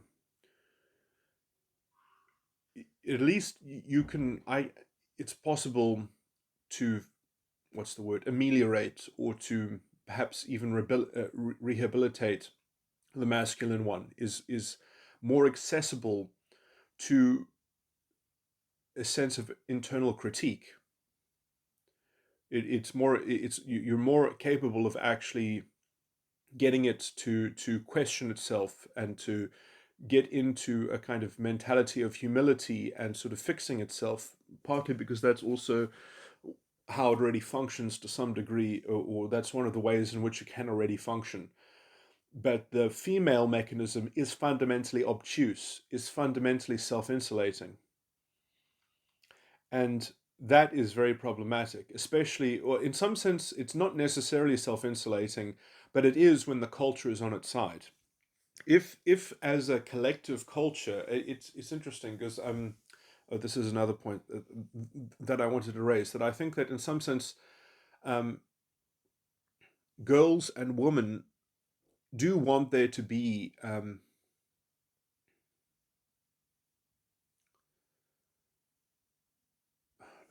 remember this point now.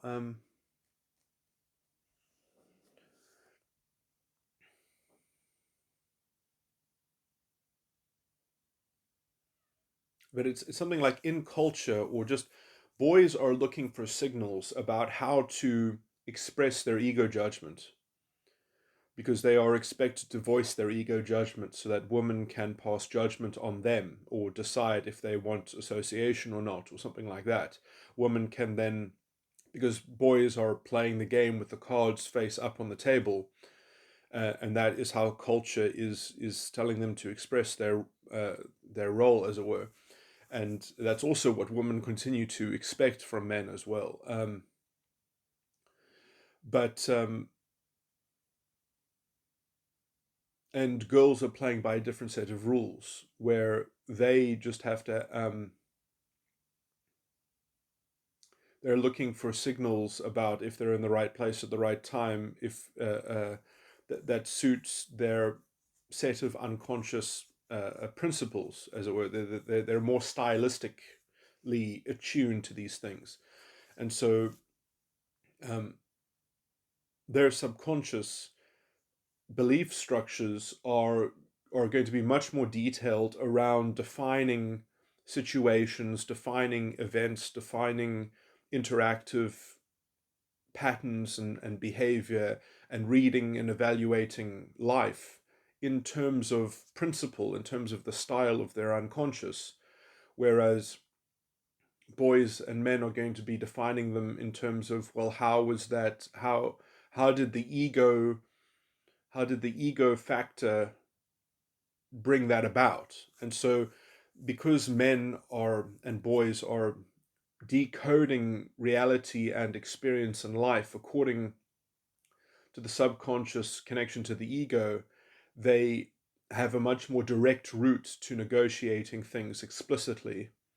And women have a much more, let's say, potentially indirect route of passively being able to opportunistically play the game, because essentially it's not about them introducing their judgment at a particular in a direct fashion. It's just about their timing of how they interact.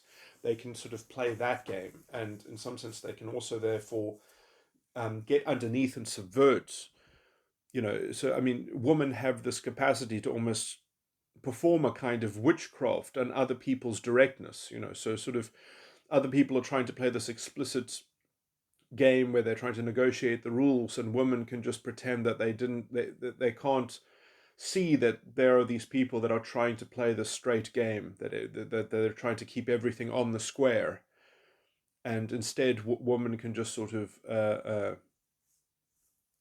play innocent, play naive, and do what they want to do, and sort of be unique individuals, or something like that, and not care about the decorum of how, the ego judgment, how that has framed the space or framed the interaction between the participants. And obviously this can be almost like a form of terrorism. The more that a female or a woman is willing to indulge in her own sort of obtuseness and her own sort of, well, I didn't know that I wasn't listening, so I didn't hear that part of the conversation. So you can sort of play this kind of terrorism of uh, selectively uh, picking and choosing parts or fragments of the ego judgment framework that was negotiated into a particular context. And this can also make women essentially quite parasitic on, depending on how much that their unconscious is developed just to exploit ego judgment as opposed to properly, anyway. And this is another variation of describing um, hypergamy, um, and in some sense I think this hypergamous tendency was why women were largely just excluded from many, uh, I don't know how to describe it, many spheres of operation, because they were just seen as untrustworthy or fundamentally prone to this kind of exploitation. And so it was just safer just to say, well, um, this is not a woman's world in these spheres of operation. So they are barred entry, because we don't want any kind of sort of that sort of witchcraft going on here, because we need things to work evenly, consistently across the board. That the same rules apply to everyone, and if people break the rules, it's not because they're saying that they were ignorant of them. It's because they'll still be held responsible, because ignorance of the law is no excuse. And or if people don't make good on their word, then there'll be legal action, things like that. And women have always been able to sort of escape that kind of liability.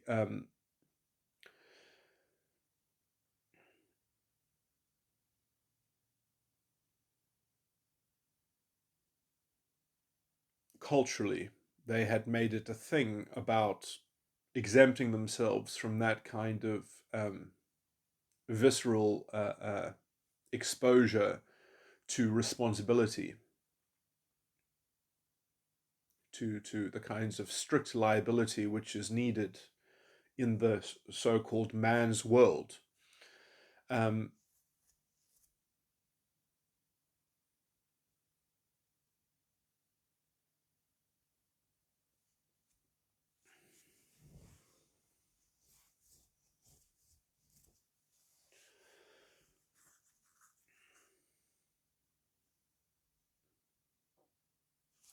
anyway, but the masculine coping mechanism is at least capable of systemizing itself to some degree.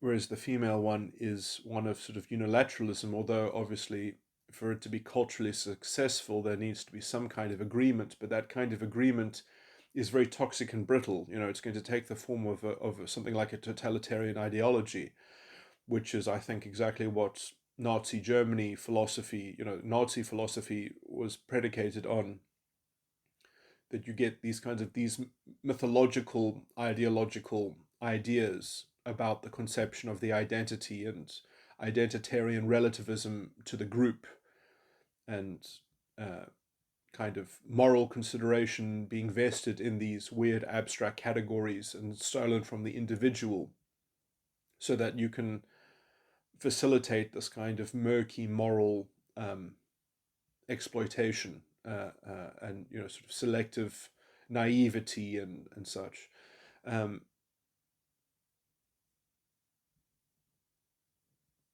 which at the end of the day probably does need a persistent scapegoat in order to underwrite and to guarantee the kinds of disturbances which are being caused by the this form of female exploitation.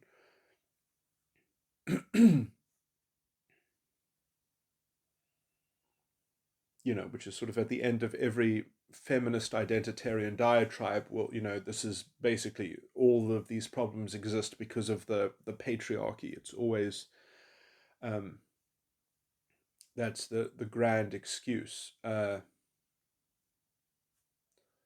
grand provider of the blank check to imagine and indulge in further moving of the goalposts and never conforming to a common view of ethical standards and a common view of basic facts and reality. Because if you don't share basic reality and a common set of ethics, then you can just always move the goalposts, and it's a never ending charade of hysterical, moral emergency shrieking and demanding and moving the goalposts so that it never ends. And then this is how you get, the kind of the Nazi conspiracy theory against the Jews. And then even as all the Jews are locked up in all the concentration camps, the conspiracy theory persists in new forms that, oh, well, the Aryan mind was infiltrated by the Jewish conspiracy. And it's the same thing as the colonization of the mind in the critical race theory, um, the neo-colonial studies. It's exactly the same as Aryan studies in Nazi Germany. It's the same quality, um, but again, this is needed in order for this cultural toxicity to persist, of which it is. I think it is rooted in this female coping mechanism. I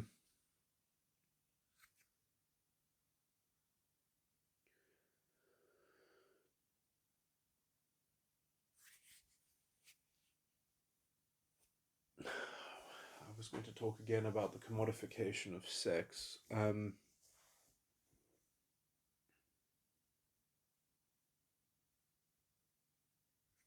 was another point as well.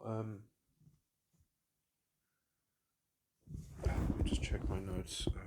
Getting a little bit lost in where I was supposed to get to. I don't like repeating all these things about the culture war, but it is pertinent.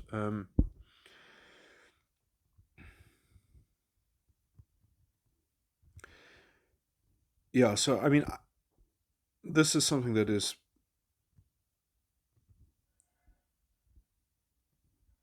yeah, so there are three things that I need to talk about. Okay, so part of this thing about grooming that is important is that I do think that apart from the early life of being groomed by your parents, when you're being groomed by your by your central parental unit or whatever, by your core, by your pair of parents, um, in conjunction with, let's say, a healthy ego function, that eventually you're going to move into adolescence and you're going to have some kind of sexual development. And in your first sexual experiences, I think that what is happening then is that you're doing something, you're actually grooming yourself for the first time. And that is a completely different experience from being groomed by your parents, as it were. I'm using this metaphor. Um, and so when you are developing a sexual experience for the first time, um, in in adolescence, you are actually,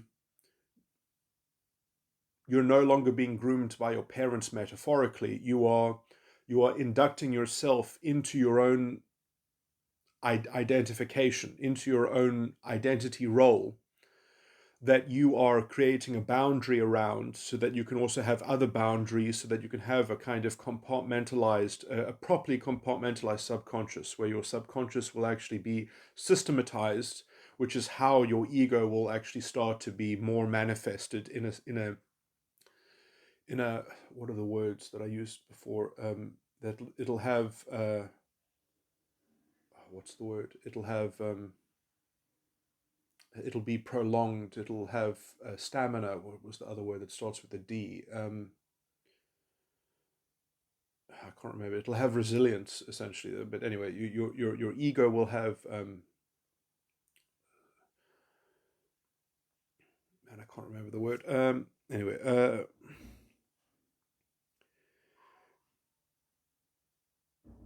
so when you are engaging in sexuality for the first time,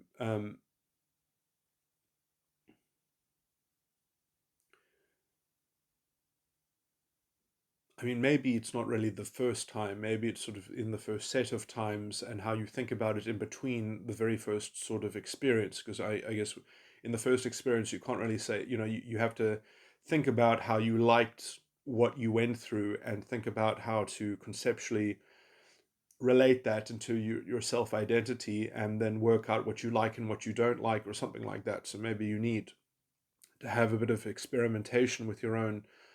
Um, or just some varied experience, so that you can actually get a sense of to be self-groomed in that sense then. But anyway,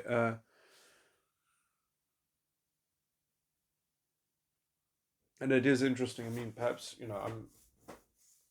I'm myself contaminated by a fallen culture. I mean, I've seen it suggested by some people that they believe that sexuality should only be experienced with the person that you intend um, to be married to, and so that we should only have any sexual connection with the person, so that in some sense we should develop courtship with people, and then eventually after courtship and there's marriage, and then after marriage there's only then sex for the first time. And so these things are actually completely, I mean, I'm not going to comment too much on that, other than just the possibility. But therefore you are only becoming, then, in my view, if you did take that course of action, you would only be individuated after marriage, or after the actual ceremony, um, or you would be shortly individuated through the sexual contact after the. Anyway, I mean, I do think that those interpretations of religion and morality are probably incorrect. If you look at the I mean, there are countless amounts of premarital sex in scriptures by very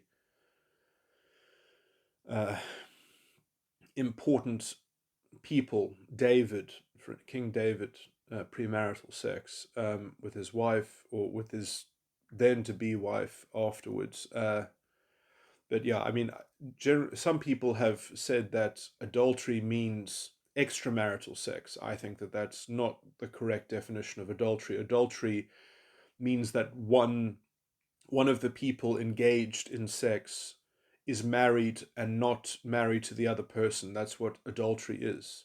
Adultery is um, sex that uh, uh, uh,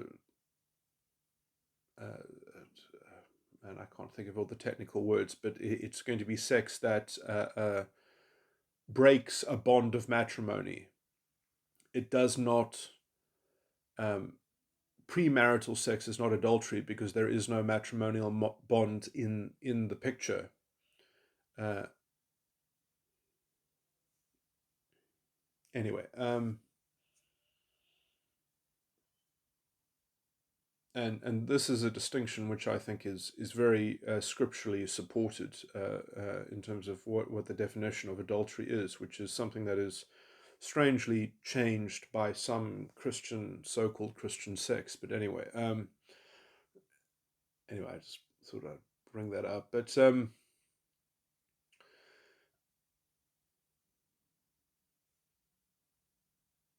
okay, so what was I talking about?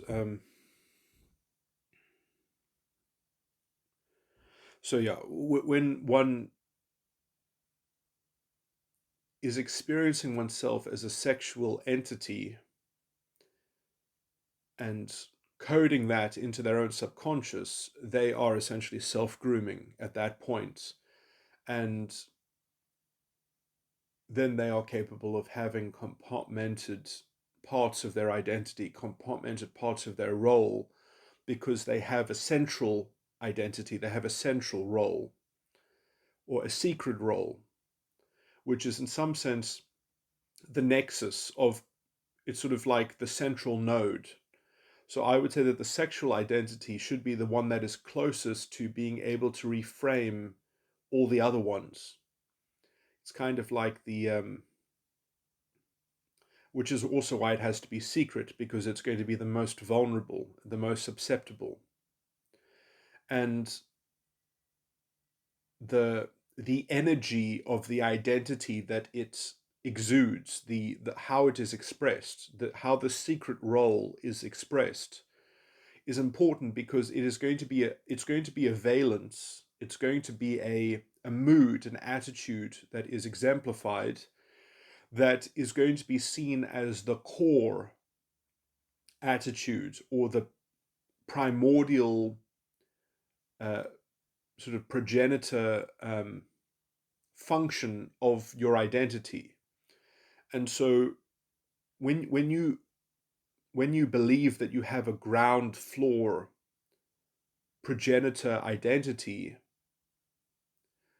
you can't have that exposed to reality, because then every time it moves, it gets moved by somebody else, it shakes the foundation of the whole structure. So you keep the foundation of your subconscious secret, you keep it private, it's there for intimacy, because it everything else is built on top of it, as it were, and it has deep pertinence to everything else. Okay, so um now, this is fundamentally problematic with these identitarians, because they essentially they want to have that as a cultural face. They want their core foundational sexual sort of intimate sense of self. They want that on conspicuous display, and they want it to be exalted as being special by the collective. It's somewhat crazy. They have this kind of political sense of sexual intimacy that they want to have with everyone that treats them in that special way. It's very toxic to intimacy. It's very toxic. They don't have a boundary between private and public, or so. They don't have these basic compartments. They are essentially a kind of histrionic sort of cerebral psychopath. They're sort of kind of like a borderline hybrid with narcissism. I would say, which only makes sense within a kind of within the collective ideology, which is a kind of collective ego that scripts everyone to facilitating this kind of political expression. Um, which in some sense can only do that because they've got a scapegoat to blame in order to redirect all the problems that this is going to generally create, because in some sense they're doing this in order for them to fail at doing this so that they can blame the scapegoat. So it's kind of like it's got two layers to it. It's sort of it's not there to succeed, it's there to fail, because the failure is its own proof of its own self-righteousness. It's anyway, so they kind of rely on what I would call a kind of cerebral histrionic self-righteousness, while at the same time are indulging in this kind of self-destructive borderline emotional self-sabotage in some sense, but that it's tactically useful in order to reify the self-righteousness. um, and I would generally consider that all to be roughly a kind of narcissistic structure, where you sort of you get the feeling of control and power either way. You get the feeling of extracted narcissistic supply on one or both ends of that occurring. Uh, anyway, so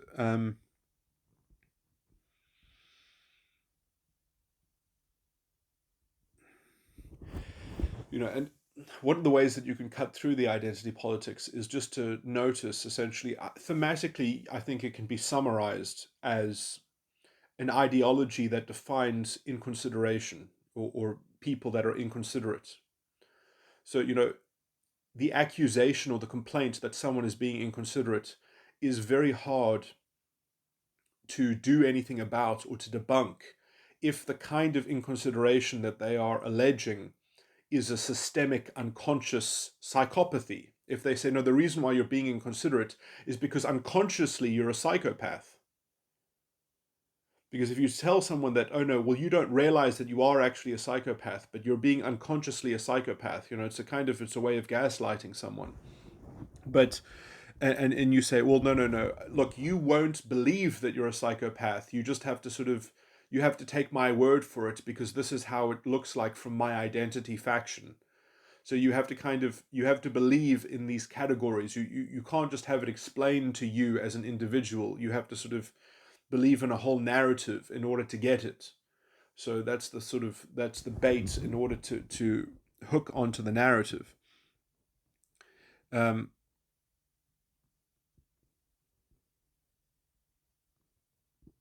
and I would argue, and this is problematic, is that the people that are trying to leverage that definition of inconsideration are themselves psychopaths. And then they will even say, well, you see, we're the same. I'm calling you a psychopath and you're calling me a psychopath. So I guess all of politics is just people calling each other psychopaths for not respecting their definition of what being inconsiderate means.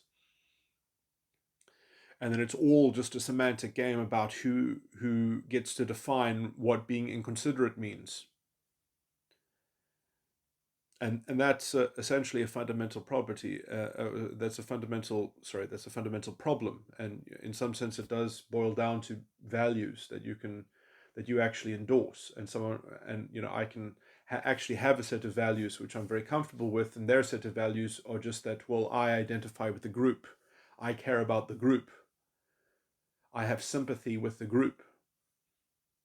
And so they seem to have a bigger heart because their heart includes sympathy with the identity faction, and mine does not. Mine coldly cuts out that, because I say that that is the way to insanity and delusion, and not having a common society with common values. That is the way to never-ending relativism and sort of pathology. But it's interesting that I will just say that again, I can only describe it in psychological terms, that the reason why they believe in this sympathy with the group and the category of the group being prime is because they are fundamentally plugged into depending on a collective ego judgment. They want there to be a cosmic ego judgment that is part of the environment, that the environment is being paternalized by a collective ego judgment. I mean, my argument is that's what makes them fascists, essentially. And they want politics to support that psychological endeavor of that kind of fascism.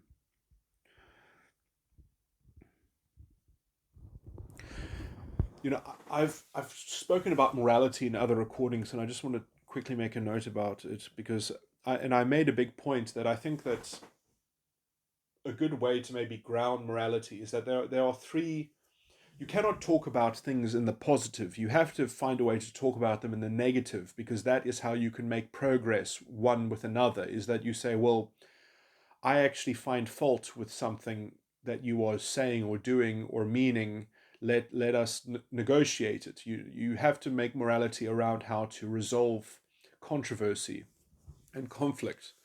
And so I think that having positive definitions doesn't necessarily help you. You need to have negative definitions which have remedies associated with them, or let's say processes of um, actually bringing some kind of reconciliation and resolution. And I think that essentially we to generalize, and I think that these generalizations might work in morality, that the subconscious, the unconscious, and the ego are prone to three defects. And in some sense, they will always potentially have the appearance of these defects. It depends on the context. So, you know, if you want to have a discussion with someone or a negotiation with someone, you want to talk about a particular subject matter, and they will have maybe some other beliefs and thoughts about the same subject matter and some other principles maybe on the same subject matter. And so, how you broach that divide is that you're going in blind because you don't already know all of their beliefs and principles and whatever, and they don't know all of yours. So as you are talking about it and negotiating it, you need to be able to say, I don't like how you've just characterized this because it seems to be lacking that. And then you have to talk about the substance of what it's lacking. And so I think that there should be generally three types of complaints which need to. I'm just making a general treatise here on morality. That the subconscious, which is the sort of source of belief, the subconscious will always have. If you have a problem with someone, it's going to be a subconscious problem in some sense. And the subconscious, I think, can be uncareful. So your problem when you have a problem with somebody else, it's because they're not being careful enough. Okay. So everything will always be an issue of the other person not being careful enough. Then the unconscious also has its own defect, which is that it's going to be unserious. That if the other person is not seriously applying their principles, or they're not serious about their principles. So when someone's principles are not coherent or consistent enough for the matter at hand, then they're not being serious. And I'm somewhat now recapitulating the whole moral treatise that I made, because I did specifically talk about how these defects can be played out, or how they can be resolved, because they each kind of have different processes. But and the ego, I think, can just itself be untruthful, which means that essentially that you're going to have compartmentalizations that are that are going to contain a lot of cognitive dissonance. Now, everything is premised in the subconscious um, epistemologically. So any untruthfulness will also include unseriousness and uncarefulness. So untruthfulness will sort of be the trifecta of issue, and unseriousness will include uncarefulness. Um,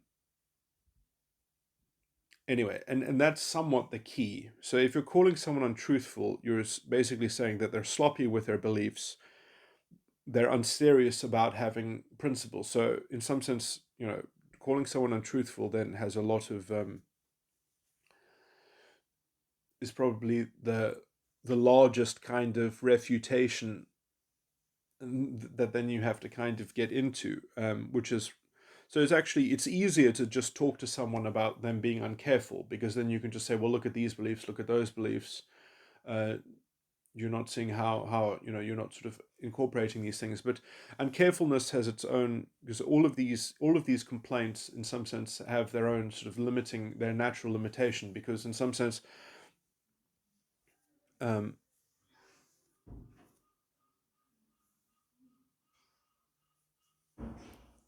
uh,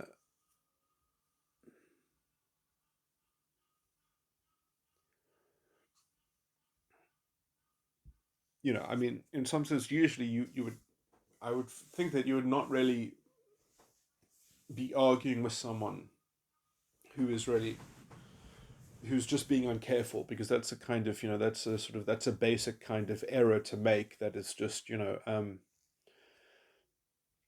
if someone has very rough and un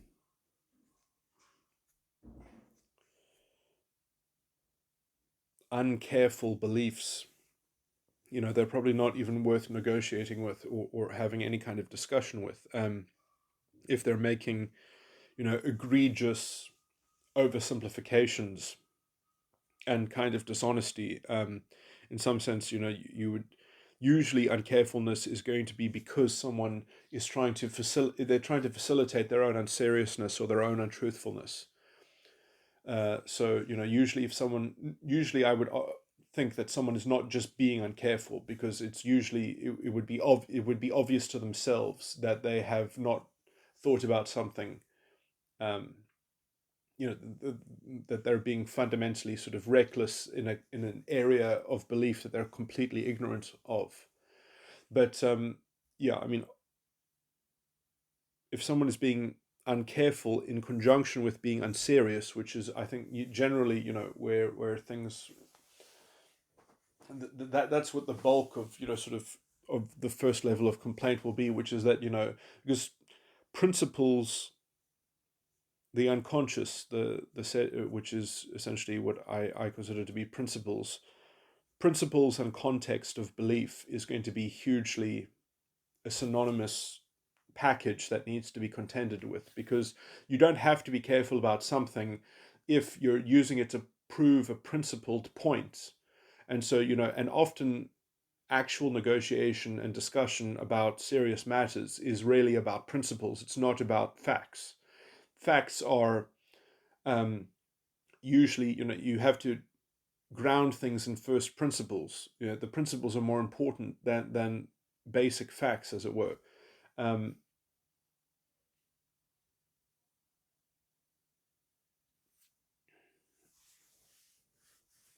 because that's generally how systems are maintained, is by principles and by, let's say, rules. And anyway, so I don't want to go down, man. I'm really just kind of capitulating something that I made a large recording on a long time ago. I just wanted to add that, I think that when I gave these three things, and carefulness and seriousness and untruthfulness, which, you could also link. So uncarefulness would be sort of Keegan stage 2, unseriousness Keegan stage 3, and untruthfulness Keegan stage 4. I guess you can, linking subconscious, unconscious, and ego to those stages. Um, anyway,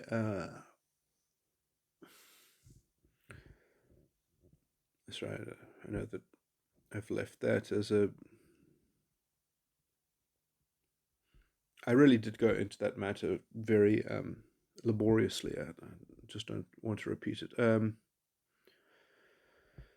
Yeah, so I mean, the problem is that if you accuse someone of being inconsiderate, uh, there's probably a claim that you're telling them that they're not being serious, which means that they're also being uncareful. And you know, obviously accusing someone of being, or complaining that someone is inconsiderate, includes issues of nescience and pathology and things like that.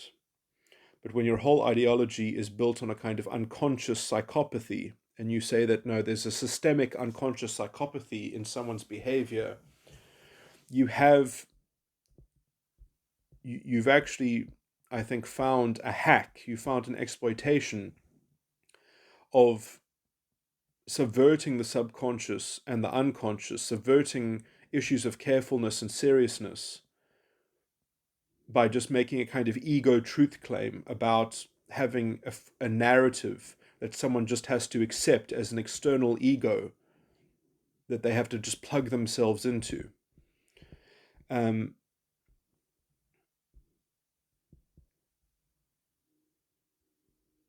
which is, I mean, I think that's exactly almost what Nietzsche would have described as a slave morality.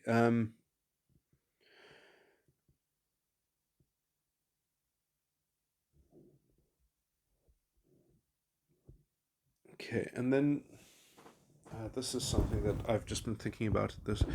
Uh, I might need to think about this more. But the orgasm, as the French call it, the little death.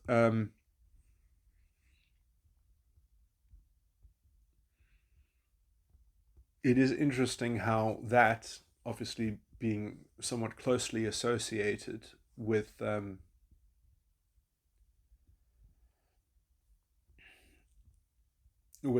sexuality and what I have described as the progenitor identity, the igenitor role within the belief, a belief component or a belief foundation, a set of core beliefs about your own role.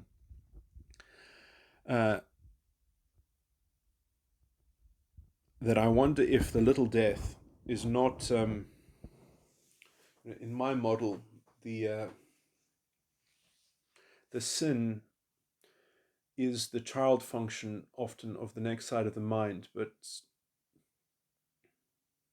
not of the ego. The sin of the ego is the death of the superego, or the base of the superego. Um,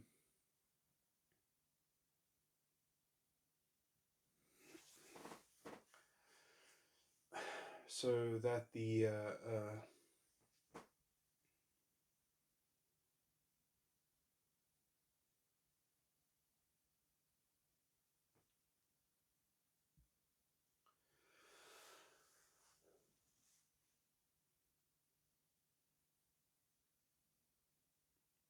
so learning how to groom yourself,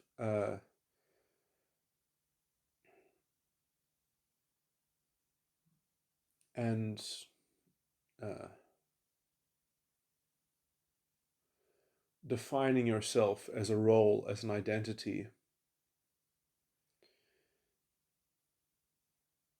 and operating from that core foundational role, going through, let's say, a kind of a cycle of action, and that cycle of action having an end point, reaching its terminus, the little death. Is that not perhaps having a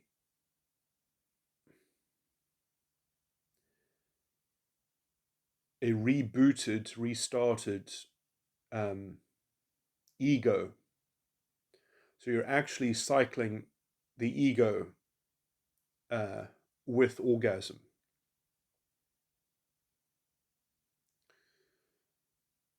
And it is interesting because apart from tantric sort of practices where men can also be multi-orgasmic and have orgasm without ejaculation, which doesn't quite have the same loss of energy that usually what you would relate to the little death, perhaps. But it's interesting that women, how I've described them in this discourse, are more associated with the unconscious side of the mind. That maybe when men are also having sort of tantric orgasm, that uh, they are having something similar to the female orgasm. But they are also, I mean, to achieve the sort of the tantric orgasm, there is a tremendous amount of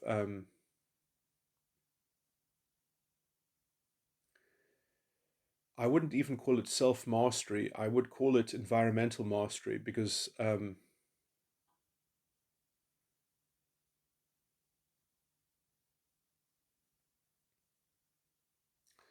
have to think about it some more. But it's interesting.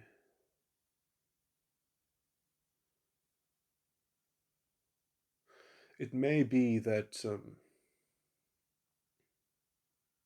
this kind of psychological sexual behavior is very much part of, if I could say, the culture of the false ego complex, and that it might be that you have to convert yourself into a kind of tantric sexuality in order to have a self-actualized psychological schema that's properly integrated and all those sorts of things, because experiencing the death of the superego is going to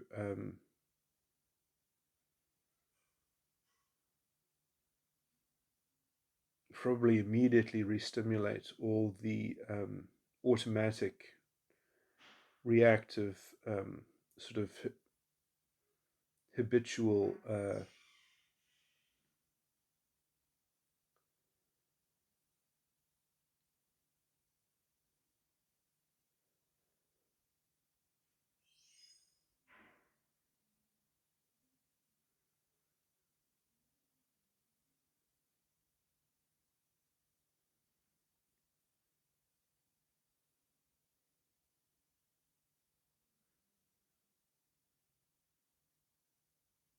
I have to think about this, but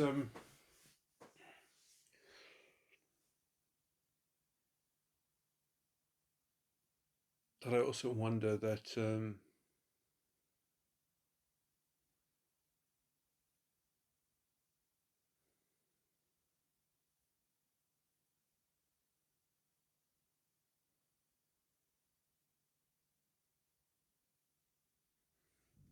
what is the best way to describe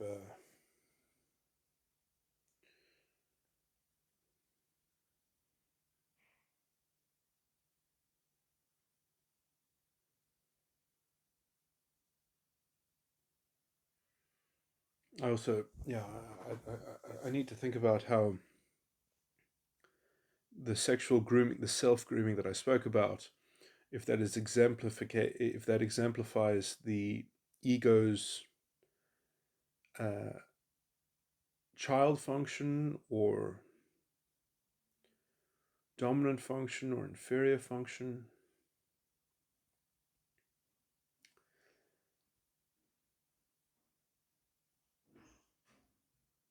And the sin, if that, I mean, obviously that gives you a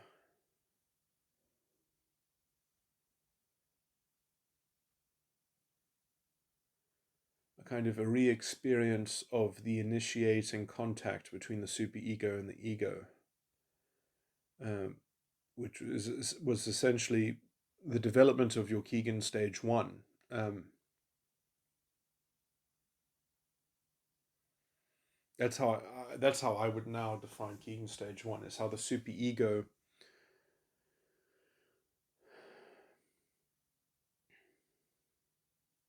Yes, I mean, I guess I have quite a weird model now. My view is that the brain is something like Keegan. The brain is Keegan stage two, and Keegan stage 2 is doing very, very little at the start. It's doing so little that it essentially is facilitating Keegan stage 4 downloading Keegan stage, downloading from Keegan stage 1. So Keegan stage 4 is somewhat, or you could say that Keegan stage 4 is, Keegan stage 1 is uploading into Keegan stage 4. Keegan stage 1 is uploading itself into Keegan stage 4, and this is all happening within the actual physical brain structure of Keegan stage 2, and that's what's happening in very, very early life, gestation and under a year old. And then Keegan stage 2 is that the subconscious itself is then developing from that Keegan stage 4. What was uploaded into Keegan stage 4 from the ego is then establishing itself as a subconscious, and then as the subconscious gets stronger, Keegan stage 4 is constantly mirroring and reflecting the state of Keegan stage 2, but it's just sort of channeling what is in Keegan stage 2, which still needs to grow quite a bit before you can actually have a sustained ego framework. And then, I don't know, Keegan stage 3 is sort of up in the air, because some people don't venture into it, or some people only naively, I would say, sort of experience it. But Keegan stage 3 is then developed sort of in the context of what Keegan stage 4 and Keegan stage 2 persist, or that subsist in the system. And Keegan stage 3 sort of has to develop sympathetically to the structure of Keegan stage 2 and Keegan stage 4.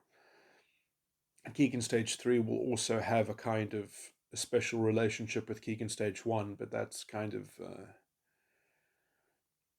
I think that's a very precarious connection that's largely not, there's a lot of unawareness in terms of that correspondence.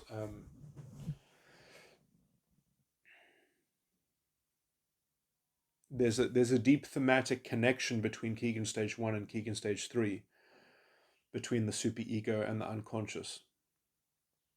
But that deep thematic connection is not, it comes out in the processes of how of everything else that I stated, and how they interrelate and interact. Anyway,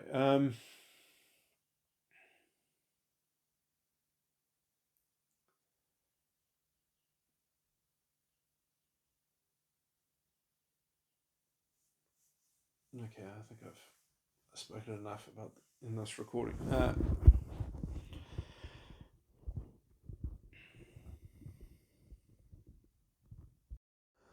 This is an addendum to the last recording, although it's not going to really deal with the themes or the subject matter, but an important, like, let's say, general philosophical note that is an interesting point just in the general theory of my psychological models, is that,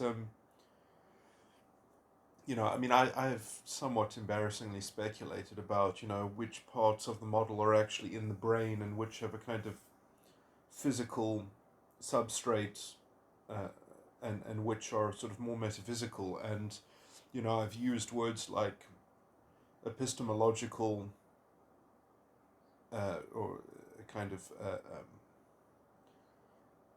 sort of an epistemological line of linear sequential sort of determinism, and an ontological line. And I did just at the end there go over what I think is the kind of the actual, that, well, this is all happening in the subconscious, and the subconscious is in some state even at the very beginning, but in some sense, from the ontological point of view, we have to see that the superego is fundamentally at the initiating part of the whole process. And then I even, didn't know to say if the ego is downloading the superego, if the superego is uploading itself into the ego, and this is all being mirrored or reflected within some early operation within how the subconscious is structuring its very, let's say, dreamlike and vague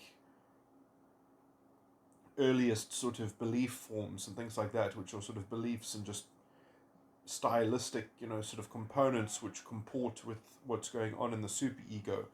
So, like, even though that what's happening on a physical level is quite, let's say, even abstract in how these beliefs can be reduced into things that could be understood, they're almost maybe impossible to understand. They're like dreams in some sense. They're like sort of, but they are representative of, let's say, the metaphysical structure of the superego. And so the superego is like a metaphysical cloud that is haunting the subconscious when in some sense what is happening ontologically is that the superego is uploading itself into the ego in some form, and the ego has some representation of itself in the substrate of the subconscious, in the belief substrate. It's being captured in some layers of primordial beliefs and things like that. But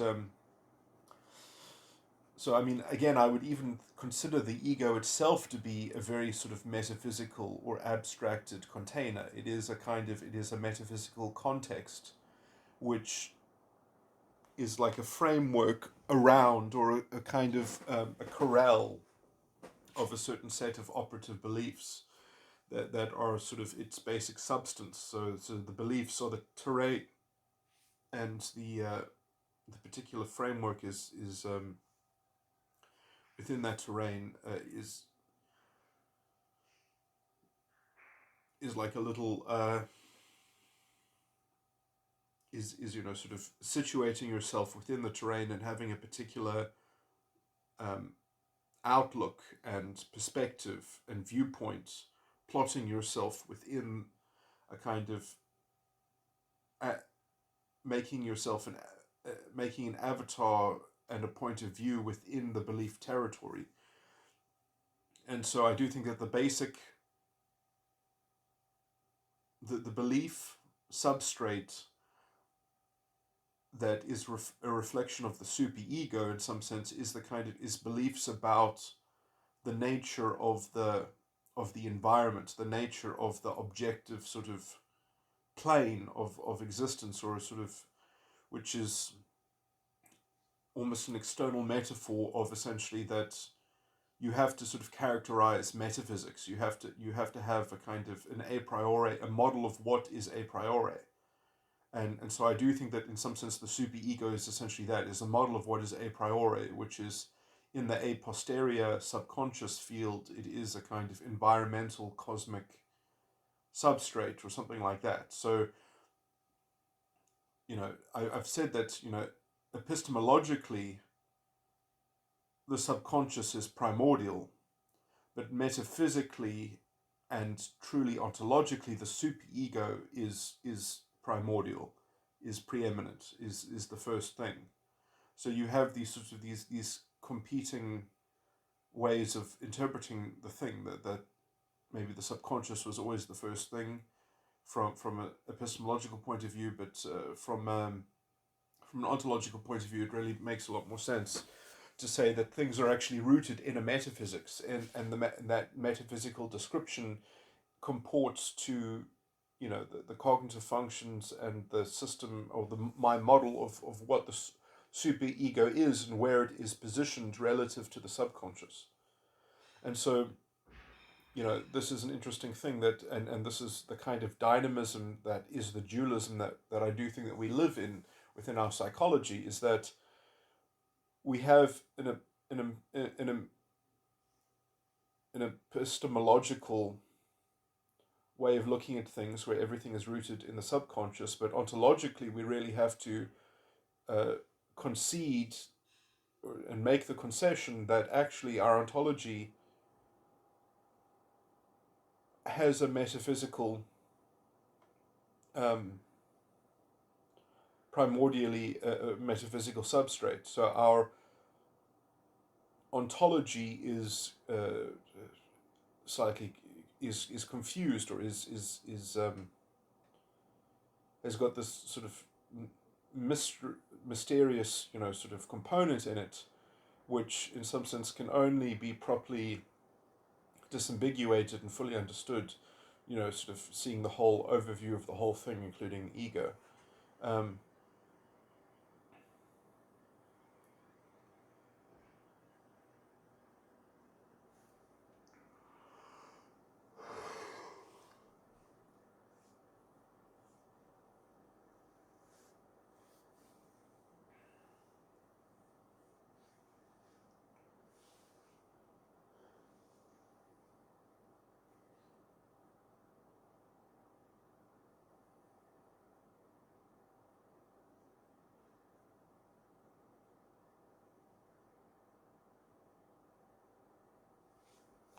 so anyway, yeah, that's just the kind of the point that I wanted to make, was that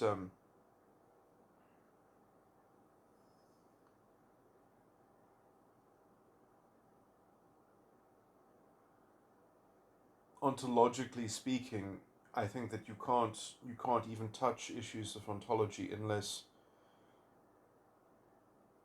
you have some kind of dualistic metaphysical commitment, or at least some acceptance of some kind of metaphysical a priori sort of or a model that includes some kind of a priori. I mean, that's what my 17 model is essentially. Is a metaphysical map. And so, although epistemologically the subconscious can be seen as preeminent, for it to have an ontology, you have to indulge in the reality of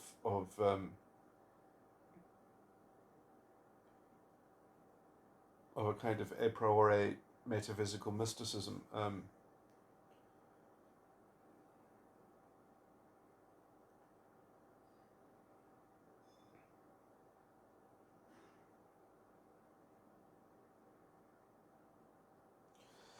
Anyway, it's not such an important point, it's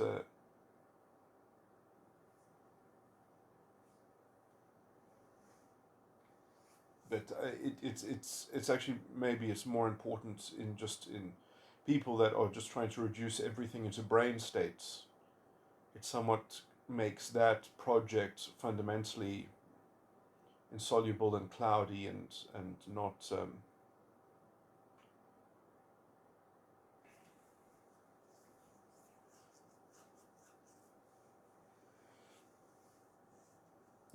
the brain state is effectively ontologically sympathetic to a metaphysical structure, the superego, which was never a brain state, but essentially the brain state was an effect of that metaphysical model or structure, which was being explored by the early epistemological foundation as it was forming itself. But it essentially, to really make sense of it, you have to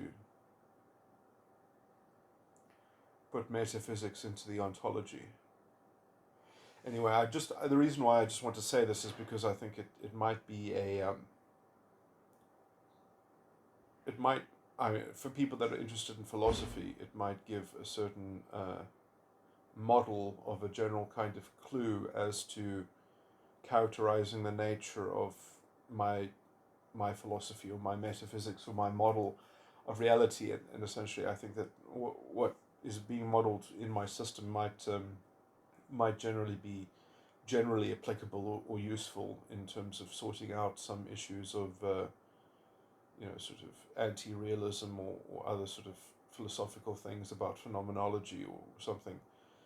I think that this might offer some model of how to integrate those some ideas in those kinds of subjects and fields. Anyway,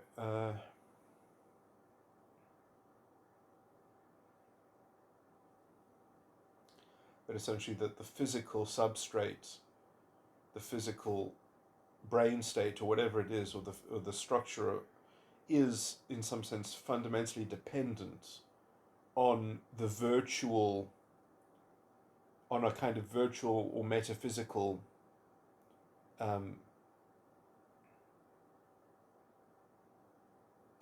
for lack of a better word, assumption. The physiology itself or the brain state itself is fundamentally dependent on something like the assumption of a metaphysics. Um,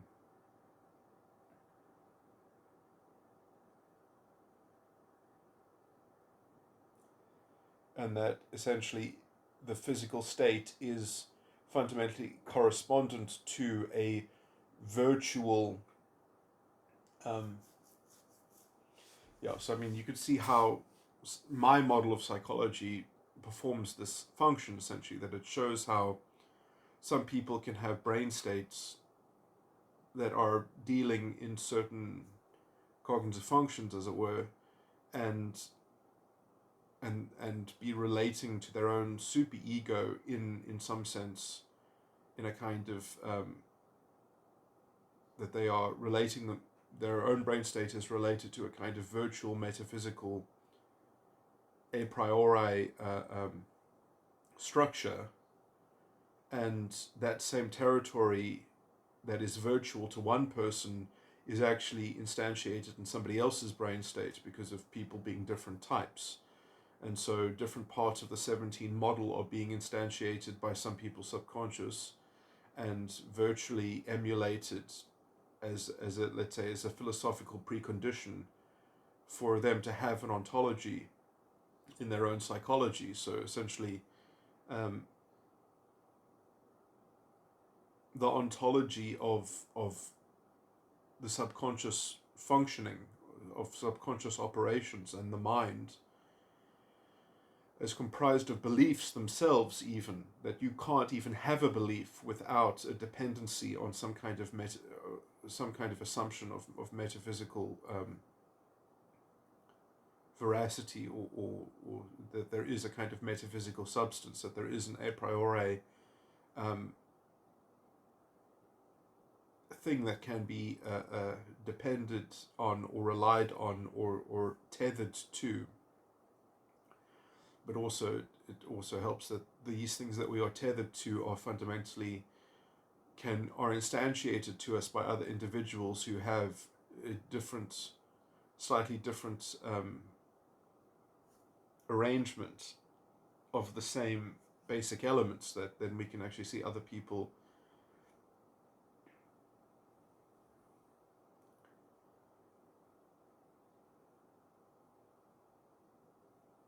whose superegos and subconsciouses are occupying different elements of our same terrain.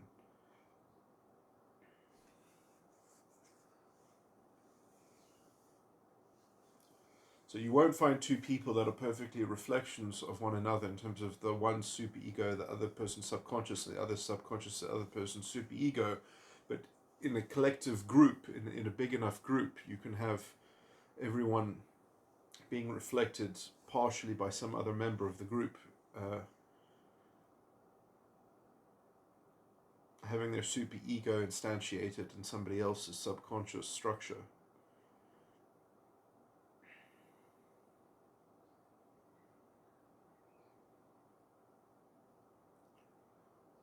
Anyway, this is getting a little bit rambly, but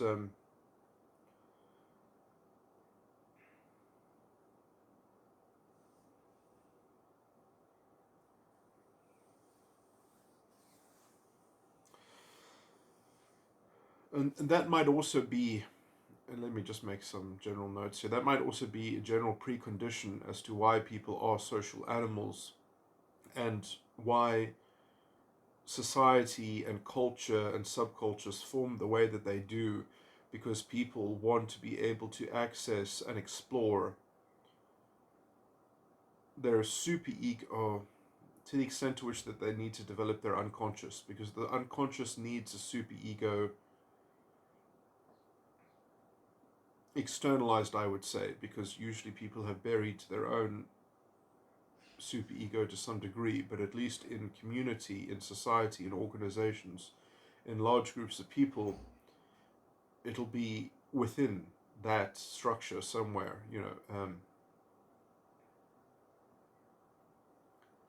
so it sort of gets added to the mystery in the positive development, as in the positive, as in the subconscious, unconscious, and ego. It'll be mixed within those issues within a large enough group of people.